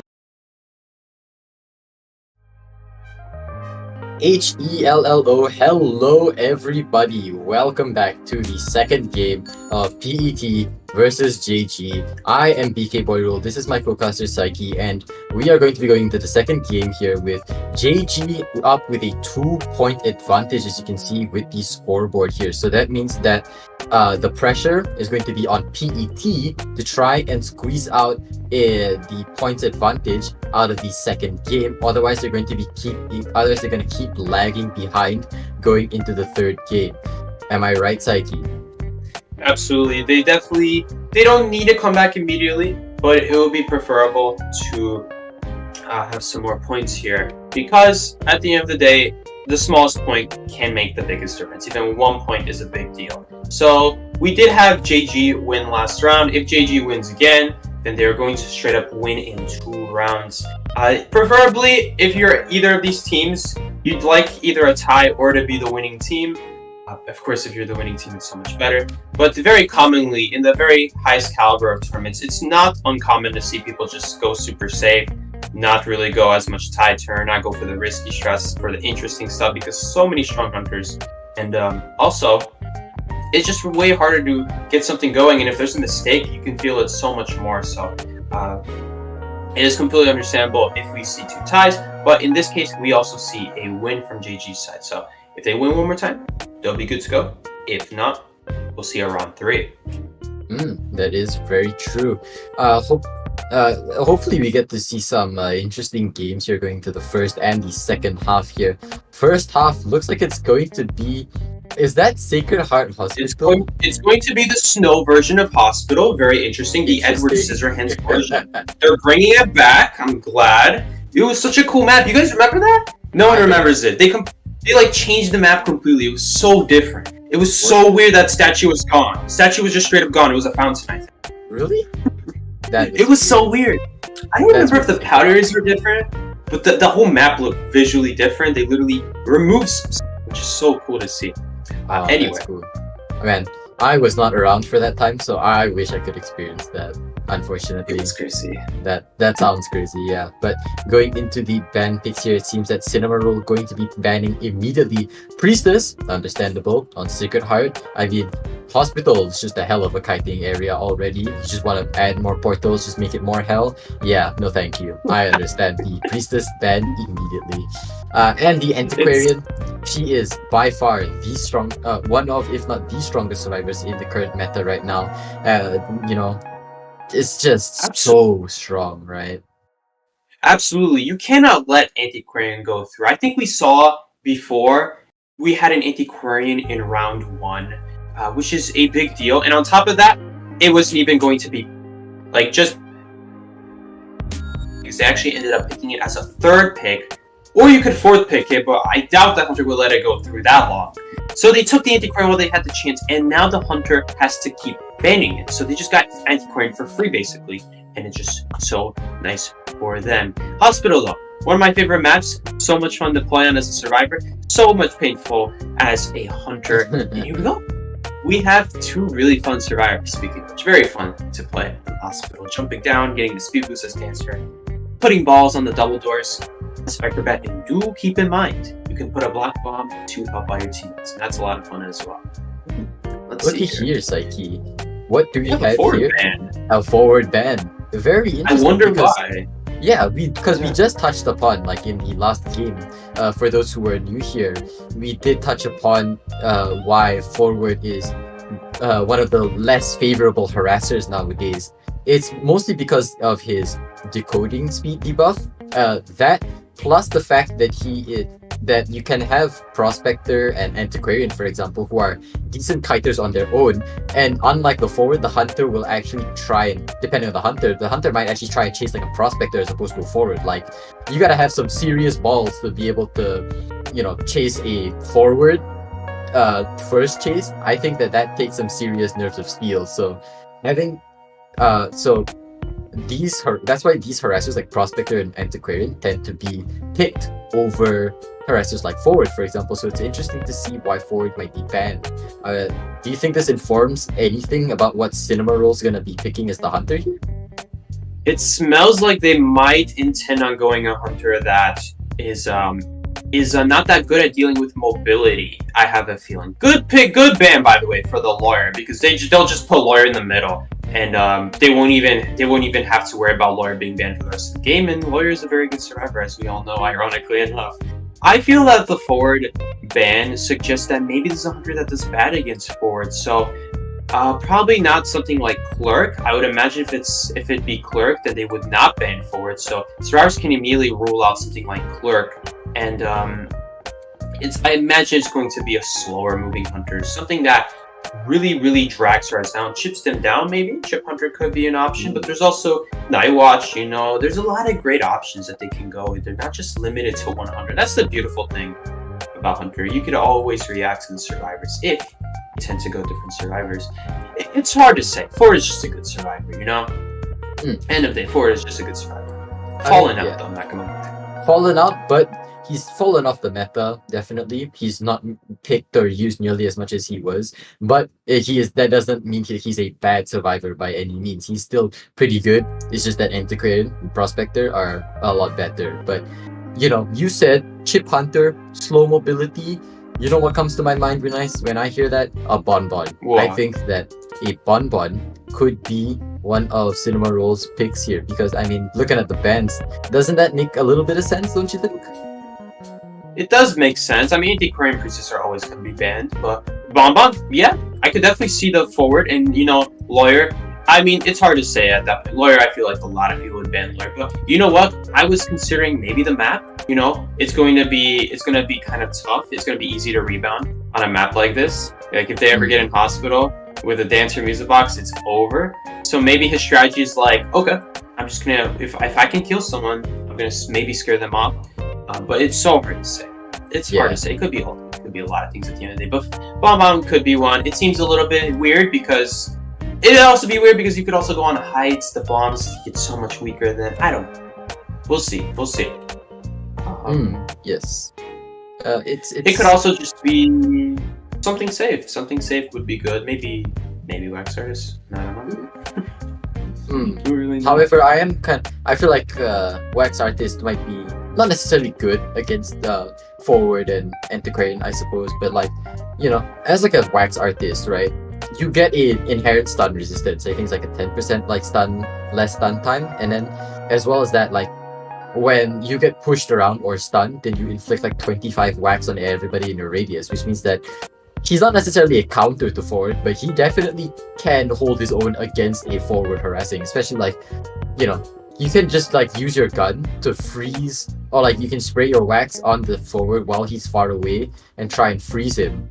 And then when he's frozen, pick up the survivor and you don't have to worry about him. Then he's the one who has to react to you, as opposed to you just pick up the survivor and then you get stunned. And then you end up losing the survivor, and then you get depressed and cry.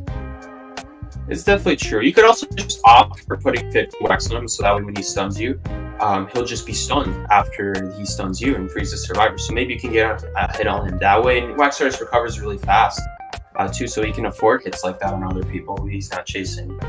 I don't know. Could be a lot of things. I hope the hunter doesn't lock in Hellember from not picking for too long. That's a little bit scary. Well, now if it's Hellember, I can't defend a Hellember at that point. Well, if it is a Hellember, it's going to be an interesting match. But unfortunately, how did you know?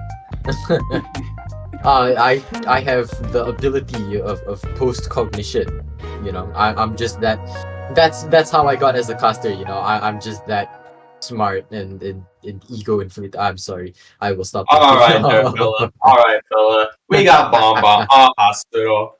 It's gonna be a pain if they get in hospital. There's no doubt about it. But again, every hunter would have a pain in hospital. I feel some do better than others. In fact, I was thinking more of you know what I was thinking? I was thinking of more like a Naya. With this dancer, with hospital being a thing. I don't know with Antiquarian ban, with forward ban. I feel like forward, if you're ever returning your harpoon, you're about to try to hit someone, boom, forward just stuns you. I was really thinking maybe we might see a Naya, but anyway, it's fine. We got the bans here selected. We got the map spawn selected. Wow. Mercenary spawning shack. I like this. I like that people are learning that just because you spawn front gate doesn't mean it's necessarily a bad thing. You can get into hospital so easy that way. So I'm glad people are not sleeping on that. Yeah, that is true, and Right. especially because it's a cheerleader, right? You can use like her speed boosts to speed in through like the birdcage area and then immediately get to the hospital for the female dancer support. Am I right or am I right? Absolutely. I also like that the mercenary spawn kind of throws off the hunter. You know, most mercenaries wouldn't spawn there, but the reason he spawned there is be like, okay, well, if someone were to spawn here, no one else wants to spawn here because it just makes it so fast to start chasing you. So that's a good consideration if they thought that far ahead. I like that. I do agree. And here we Having go. like this kind of variety in the spawn locations instead of the usual plus and X formations that we've come to see and know and love. So going into the game here, we got Cinema Roll as the Bonbon immediately headed on a diagonal towards the Acrobat. It does make a lot of sense. You know, Hospital is a big no-no. Mercenary also a big no-no. So instead, going for the Acrobat here at the Wins area. Carefully watching where the bomb goes. It's very smart. He's got peeper. Yeah, he's got bomb peepers. on. Look at that. It's very Okay. It's a little risky. It's a little risky considering the map and how strong these areas are. I would have expected more of like a blink, let's say. What do you think though, BK Boy? Is this peeper like a reliable strategy on this I kind of think map?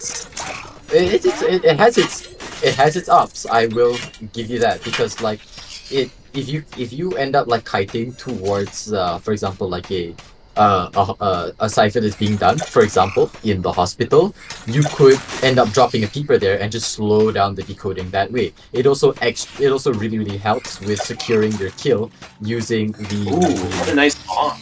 Yeah, really good bomb there. And with the slow music box from the female dancer and another one coming right up on the second floor. Oh my goodness. That's okay. Now he has to do something about these boxes. Yeah, yeah, for sure. Peepers could have its moment to shine, but imagine if he had like a blink here. It would be a different story completely. How does he deal with this now? Oh no. That is a wonderful question. It's going to be quite the pain, I think, because even though there is like the peeper here, being able to try and like see the Acrobat and slow him down through like the walls and stuff, it's not going to be enough to just counter all these slow boxes. Oh my god, he is an old There's a man. slow box under the pallet, so he can't even do anything about that. I feel like he should have broken one of these boxes a little sooner, though. This is unchaseable right now. As it stands right now, did you guys see? He actually got Hunter's Instinct in the top left because that's how long the game didn't think he was chasing for. So it is going to show how much of a difference. Beautiful firebomb. Is he going to drop down here? That would be a smart move. Great move from the thinking there. I really think he should have broken that pallet, that box right there. Right? God, exactly. Yeah. I forgot that this pallet was never used here. Yeah, Oh, I mean, God Pellet just being used here is going to be really good. Throwing that bomb there to try and throw off the Acrobat, flywheeling through it, a really good flywheel, and back into hospital he goes. What is the Hunter gonna do? This might seriously be the first 5-cyber kite of today's stream. This is ridiculous. He is out of bombs here, so it looks like he's cutting it down close to the wire here. Can he survive? A basement kill would be threatening for this Survivor team, even though they got such a great kite, so much great support. This could kill their game if they don't play this right. Ooh, this is a little scary. We'll see what the Mercenary does. Mercenary has to go for this rescue. There's no doubt about it. They have to go for this one. What team is this? This is Pet. They have to go for this. They have to go for this. Because Pet is at the disadvantage, meaning that they have to be able to get a tie or better if they want to my God. up their points advantage. Look at that box. Look at that box placement. He hid it in the room. That's crazy. That's crazy. That is actually wonderful. I do think though that for this rescue, right, they have to they have to kind of put their all into it. So I think the Mercenary coming in as well as the cheerleader. You can kind of see the cheerleader, right, hanging out around the birdcage area, ready to give some support if they need it.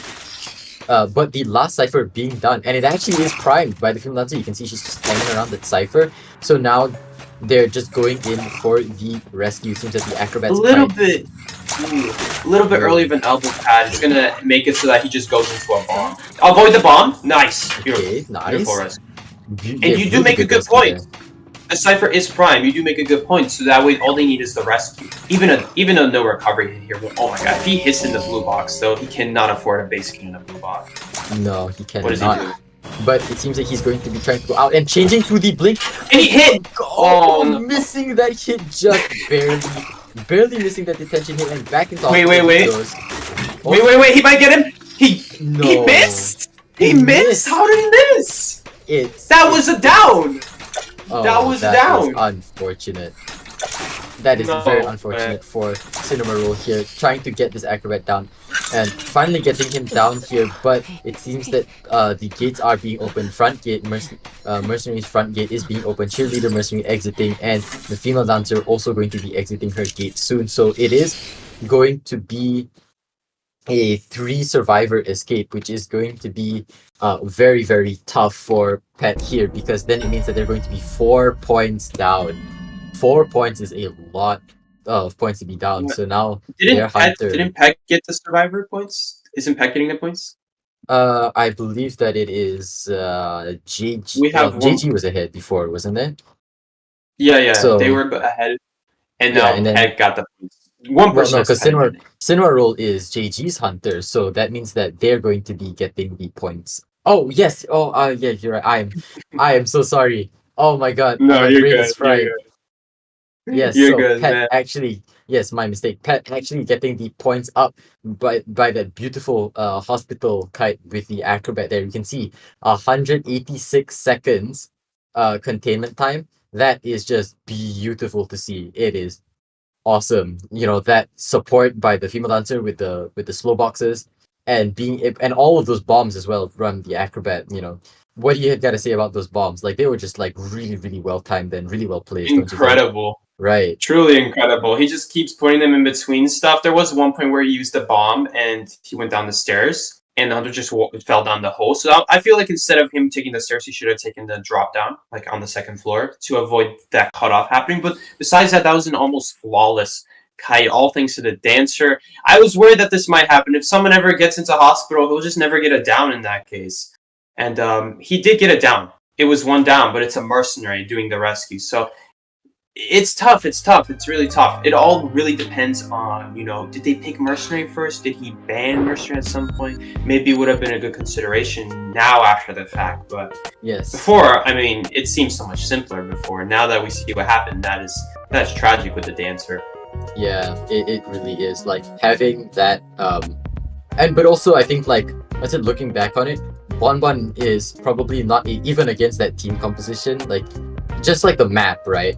Like you said, Naya probably would have been a better choice at the beginning of the round because her abilities are better suited for such an area like hospital, whereas Bonbon, he is just kind of trapped. He can't really do much because his bombs don't have the range, both laterally, like across, like he can't really throw them very far. Like a lack of range.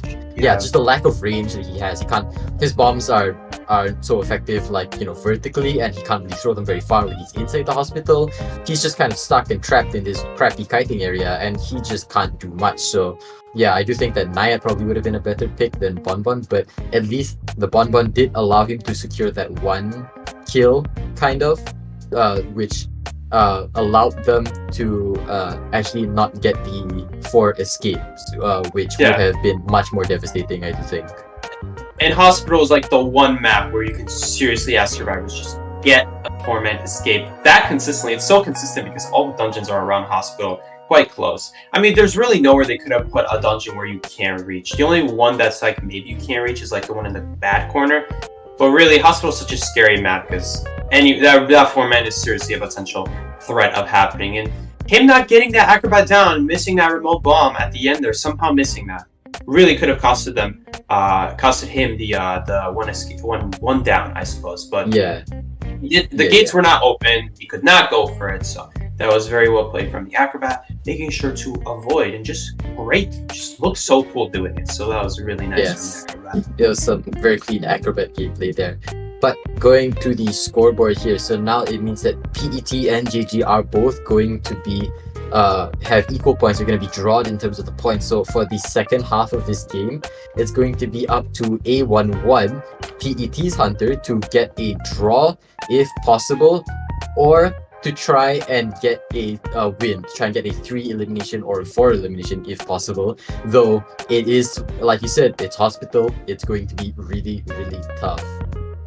Exactly. So just as Peg got three people out, 3-person escape, JG can do the exact same. They have to be very careful. This is why you don't see hospital that much in tournaments. It's because there's not a lot of outplay potential the hunter can do, and for survivors, it's pretty brainless. They just have to be like, okay, just run a hospital. That was a lot of gameplay there. That was a good gameplay of support, but at the end of the day, Dancer just dropped the box and just kept decoding after that. So yeah, at the end of the day, I feel like Hospital is more of like a more brain dead map. That's why we see Chinatown ever sleeping, because these are maps where you require teamwork, and that's where better teams come out on. Yes, exactly.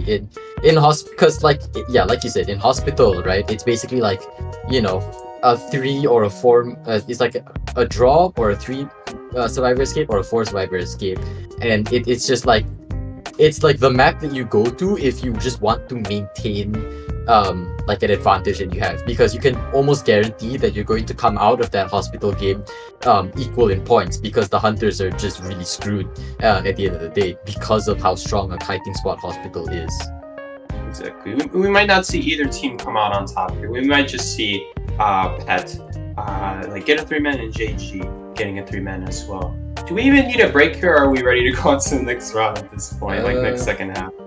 I don't know. I mean, if you're up to keep talking until we get to the... if you're up to keep talking until we get to the next set of screens. All right, let's go for it. So, all right, so the second half, right? It's going to be A11, which is Pet's Hunter, versus JG's Survivors. Yes. So I think...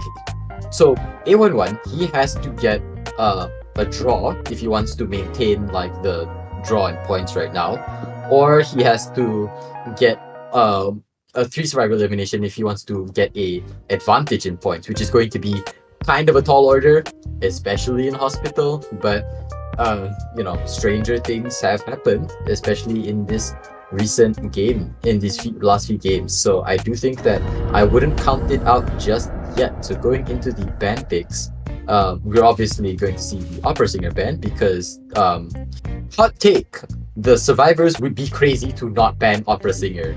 I don't know, it's just, she's just so powerful, and I mean, they should yeah, they should definitely consider it at the very least. But we'll see here. We'll see.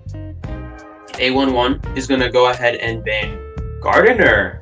Gonna ban Gardener. Now, remember, the hunter has to ban before the survivors ban their hunter. So, it's looking like he's going picks that would be good against Opera Singer. It's almost like he doesn't think they're gonna go Opera Singer, but I'm sure he has another plan in mind in case things don't go his way.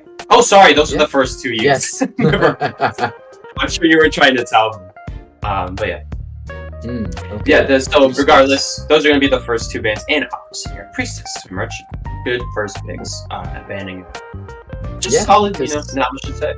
Yeah, I mean, like, obviously, like, Priestess is just, you know, Priestess is just Priestess, and then you have Toy Merchant, who is quite the menace in double story buildings, especially hospital.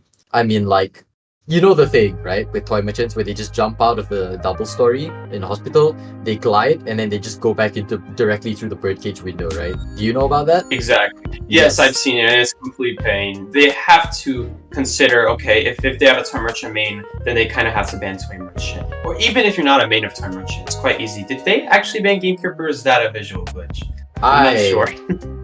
I'm gonna eat my words if they actually banned Gamekeeper there, because... oh boy. The disrespect is real if they ban Gamekeeper. We'll see the Opera Singer if they didn't ban Opera Singer, but if we don't see Opera Singer, I'm just gonna assume they did ban Opera Singer. Yeah. It is what it is, they actually did ban Gamekeeper. I'm checking it right now. They did ban Gamekeeper. Oh wow. Okay. I'm eating my words. That is... the disrespect is real. They do not respect the Opera Singer at all. I mean, they have like some pretty good survivors on their team, don't you think? Like, we got the lawyer, very good decoder, acrobat, like we just saw, really good kiter, especially in hospital.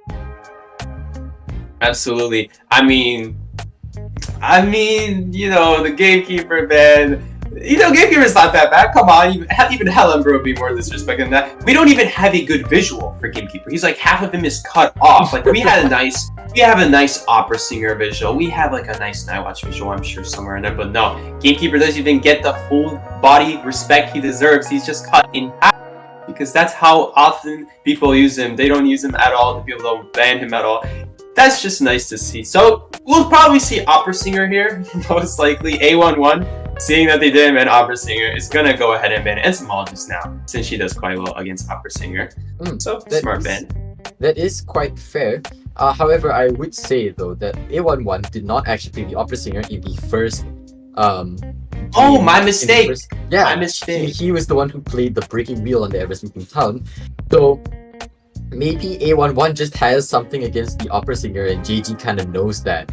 Maybe they are banking on the fact that A11's opera singer is not going to be as up to par as some of the other opera singers that they've come to know and love. So I think that's what the kind of thing that they're banking on. They're hoping that they can get the opera singer out and then just try and be able to just destroy her with this, with A, this map, right? Because it's just hospital, and B, the survivors are really good, especially against an opera singer. You got an acrobat, a lawyer, just set a lawyer in hospital and you're good. And then you got a mercenary, prospector. We haven't seen a prospector this whole game, have we, Psyche?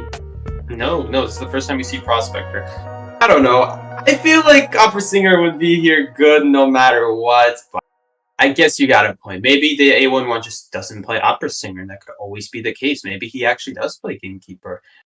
Because we have to remember, this is not like these are starting out teams. These are not teams who are they could play the best hunters, but they don't have to. Yeah. They might be specialized in other sections of the game, which is something nice we see. So for all we know, maybe he does play gamekeeper. Most likely. Because I doubt they would throw away a ban this early. Come on, it's round 2. I mean, yeah. But honestly, if A11 does actually know how to play and does actually main gamekeeper, I'm going to be a little bit more miffed about that, because I would have loved, would I have loved to see a gamekeeper gameplay. Especially like in a tournament, like you never see that. It's just so rare to see that at all. It'd be nice to see him put some trap spots, see if survivors fall for it. There's a couple nice, nasty trap spots you could put on hospital. There's definitely. A couple. Yeah. Like I could think of all the birdcage ones. You could put one in the double doors. You could surprise him with a drop down trap. We see Axeboy instead. Axeboy. That's nice. Ooh. That's cool. Second It's still pretty Axeboy of the day. Interesting. Interesting. I do remember, right? Because I'm gonna level with you, right, Psyche? I started playing IDV around season 16 when Breaking Wheel came out, and I was not very into the whole meta game at the time. So, I remember hearing a lot of my friends tell me that before like Sculptor and Breaking Wheel came out, Axeboy was actually pretty big in the meta. Is that true or not? When he first came out, it was kind of a debate. Is he A tier? Is he B tier? What made Axeboy weak back then when he first came out was because he didn't have purple souls. He had strong full presence that like bounced back. Instead of slowing down survivors, he would bounce back from his body and like shoot out like a foggy blade. It would reflect off of him basically, but he would still get the speed bonus out of it. But the problem with that is that every survivor would just walk out the tree and boom, he loses everything. He needs to plant a new tree. You don't even get a purple soul. So they buffed him. And he was apparently so good that the devs had to nerf him. And the nerf really hit him hard. It was how fast survivors break the tree. Now survivors break the tree 33% faster. Went from 12 seconds to 8 seconds. And now it means that you cannot get a purple soul on you if you destroy the tree, obviously. He was a good hunter, though. He was a good hunter at some point in the game. This was in 2016, you said? No, the game wasn't even out. No. Season, like, What year? I came out. I joined, like, season 16 or something like that. Yeah, Axeboy was probably good by then. Axeboy, I believe, was good. Okay, but, I mean, maybe A11 here is gonna, like, try and prove us wrong. Maybe he's gonna say something like, you think Axeboy is not good anymore? I'll show you what's what. We'll see. The biggest downside, there's a lot of technical things about Axeboy. There's the fact that you can put the tree on the restful road and there makes a tree at the end of it. There is there's the how do purple souls work? When do they disappear? Why do they disappear? there's too many things to take advantage of exploit, I find, because survivors also who know how exploit works, they'll know, oh, a tree can only have 2 souls. If the soul is a purple soul, it'll stay on the survivor. So what a harasser will do is they'll purposely walk out of the tree 2 times, and then the tree has no souls, and then the exploit's screwed because the kiter is kiting in his tree with no souls. And there's so many little technical things that like hurt exploit. That's why we don't see exploit a lot in tournaments. Anyway, sorry to keep going on. Here we go. We have the match starting on. Yeah, very interesting It's just to a learn lot more of about this it is minor hunter, it is actually. He's very similar to the technicalities of Hellunger. You'd be surprised. There's a lot of technical things about him. I see. But going back into the match here, we did see that the lawyer just slapped right into the middle of the hospital. Makes a lot of sense. He's the most fragile kiter. He's the decoder. He can just kite a long time in the hospital if he were to get chased, and most hunters would rather not chase in hospital, which leaves him fine and dandy with the decoding buff in the hospital. So going straight into the match here, Prospector going to take the first kite and getting a really good magnet stun at the staircase. Very good. You always love to see those kinds of stuns. Oh, but a lucky purple soul at the right time led to a hit. That's what the exploit likes to see. Yes. That was amazing. We can see that that's it. Prospector now going to be kiting still in the hospital, but going back into an area very That was misty. a little close. That was a little too close for comfort. But the Prospector managing to get another magnet off, this time a little less, this time not as good as the one in the stairs, but still pretty good. And immediately going for the blink hit on the Prospector, just not letting him get any room to breathe. You are going to go down as soon as possible, and I am going to camp you. That's what A11 said. So going to be cheering here. Sorry, go on. Yeah, going to be cheering here near Zhao Kan's cipher. It seems to try and potentially disrupt these ciphers. What were you saying, Saiki? You know, for an exploit, that was a pretty good chase. Look, they don't even have a sight for them before he's on chair. So this is pretty good. This is not bad. I like that this start he has. So it seems like they were rotating a lot early game because by the time he had his blink up, they were still like 50, 60. Not super great. Not optimal.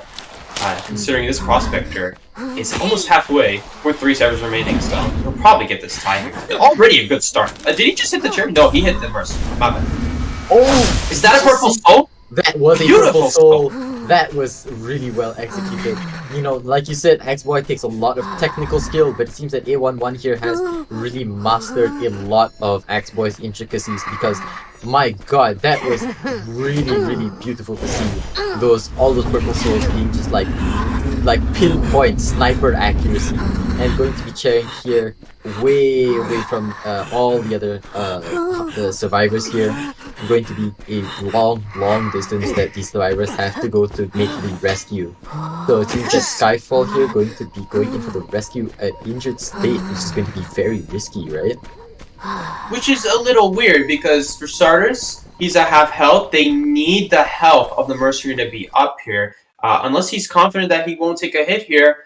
But the other thing is, I feel it's interesting the Hunter also chaired away from the ciphers. Why not buy ruins, maybe, to put a little bit of pressure if given the opportunity to. Always good to give yourself the opportunity. Maybe he'll go for a Terror Shock here? No, he did not get it.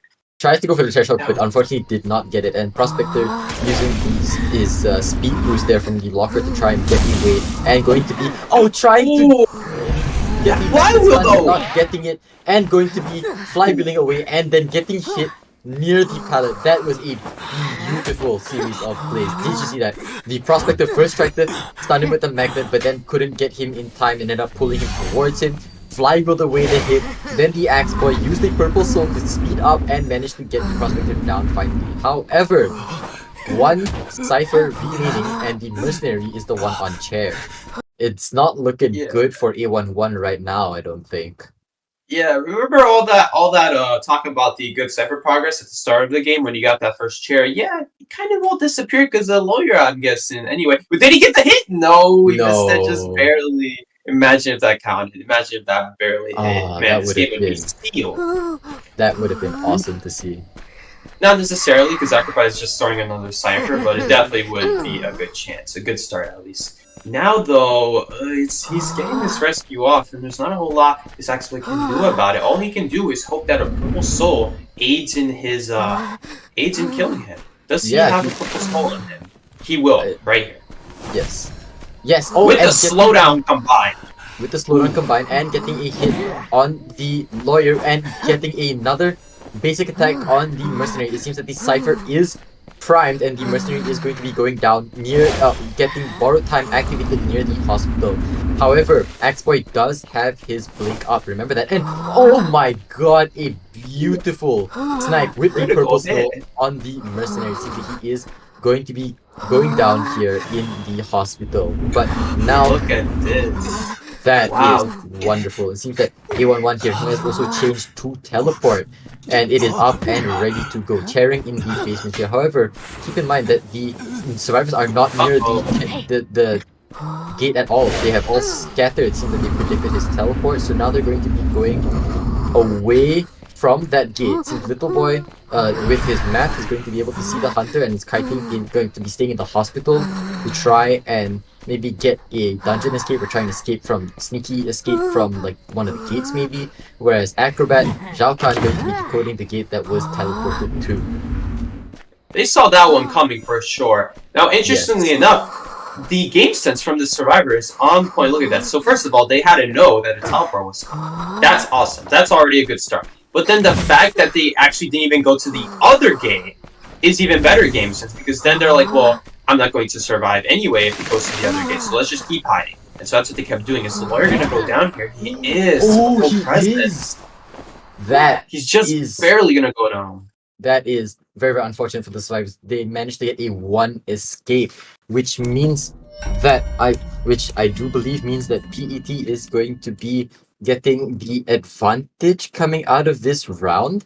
You can take a look, see the details here. You can see Acrobat getting 300% decoding progress. That is really, really insane. And the lawyer with the 200%, really clean numbers we got there. Prospector, 65%, 65-second containment time. Pretty good considering how just like that. I mean, just look at that early game. That was some insane early game plays from A11 there. And then the 75 containment time from the mercenary afterwards. That was just really, really good games. He did manage to get Cypher Rush, which is rather unfortunate, but still managing to clutch out that 3-man elimination. Yeah, one person could look at this match in the first 2 minutes. You could be like, oh, it's going pretty good right now. It's going pretty great for the hunter right now. And you look away for 2 minutes, and you'll be looking at it like, what the heck just happened? What just happened? How did this happen? So that's the biggest thing that I was looking at this match, looking at, whoa. It just all at once, just boom, boom, boom, 3 ciphers popping.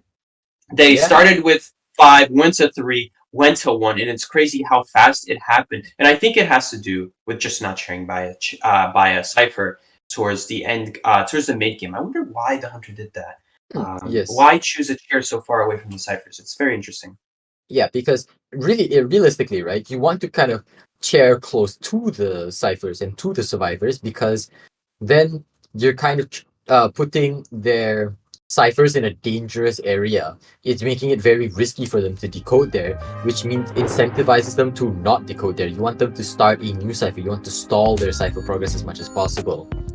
So by chairing near them, you kind of disrupt the cipher machines, which is in the hunter's favor, but chairing away from it is not in your favor because you're letting them decode the cipher machines as they please. So yeah, it's very, very interesting to think what was going through his head, like what was the thought process behind chairing away from the other cipher machines. It's definitely could have been better maybe if he was by a cipher. At the end of the day, the ruined cipher is a little hard one to deal with, but there is a chair that they added recently, the devs added recently, that's close to that cipher, so maybe something could have been done there. It's just good to give yourself an option. Maybe if you see the chance, go for it. If not, then you'll kill the person, and then you'll be able to spend less time walking after cipher. That's the biggest thing about just dealing with Cypher Rush. Just being aware, hey, I should chair here, I should go over there, and just being aware of your position. Probably the biggest thing with Cypher Rush, I would have to think. So here we go. We got Pet getting 3 kills as a hunter and 3 escapes as a survivor. Does this mean they're in the lead right now? Yes, IPK. it does. They're going to be in the lead for 2 points, I believe. Yes, they're going to be in the lead by 2 points going into the third game, which means that now JG is the one at the disadvantage. Now they're the ones who have to pull back up.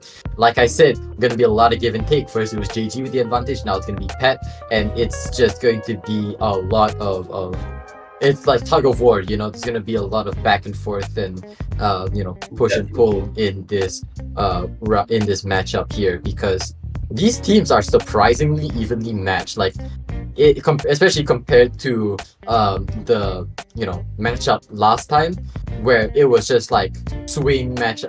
Where it was just like they got swing victory after swing victory in both sides' favors. You got like 4-man here or 4-man here. It's crazy. These teams are surprisingly evenly matched. You got a draw and then like some 3 escapes and a 3-man kill. It's pretty evenly matched, and I'm actually very excited to see what goes down in the third game. They're making it very even, that's for Yes. sure. But as we wait for the third game, guys, we will go into a slight break, take a quick breather. That was a lot of stuff that just happened. We just saw Pet completely flip the board, so that was very cool to see, and I'm excited to see what's going to happen for the next round. Guys, we will have a slight break. We will see you in a second. Take care, guys. See ya. Hey there, Identity 5 enthusiasts. Welcome to a special moment where we take a glance at the incredible journey of the biggest Identity 5 community tournament in Southeast Asia, IVA. I'm Nello, and today we're diving into the heart of this thriving community and celebrating the progress we've made together. Firstly, a massive shout out to all the dedicated teams, players, and fans who made IVA what it is today. Your passion and skill have transformed this tournament into a spectacle, showcasing the true essence of Identity 5. Every strategy, every chase, and every escape, you've made each moment unforgettable. But let's not forget the unsung heroes behind the scene, from the project manager, Chocho, to the mods, Maney, Night Owl, and NX. Of course, the producer, Red Chi, who is broadcasting for us now, and the new designers. I'd like to take this opportunity to welcome Agnia and Dafzol as our official IVA designer. So all of these incredible transitions, overlays, posters are all thanks to them. Your efforts have seamlessly woven this tapestry of excitement and competition. It's no small feat, and we owe you a huge thank you for making IVA a reality. As we reflect on the progress of IVA, let's remember, it's not just about the matches, the victories, or the defeats. It's about the friendships formed, the memories created, and the love we all share for Identity 5. This tournament has become a testament to the strength of our community, and together, we've reached new heights.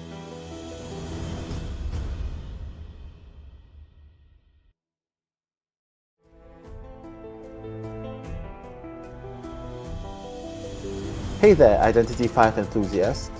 Welcome to a special moment where we take a glance at the incredible journey of the biggest Identity 5 community tournament in Southeast Asia, IVA.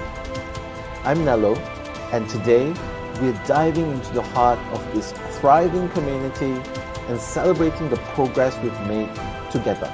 Firstly, a massive shout out to all the dedicated teams, players, and fans who made IVA what it is today. Your passion and skill have transformed this tournament into a spectacle, showcasing the true essence of Identity 5. Every strategy, every chase, and every escape, you've made each moment unforgettable. But let's not forget the unsung heroes behind the scene, from the project manager, Chocho, to the mods, Maney, Night Owl, and NX. Of course, the producer, Red Chi, who is broadcasting for us now, and the new designers. I'd like to take this opportunity to welcome Agnia and Dafzol as our official IVA designer. So all of these incredible transitions, overlays, posters are all thanks to them. Your efforts have seamlessly woven this tapestry of excitement and competition. It's no small feat, and we owe you a huge thank you for making IVA a reality. As we reflect on the progress of IVA, let's remember, it's not just about the matches, the victories, or the defeats. It's about the friendships formed, the memories created, and the love we all share for Identity 5. This tournament has become a testament to the strength of our community, and together, we've reached new heights.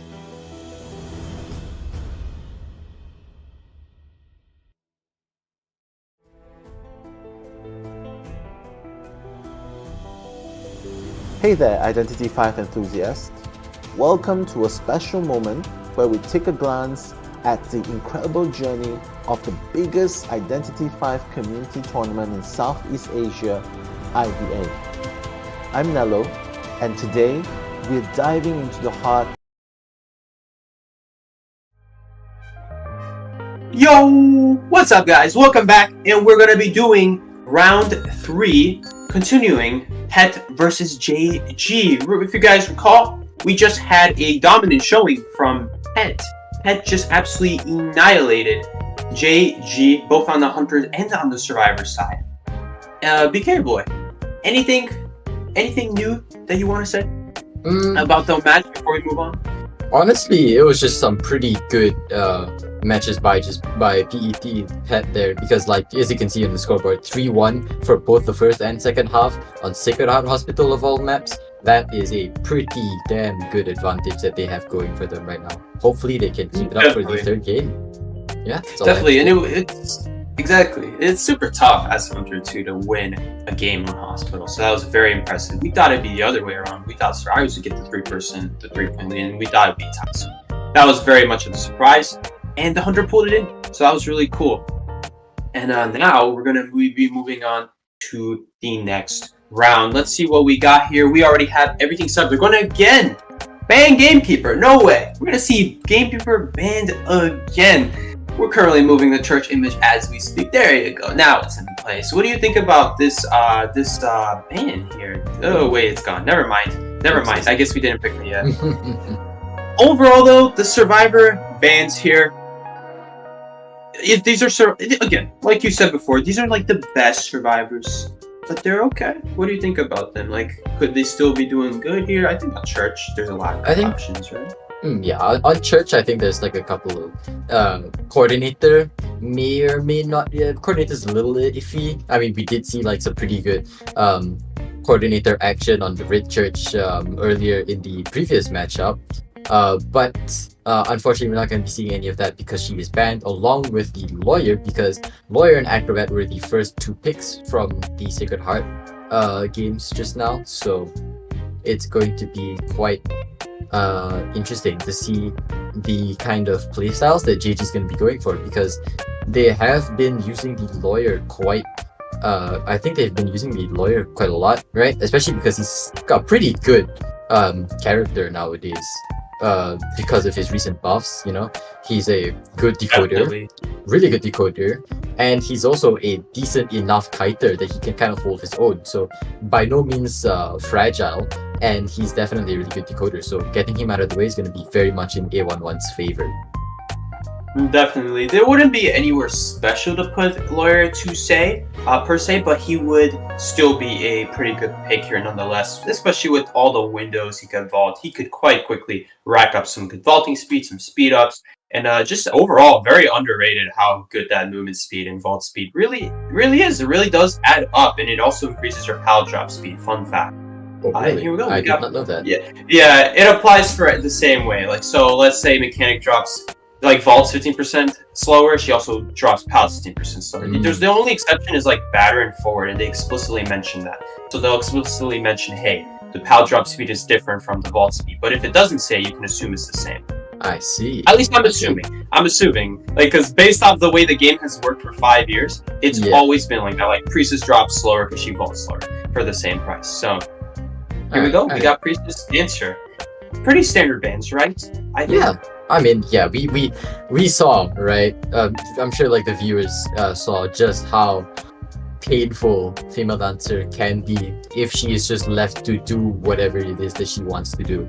Just having those slow boxes around is just going to be such a pain for the hunter, especially if A11 here does not get rid of them ASAP. So I think that getting her out of the way, just getting her banned outright, is going to be very good for him.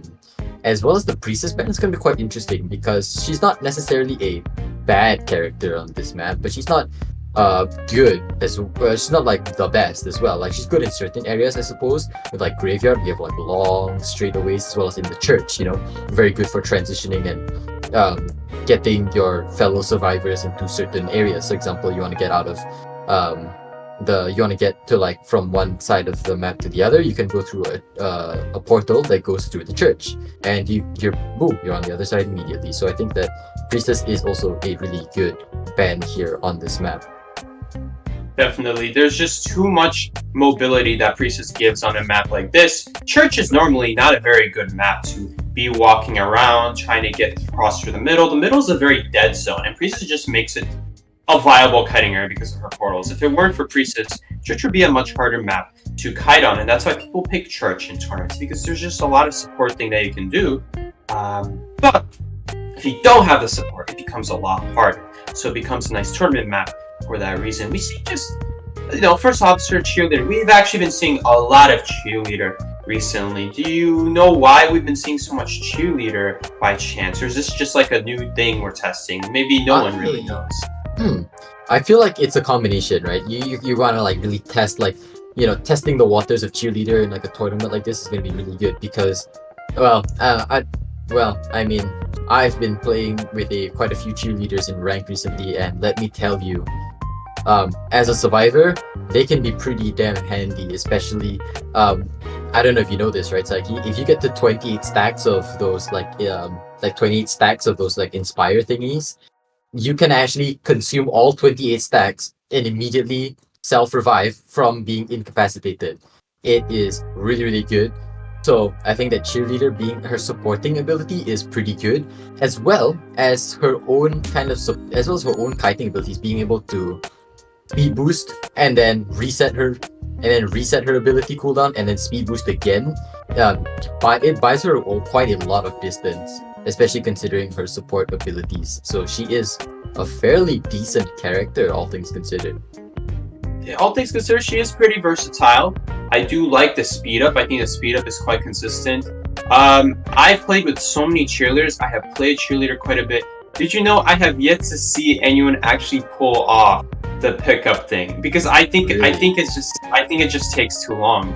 Maybe we just haven't been playing with people who know how to solo kite by themselves. But from what I can tell, if you try to help someone after they're already half health, you're expecting them to solo kite for 28 seconds because, well, not 28, but 23, because when she first cheerleads, you get 5, and then she gets 1. You get 1 for every second. And then every once in a while, you get 2, but it takes 2 seconds to do that. The problem is, you have to solo kite for 23 seconds. That's why I've never seen anyone pull it off. Unless you're going to support with a third person, which I think is too much resources. I don't know. I've just never seen it work is the problem. Maybe this will be a first. Maybe in tournaments we will see. Personally, I haven't though. But have you? I assume you have. Yeah, I've more than a couple of times. I have a very good friend of mine who is an avid cheerleader main, and she always insists every single time she's yelling at me, "Let me get you to 28 stacks," because she just insists on using the self-revive ability. It's lots of fun actually in rank, I will admit. In rank and quick matches and Tarot and stuff like that, it's quite a lot of fun using that ability. But also it's because, like, I think, like, once you get to a certain level of synergy, like amongst your teammates, you can kind of get the hang of it. And especially if you're a really good kiter, you can kind of solo kite for that 23 seconds to be able to get to those number of stacks. So I think that in a coordinated tournament team like this, they certainly do have the level of communication and coordination needed to be able to get to these 28 stacks and use them to self-revive. So seeing these spawn locations here, I think it's going to be, they're not going to focus so much on the cheerleader support, but more on the entomologist support with everyone kind of around her. And A11's going to be first chase probably on the entomologist, it seems like. It seems most likely. It could also go after the anti-crane, or the cheerleader would be okay, not the greatest. It seems like most likely the entomologist. But a wax artist, interesting pick.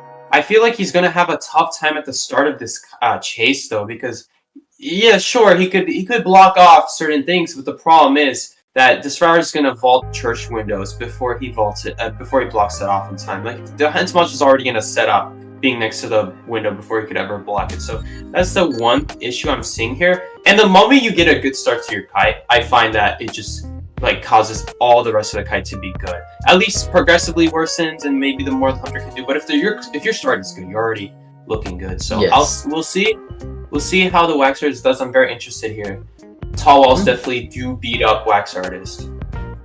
I think that the antiquarian, seeing the antiquarian deal with the wax artist is going to be very interesting, because every time she smacks him around and stuns him, that's an extra 25% added to, well, everyone in the radius. So it's going to be very interesting to see if she will try to get near him and harass him at all. Definitely, we'll see her right away trying to block off the window, and you could definitely get some wax on it on the first kiter here vaulting this window, but I find that too often you just get through it. Now this, on the other hand, same story. Yeah, you block that up, but look at these tall walls. These tall walls are disgusting. And even looks like, did she know about that? Did she see him? Looks like she did see him vault. That's good. That's good. That's a good start to it.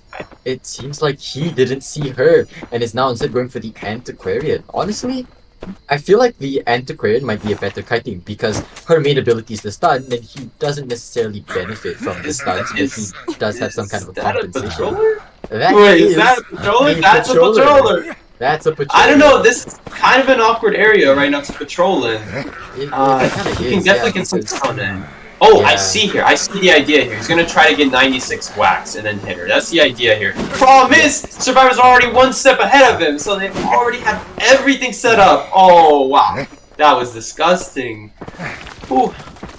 Yep. Could you explain a little bit more, like, what worked so well there, BK Boy? It's like the teamwork and the coordination between the survivors. They're doing very well for themselves right now. Antiquarian unfortunately getting hit, but she did actually get frozen. Generally, the strategy with a wax artist is you want to get your wax as high as possible for the survivor that you're chasing, and then use a regular hit without freezing them, because then their high wax level remains even after you hit them, whereas if you freeze them and then hit them, it resets to 0.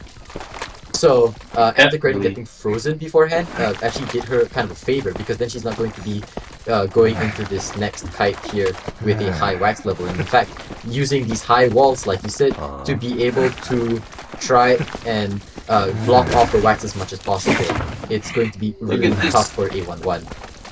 Cheerleader support kicking in now. Gonna make things a lot harder for this wax artist, and boom, just like that, he's far behind. He needs to catch up here quickly, and with this anti-crane behind a tall wall, oh, she ran behind it, out of it now, but when she was behind the tall wall, she would have gained very little wax. It looks like she might go down here now. Unfortunately, the cheerleader does try to body him up. That is unfortunate, but like if you look at the cipher progress, right?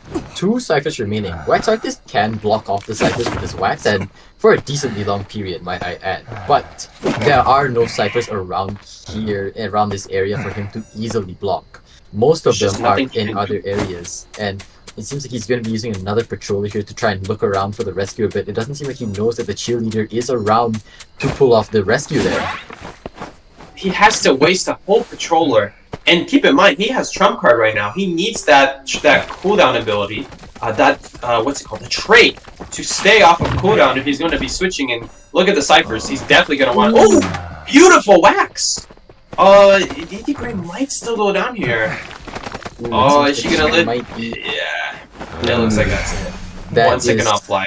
Yeah, that's really unfortunate that the flywheel couldn't come up in time. But also, like, blocking off that wax, and then also, I think the Antiquarian did make a mistake in the trying to jump through the window. I'm not sure if you're actually able to jump through it when it's blocked off, but I believe not. I tested it. And It doesn't work. then that's a really good wax blocked by A11 here, and it seems like he's knows which ciphers have a lot of progress, blocking off that one at the graveyard. And it seems that Skyfall here coming in for the rescue, and Zhao Kahn actually also coming in here with the entomologist support question mark, trying to stall as much time for the decoding as possible, because that is the last cipher. Keep in mind, that is the last cipher. So now A11's Rich focusing down on the Antiquarian as much as possible, and manages to squeeze out a hit. But will the cipher be primed in time? Yeah, that's the question. This might be the end of them. These wax bombs. Oh no, yeah, they're popping in now. This could have been the downfall. Wax artist. You guys saw how detrimental he was to the decode there. He almost saved this game with just a single ability, the wax bomb from far, the range on it, the area, the ability to just block off a cipher almost cost him this game. Now that is not to say that he's out of this game though. What is going on here? He could switch teleport. This could not be over yet. We'll see. Okay, and he went. But the wrong gate. That's unfortunate. That's really unfortunate. Oh man. That's definitely gonna cost him, because that entomologist was not yet at the gate. He definitely could have done something about. I have a feeling she would have just ran to dungeon though, and he would not be able to catch up. But in either case, that was unfortunate. Yeah. Yeah, that is. And the BM pom pom, the BM flywheel. Everyone's spamming all their abilities out of the gate because unfortunately he just didn't go to the right one. And here we go. That's it. That's it. That's the 3-person escape. For Jelly Bean, the Jelly Gangsters, guys. That goofy name always gets me. But looking here at the data, we can see that Cheerleader has the most decoding progress at 200%, really trying to squeeze out that decoding progress. We didn't really get to see much of her supporting here, except at the Antiquarian's kite near the mid to end game. And star of the show here really being the Antiquarian. Look at that, 154-second kiting time. That is just really, really good to see, especially against a wax artist. Antiquarian versus a wax artist is really not a favorable matchup for the Antiquarian, because I mean she really isn't able to do much, because even if she disables him, she can the wax artist can still spray her with his wax, and if he has full presence, he can use his hot wax to damage her instead. So the fact that she was able to kite that long just speaks volumes to the skill of Kuching Kachil here. That is really amazing. Absolutely, and with a few tweaks to her kite, she definitely could have kited it so long that they wouldn't even need to cut it that close. It could have definitely been even better, no doubt about that. But what she provided so far for her team was already impressive enough on its own that she barely needed that much support. What did she get? She got a couple Bs like 1 or 2 times, and then the Antiquarian by herself did most of the work. She was able to get wax off, just effectively go behind tall walls. There was a moment where she was about to get 100 wax, and then she kept going behind tall wall after tall wall after tall wall. And this is exactly what we were talking about Church, and how Arcturus might have a slight weakness on Church because they just keep going behind wall after wall after wall. By the time you reach them, all their wax is gone. And that is exactly what happened. One of those moments. Definitely. Yeah, it's really hard because, like with for example, Gamekeeper, you have to keep your line of sight, and with Red Shirts, it's very hard to keep line of sight on like the survivors as the hunter, because it's just really tough, because like you said, there's those obstacles and tall walls everywhere. It's not just like small short obstacles as well. I'm pretty sure that like the only short obstacles on Red Church would be like at front gate and in church, and like that's pretty much it. The rest of it is tall walls that you can't go like shoot your wax over or anything. It's very, very tough as a wax artist. It's difficult for sure. There's not a lot of good options that is left for the hunter to pick. At this stage of the game, this is round 3. They did have Antiquarian. They did have like things like Entomologist. It's hard. It's definitely hard for a hunter's perspective too. He didn't have, depending on what hunters A11 mains, he might not have a lot of options left. This might just be his best shot. So in either case, the anti-Crane was able to do a good job, even though the matchup was not in her favor. The map definitely did her the solid there. So very solid. Yes, I do agree. The map was probably like one of the key aspects to kiting this wax artist, but also being able to take advantage of and manipulate the terrain to this be able to squeeze out that victory. It was just really, really well played on the Antiquarian's part. So looking back at the scoreboard, we can see once again very evenly matched, lots of give and take. I mean, first it was in JG's advantage, and then there was in Pet's advantage, and now it's back onto even footing again. They're tied. They're like exactly tied in points, so that means that whoever wins the next half is going to win this bracket, and if they draw, then it seems that if they do draw, then they're going to go into an overtime, I believe. But I don't think there's a round 4. I think it's just straight to overtime. Yeah, I think it's straight to overtime. There's no round 4 because we're not at the semifinals or finals yet, I do believe. All right, but absolutely. So how you doing today? I'm doing quite wonderful, honestly. I've had quite a long day, honestly, and then having to do this. I'm not saying that this is commentating on IVA is obviously a great honor, but it's exhausting. I'm sure it's not just an IVA thing. Every single caster can attest that casting is a very tiring thing. So my plans are to retire to my chambers and pass the hell out, you know. What I have the exact same plan, but the difference is I'm going to be doing it at 9 a.m. So that is my loyalty. Showing up at just 4 a.m. for a tournament to commentate. That is how much this tournament means. That is how cool these players are to be playing, to be seeing them from Southeast Asia and seeing it from North America here, because this is something that we don't really get to see. We rarely even get tournaments here in NA. It's very cool to see what these other people are up to. And hey, today I learned that maybe Lucky Guy is worth playing on the stream someday. Well, I mean, honestly, he's pretty okay. How did you feel about like the Lucky Guy buffs? I remember like a long time they added like his lucky parcel, and then they made him have 2 item slots, you know? Like I feel like that really pushed him up in the meta. Like he's not like meta, but he is still pretty dang good, you know? Well, he's surprisingly It definitely did.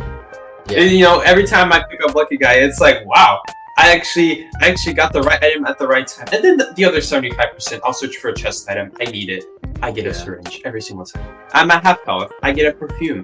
I feel like it needs to be 100%. Why can't Lucky Guy have 100% chest guaranteed hoping speed? Hoping speed? Hoping speed. Yeah, I guess you could hope. Yep, you could hope faster, I suppose. But you know, there's these things that like, why not Lucky Guy have this? Why not Lucky Guy like wish for any item he wants? It would make him a coordinated survivor. Seriously, what's wrong with that? I feel like come on, Dex. I feel like he already kind of is, because you know, like his lucky parcel, right? It's like a guaranteed 100% get whatever you want. It's not. It's not. It's not. No, it's not. That's what you thought. That's what I wanted it to be. If you thought chests don't deserve 100%, then at least tell me you thought the parcel deserves 100%. It does. It really does. But it really doesn't work. I do think that it is 100. That lucky parcel deserves like 100% chance of getting what you wish for, because it's like. I mean, it's a good item. It should, yeah. It's a good item. Wish for whatever you want any moment. Like, even though you only get one, that one could be like the perfect counter to that. Yeah, exactly. So, and I mean, also another thing is that like the lucky parcel is like a chest. It's like a chest to go, you know. It's like you take it on the way, exactly. So it's like I remember like I have a friend who mains lucky. I have a few friends actually who main Lucky Guy. The general strategy that I get from them. From their kiting and like they're just playing with them in general is that they save a lucky parcel for when they need it. They don't use it immediately at the start of the game. They will generally search a chest for something like something safe, right? Like a perfume or something that's something safe. Or if they're not getting chased, if they're not near the hunter, they'll get like a mechanics doll for the decoding speed. And then when they do have to do like a rescue, or when they have to do like a fight, like let's say Hunter suddenly teleports to them after giving up on another survivor, then they use the lucky parcel for like a perfume or a gun or an elbow pad or a pocket watch or something. It's good for emergency situations like that, is what I'm getting. Once they see, exactly. Once they see Yeah, what the hunters, they're gonna be like, they can react to. Maybe they want to support with a flare gun. Who knows? Maybe you need to do a rescue on the fly. The one thing is, like, when you open a chest, I actually hope I fail at opening what I want, because that way I'm guaranteed, so that the lucky parcel is then guaranteed.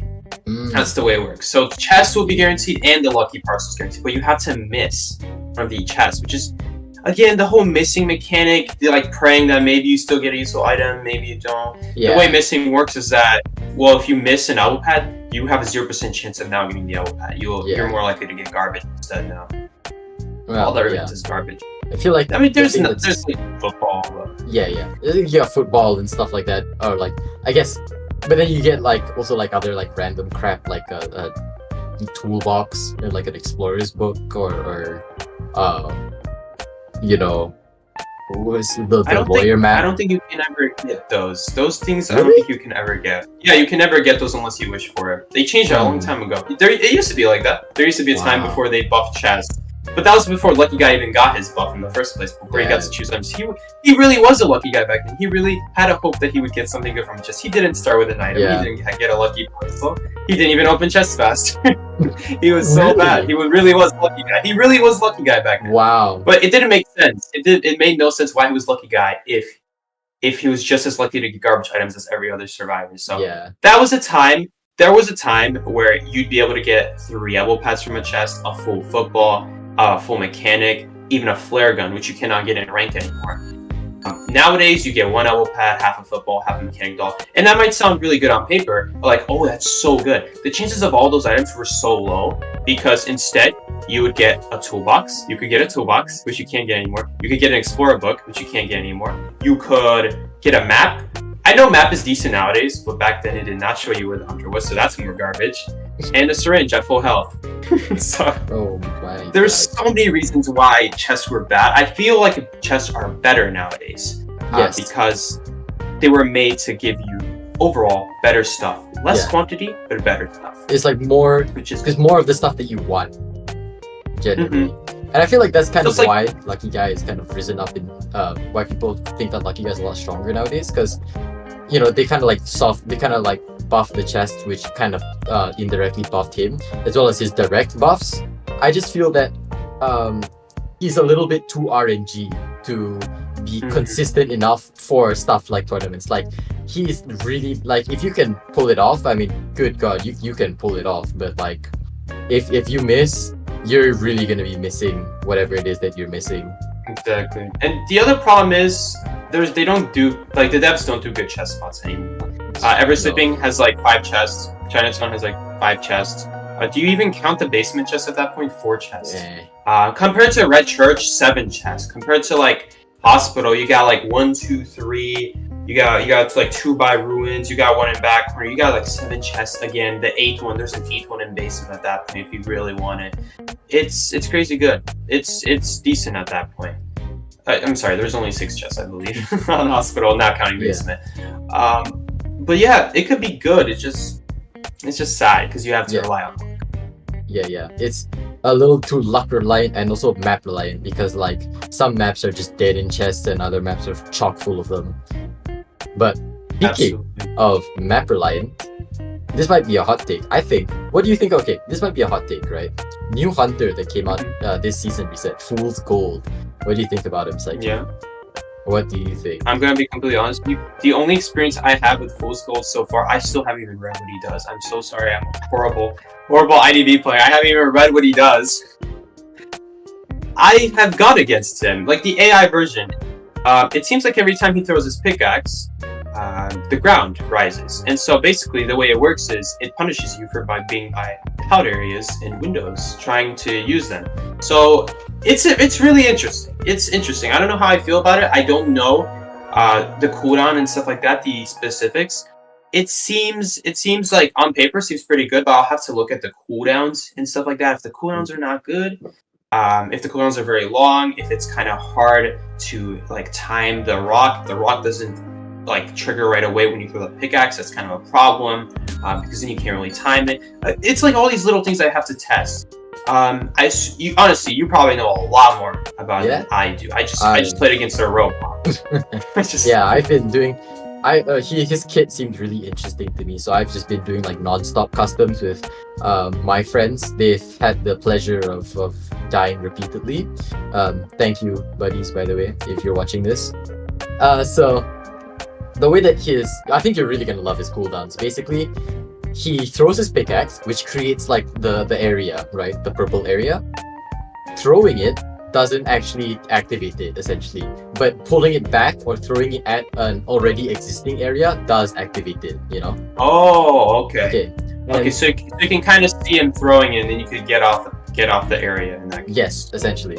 In actual games, it's not like how it is against like the bot games. It only appears to, like wherever he throws it, and it lasts. I believe it's 20-ish seconds after he pulls out the pickaxe. But obviously, like putting it back in will refresh the duration. So it lasts for 20 seconds after pulling it out, and the pickaxe cooldown, like actually throwing it, the cooldown is 6 seconds. So you can actually create a crap ton of areas and just completely make a certain area really, really hard to kite in.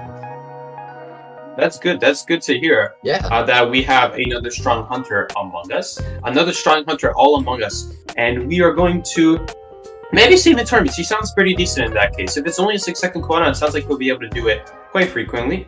And that's good to hear. Bad for me to hear because I'm going to play Survivor. But good to hear for the game and for the state of the health. Just adding the new unique stuff, always important.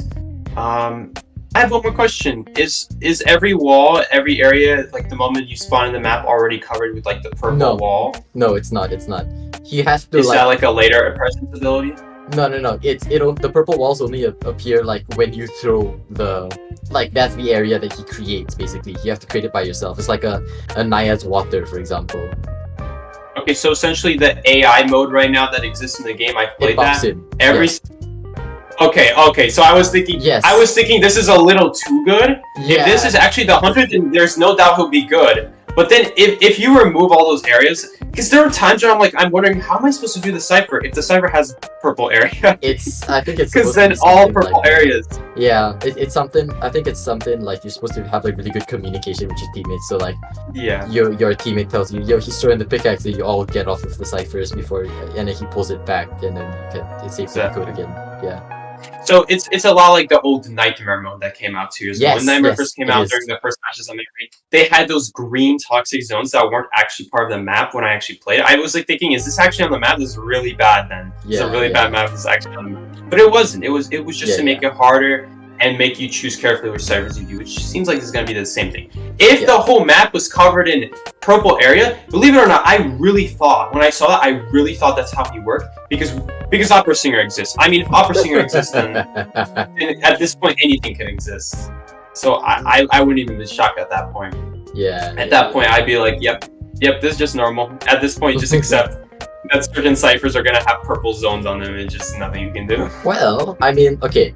Here's the little tidbit, right? So you know, like the rock that he can summon sometimes, like the floating rock. Mm-hmm. You can so that is like that's his first presence ability, right? And I want you to guess the range on like how far you can throw the rock, like how far you can summon. Huh? Is it infinite? I'm guessing it's infinite. No, it's not infinite. But it's not infinite. But okay. So like I did some testing, right? If you're like on hospital, and then your chair is at statue, right? If you're camping at statue, you can summon the rock all the way across the map at like the shack dungeon area. So he's basically like a sculptor with chisel, basically, kind of like that. Kind of, yes. It's crazy. It's crazy, yeah. The range is really, really good, and the best part, right? Okay. Normally, when you to like activate, right, to make like the ground like sink and like do damage, right? Yeah.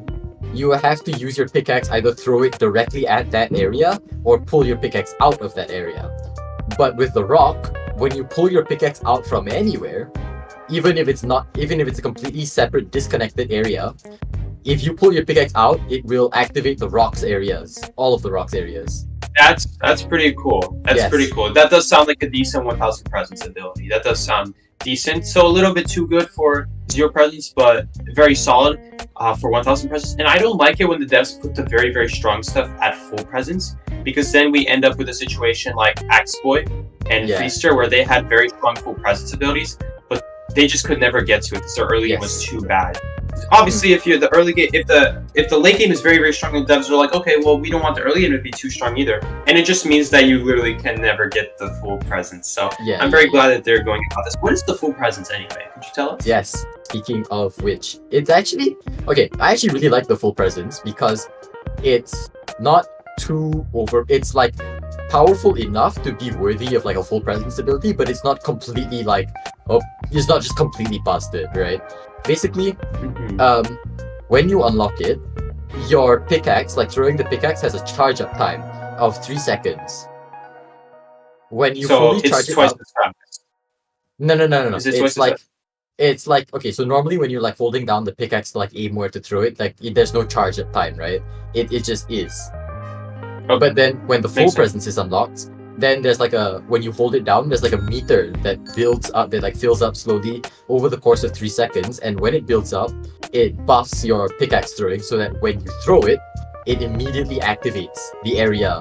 So remember how I said that like when you create a new area, you don't actually activate it? This is basically that. So when you create the area while it's buffed, it also activates it at the same time. So it's good for like reactions. Nice. Yes, but it's not all the time. It has a cooldown. That's good then. So you can follow it up. Yes, exactly. So it's really good for like following up. But the thing that I really like about it is that it has like a 20-second cooldown, right? So basically, like after you charge it up and throw it, and then like it activates on hit, it has a 20-second cooldown before you can start charging up again. So even like if you immediately pull back out your pickaxe and you try to hold it down to like aim it again, you can't like charge it up again until the 20-second cooldown is over. Then you have to wait another 3 seconds for it to fully charge up. So it's powerful, but it's like you have to use it very sparingly. It's like Breaking Wheel's full presence, you know. I see. Okay, so it's like it's powerful, but it's like a one-time use kind of deal. Yes. Is it a one-time use? Not one-time use, but the cooldown is pretty damn long. So, well, for kiting at least. It's kind of like Wax vs. How Wax. We're like, yes. Think about Wax vs. How Wax is like. So just like with him, this new hunter, it combines well with his existing abilities, and it just builds on top of it. So like just like with How Wax, you just throw 100 Wax and then you activate the How Wax, and you can immediately hit them without them even being able to do anything about it, and that's awesome. And it seems like it's kind of the same thing with this hunter, where you'll be able to get that free hit in at the start because it activates immediately. So that's really nice. Just like a nice follow-up, so that you're able to handle it. But it's not too bad. Waxverse is pretty strong, albeit when it happens, it's pretty strong. But the good news is, if there's ever a powder window in between you and him, it's very hard for him to pull it off. So in reality, against non-experienced players, it seems like it'll be really good. Against experienced players, it seems like they'll find ways to like, okay, even if you damage them, they'll still make distance. They'll still make it difficult for you to reach them. So I have a feeling it's going to be kind of like that. I do think playing him like against like my friends and stuff, I feel like his playstyle is a little bit like Easter in a little bit of a way, where you're not really using his tentacles to actually like directly damage the survivors like you would with like a Bonbon's bombs, for example. You're using it kind of like as like a trade-off, right? So like you're using to like block off a certain area, so then now the ball is in the survivor's court. Do I want to still go to that good kiting area and potentially take a tentacle hit, or do I want to give up on that and maybe try to go to his worst kiting area and maybe take a normal hit in the process? So it's kind of like that. Because especially without his full presence, he's very his reaction times, or like the delay in his animations and stuff, make it very hard to do stuff on reaction. So you're going to want to use it, I think, mostly to kind of cut off areas and force survivors to take chip damage rather than surprise them. I'm not sure about it then, because I don't find that Feaster is a very reliable hunter. Yeah. Whenever you have a hunter that you give the ball in the court of the survivors, when they have the choice, they're often going to pick the best choice for them and whatever is going to be painful for you. So yeah, you use an area, use a tentacle to block off an area, but what if there's multiple areas? Yeah, what if they have an ability? So what if you slowly block off all the areas and then they just go away to a new area? It's just there's too many problems with it. A lot of setup is required basically. Eventually maybe you'll be able to corner them and make it so that neither their abilities or the areas can save them, but it's very rare. It's very difficult to have that happen. At least with this hunter, this is not like, oh, it costs him anything. He'll just be put on a cooldown, so that's good. And it's also a chip. It's also easier to land. It's harder to miss, I assume, because it's areas around the walls. Yeah, so that's good to hear. Well, my friends actually described him a bit less like Feaster and more like Wu Chang, in the sense that his early game can be kind of weak, so you might want to bring Insolence, but his full presence is definitely a force to be reckoned with. So, I mean, I haven't tried him with Insolence yet, but it seems like he would be quite fun to try with Insolence. It's it's gonna be quite interesting, because like his early presence is quite lackluster, right? But as soon as he gets like the rock, especially like the rock, you can use it to like cut off multiple areas at a time. Like you said, problem with Feaster, you cut off one area at a time, the survivors can just go and like F off to another area completely. Whereas with this, if you have like your first presence as the hunter, this new hunter, right? You have the rock. You can use it to cut off multiple areas at once, which is, I think, quite cool. That's really solid then. And see, that's the thing. So hunters like that, where you acquire Insolence, it is a little bit sad because it means it's a little less versatile as a character. If you're going to need to run Insolence to make the character good, it just means you have less options. But it's good that there is an option to reach that better status, that better those better abilities, and make your abilities more reliable. But yeah, looks like after some technical difficulties here, guys, we are finally back. We have the next match ongoing, second half, round 3. We are going to have Cinema Roll be the hunter, and Pet on the survivor side. We have Ram, Potato, MX, and Izana. Potato, didn't know you played in this tournament, but hello, Potato. I'm talking about a different person. There's another person I know named Potato. Anyway, JG is I'm not sure. I forgot the scoreboard at this point. Was it the hunter who got 3-manned? Like the hunter had 3 people escape. So this is in JG's favor then, because JG would be the one who escaped. No, because they're tied up. Yeah, they're tied with points. Yeah, exactly. So that this is the deciding match. Yes, this is the deciding match, unless they get a draw and then we go into overtime. But yeah, right now this is the deciding match. So right now Cinema Roll just has to get a win. So 3 or 4 survivors eliminated, and then Pet survivors have to get a 3 or 4 escape. So this could really go both ways, and you know what? If they really wanted to, they could just take the tie and go into overtime. And then we're going to be commentating some more for overtime. Isn't that fun? More of our beautiful voices and beautiful faces. Isn't that lovely? Exactly.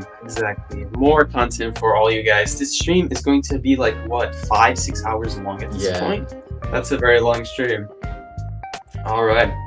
But I think we're still waiting, actually. It looks like we're still waiting. It looks like we're not... We just switched the screen, but we're just waiting here for now. Oh,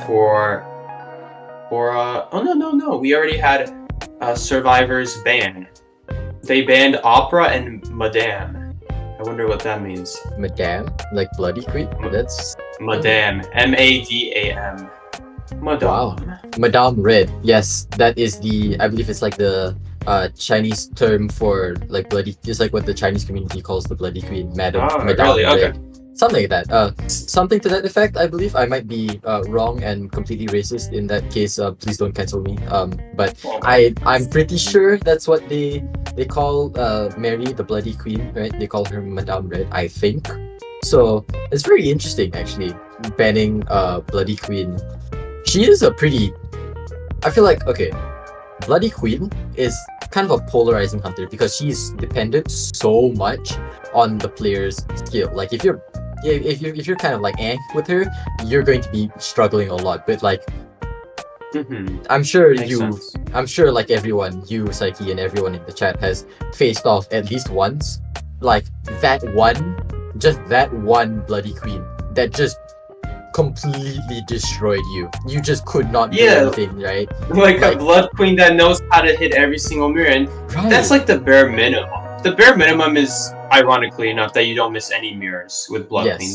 The super good blood queens will not only go for the safe mirrors that they know they will hit, they will also go for mirrors across the map and still somehow hit the person on the side. I don't understand how, as a hunter, you can still tell where you're swinging. It's but somehow they can tell. Right, like I remember trying Bloody Queen once. It was not fun. I couldn't hit anything. It's like how do I like project myself onto this mirror and try to like hit things? Like the fact that these like hunters can use this character and use like they can like, you know, hit me like they're here with their mirror is insane to me. Like I just could not for the life of me. It's insane. It is insane. And I've gone against lots of good blood queens. It's a surprise whenever I don't face a good blood queen. Whenever I face a blood queen that misses more than 2 mirrors, I would consider that a bad blood queen already. Yeah. Because it's at that point that's game losing. You just lost out from a tie to a loss or from a win to a tie as a hunter. You're losing out on wins because you're missing mirrors. Even 1 mirror will cost you the game. So very often we will face like good blood queens, but every once in a while, I haven't seen Sprinter in forever, but recently we just matched with Sprinter in rank, the NAU master. You guys may know of Sprinter. Yeah, he does not mess around. And it's funny because when you know it's Sprinter, when you know it's a certain hunter, it actually almost kind of makes it easier because now I'm like, oh, okay, so I have a feeling he will not be missing this mirror across the map, so you already know to be using your ability and be ready for it. So if anything, it kind of helps out the what you should do, but it is tough. It is tough. You definitely need to know what you're doing against a hunter like that. So I think that these survivors here, like banning that Bloody Queen right out of Cinnamoroll's hands, maybe they're just scared. Cinnamoroll definitely did prove themselves to be a fairly effective hunter, right? Because I mean, yeah, Cinnamoroll's I believe it was Cinnamoroll's the Axe Boy, was it not? Or was that the other hunter? I'm failing to recall. Was Cinnamoroll? No, it's the Axe Boy was A11. Yes. Yes. But still, Cinnamoroll definitely proving themselves to be a fairly capable hunter here. So getting the Bloody Queen out right from their hands is going to be quite the scary thing. Absolutely. And on the screen right now, guys, we have... Oh, we're already starting? We're already starting. We even do the bench. We have Cinnamoroll going Wax Artist. Wait, are we sure this is not the same match? Oh, no, this is the next match. There's the Weeping Clown now. Oh, dear. There's the Weeping Clown. Oh, wow. So Cinnamoroll also went Wax Artist. Interesting. We have Lawyer. That's a good pick. Weeping Clown. Interesting, right? I mean, was this a first pick? Was this the first pick or like a later pick? Now I don't know. Weeping Clown's gonna be banned later. Oh, that is probably Mercenary Anti. From a Mercenary Anti. Oh, this is interesting. Okay. All right. So this is going. But going back into these like hypotheticals, right? Like this is going to be very interesting. Like if Cinnamoroll, like okay, what other choices would Cinnamoroll have? You think on a map like Red Church? Did you say these are the bans for the hunter? No, sorry, my bad. I meant like hypothetically, right? Let's just say like hypothetically. What would Cinnamoroll, like what other choices would Cinnamoroll have on a map like Red Church, do you think? Like what would be some viable hunter options? I was thinking Clerk could be decent depending on the team comp. It is a small map. It's quite easy to walk around, I would say. So Clerk won't have much problem there. Night Watch could be interesting. I feel like Night Watch will do a little bit better than Wax Artist on a map that's so full of just windows and pallets that you have to break and you can hide behind the wall so well. So it seems like at least Night Watch will be able to go around the pallets and windows quite easily, or just vault over them very quickly. We could also see like what else is there on the table. Technically, Naiad could work if Blood Queen gets banned. Like very similar concept there of the two hunters. Naiad is hard. It's a kite for sure. If she gets her dash, it can get very scary. But at the same time, if you go good survivors against 9, it could really just make it so that the survivors win. So it really depends. It really depends. It all depends what the survivors pick. Yeah, I guess yeah, because really, if you really speaking, right, okay, first the survivor picks, right? So the survivor picks most of the survivors pick their character first, and then the hunter responds. So even if the hunter has a plan, with their bands and stuff to try and get the certain annoying survivors out of the way. By the way, BK, these are the final picks. I see. We're finalized. Okay, so a Night Watch. Alright, so a Night Watch, just like you said. Okay, this is gonna be very interesting. The Weeping Cloud, though, I mean, It's a situational for sure. It's situational for sure, but if they ban the Riot Hunters, if they know, let's think about it. They ban Opera and Blood Queen, so I guess you could go Weeping Cloud. Problem with the Weeping Cloud is there's a lot of good stuff against Weeping Cloud, but who knows? Weeping Cloud is kind of good against Night Watch if he doesn't have dash. He seems way better early game, a lot worse late game. That's kind of what I'm figuring about Weeping Cloud as of lately. I suppose, but then I guess if you contrast it with the Antiquarian, she is kind of quite good all throughout the game. So it's going to be very interesting to see if the Weeping Clown and Antiquarian are going to do kind of like a tag team, tag in, tag out kind of a system. You're right. He could technically support. You're right. He could definitely still support now that you think about it. Just like the Antiquarian. So we might see a little bit of that. Some nice sniping rocket action would be really cool to see. Always love saying that with the big. Yes, definitely. That's just the coolest thing. All right, but here we go. Finally, after 20 minutes, we are here into round 3. It actually feels unnatural to be commentating a match instead of talking about random stuff. We have Night Watch going straight into church, almost said hospital, and going to be going after the pallet. The pallet is the target here, not the survivor. There we go. Now the survivors are target. They want to get rid of the pallet. Long story short. Everyone knows the most important survivor to take out is the pallet. Truly, the carrier of games, destroyer of galaxies. There's too many to take out. Oh, is Lawyer going to be chased here? Lawyer might get chased here. He actually got found in. He was using the map there, and can he vault this in time? He does vault it. That's nice. And he's dropping it on himself. That's actually really interesting. He did that on purpose, knowing that he won't get hit. But the difference is it's kind of wasting Night Watch's ability to be able to vault over stuff. So he just has to wait for the lawyer to finish the ball. Yeah, kind of interesting. It's interesting strategy. Man, if he didn't swing there, then Night Watch could have just jumped right away. Ooh, yeah. Sorry, but missing the tech shot, but going for the blink instead. Oh my goodness, Psyche. This is some. I wonder, could lawyer get terror shocked? Today I learned lawyer can get terror shocked. Oh my bad. I forgot. You're good. I forgot. Everyone forgets. Can he? No, he doesn't jump over it. That was cannot close. because he doesn't jump over in time, and he has run out of his wind charges, which means that he is going to be having to use his wind pull ability, and only has 1 charge left, which he is going to be using here to try and catch up to this lawyer. But with the broken windows, he won't be able to reach in time and manages barely hitting that through that pallet and getting the lawyer down. But I mean, mind game at that window too. Had that lawyer just been a bit more patient, you can definitely just keep waiting it out there. You don't have to vault it so early. It could have been a different story there, honestly. Yeah, it does hit him. I do concur. I definitely agree. Antiquarian and Mercenary both coming in for the rest here. It's kind of interesting. And Mercenary getting hit. I think she might go for the Cypher. Let's see. Oh, lawyer gets the hit right away. And Antiquarian is nowhere to be seen. Oh, she's over there. Okay, we see her. Okay. I think the game. But yeah, the Hunter, they do have a gameplay. He's gonna die somewhere over here where Antiquarian can protect herself still. Dying in the corner. She can't really protect herself here. But she has this window. Oh, that was close. Yeah, so she's gonna be. It's tough though, because she has to run all the way over here, and she missed. Which is that's huge. How much is the ciphers though? Oh, Weeping Clown.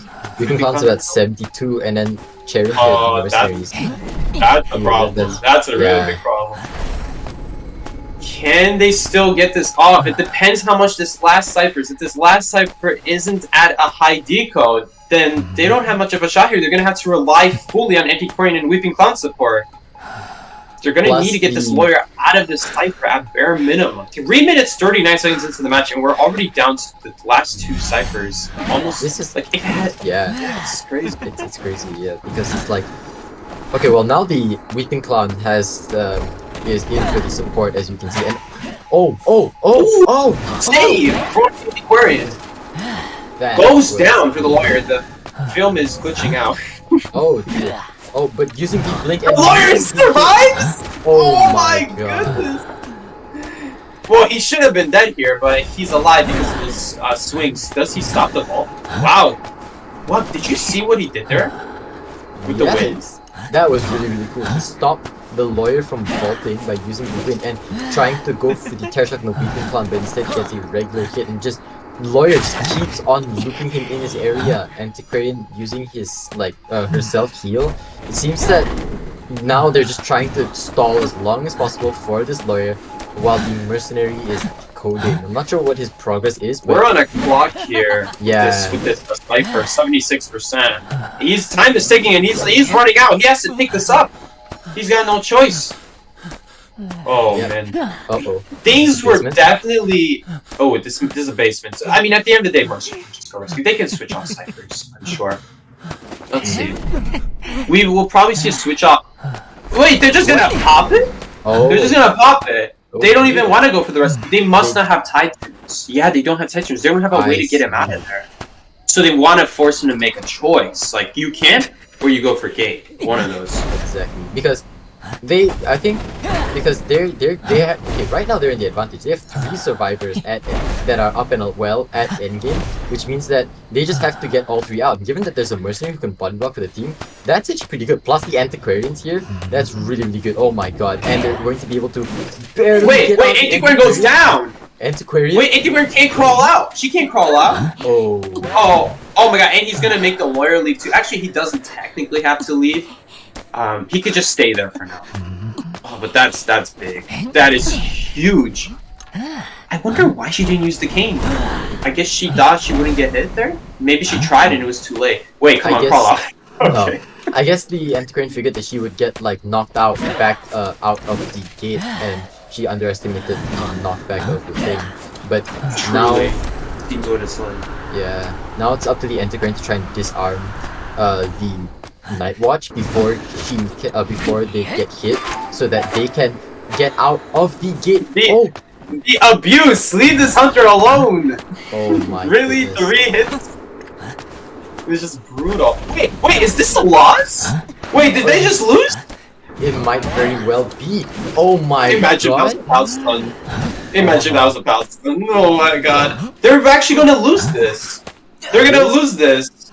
Oh my goodness. This is okay. This is like happened? a comeback. What? Okay. What just happened? That is a very good question, Psyche. What? I don't even have anything to say. I don't even have anything to say. What just happened? Yeah, I mean, like, it's just, I'm just at like a loss for words. Like, the fact that they were able to get like 4 survivors at endgame, and then they just crumpled and collapsed into a 1-man escape. That is just. They win. They win. Oh my god! It's congratulations to JB for JB won. JG for winning this bracket. This is really, really wow. JG. My goodness, that last game was really. We went from Pet winning that game to JG winning that game. What just happened? That was my god, insane. Because whoever wins this round is the whole winner of the thing. So they should have won this. Pet really should have won this. I completely understand the basement no rescue pop, but there's so many things that could have gone better. Like the mercenary kind of revealed himself a little early. That's the one thing, but it's fine because he wasn't chased. He went straight for gate, and then they had the gate open. Antiquarian was doing a good job, and then something happened at the end where they didn't pop, and mercenary decided, hey, I'm gonna go for this rescue. now realizing that because of Mercenary's nerf, he can barely live. The Mercenary Yeah. nerf really mattered that game.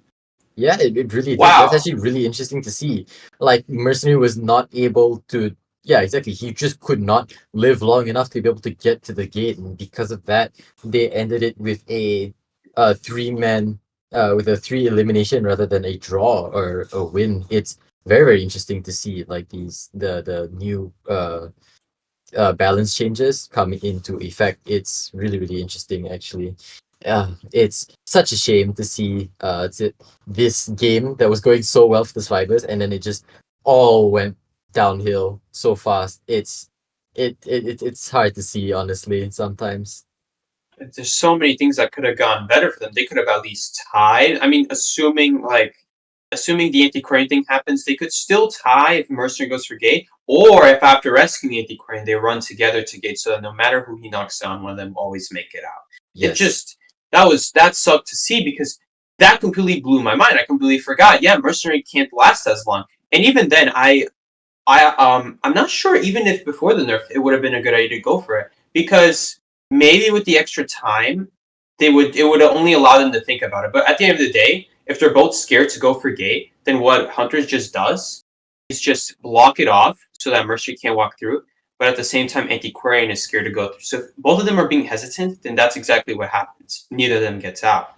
Yeah, so exactly. they both suffer. If they both had wanted, if they really wanted to push for the draw, then they should have coordinated with each other and just said, okay, we both go out at the same time. One of us is going to get out, one of us isn't, but at least we'll get the draw. But then they were, yeah, exactly. That was like the moment of hesitation, and because of that, they weren't able to coordinate well enough to be able to both try and get out at the same time, which is very unfortunate to see.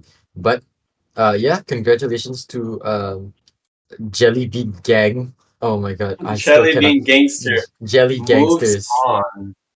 It's just yeah, congratulations for squeezing this one out from the first well, this bracket. This whole matchup was really just It was insanely close. constant back and forth, both sides, and Yes. even the final match. If like in all those matches before, it was like, okay, this whole match is one sided. Now the other match is like one sided, but on the opposite side, and the next match is like one sided, but on the opposite. We saw both sides in one match completely flip the tables, and ultimately the Hunter came out on top, which is crazy. That is a great way to end off today's final matchup, guys. That is the end of day one. I don't believe there's any more matchups. All right.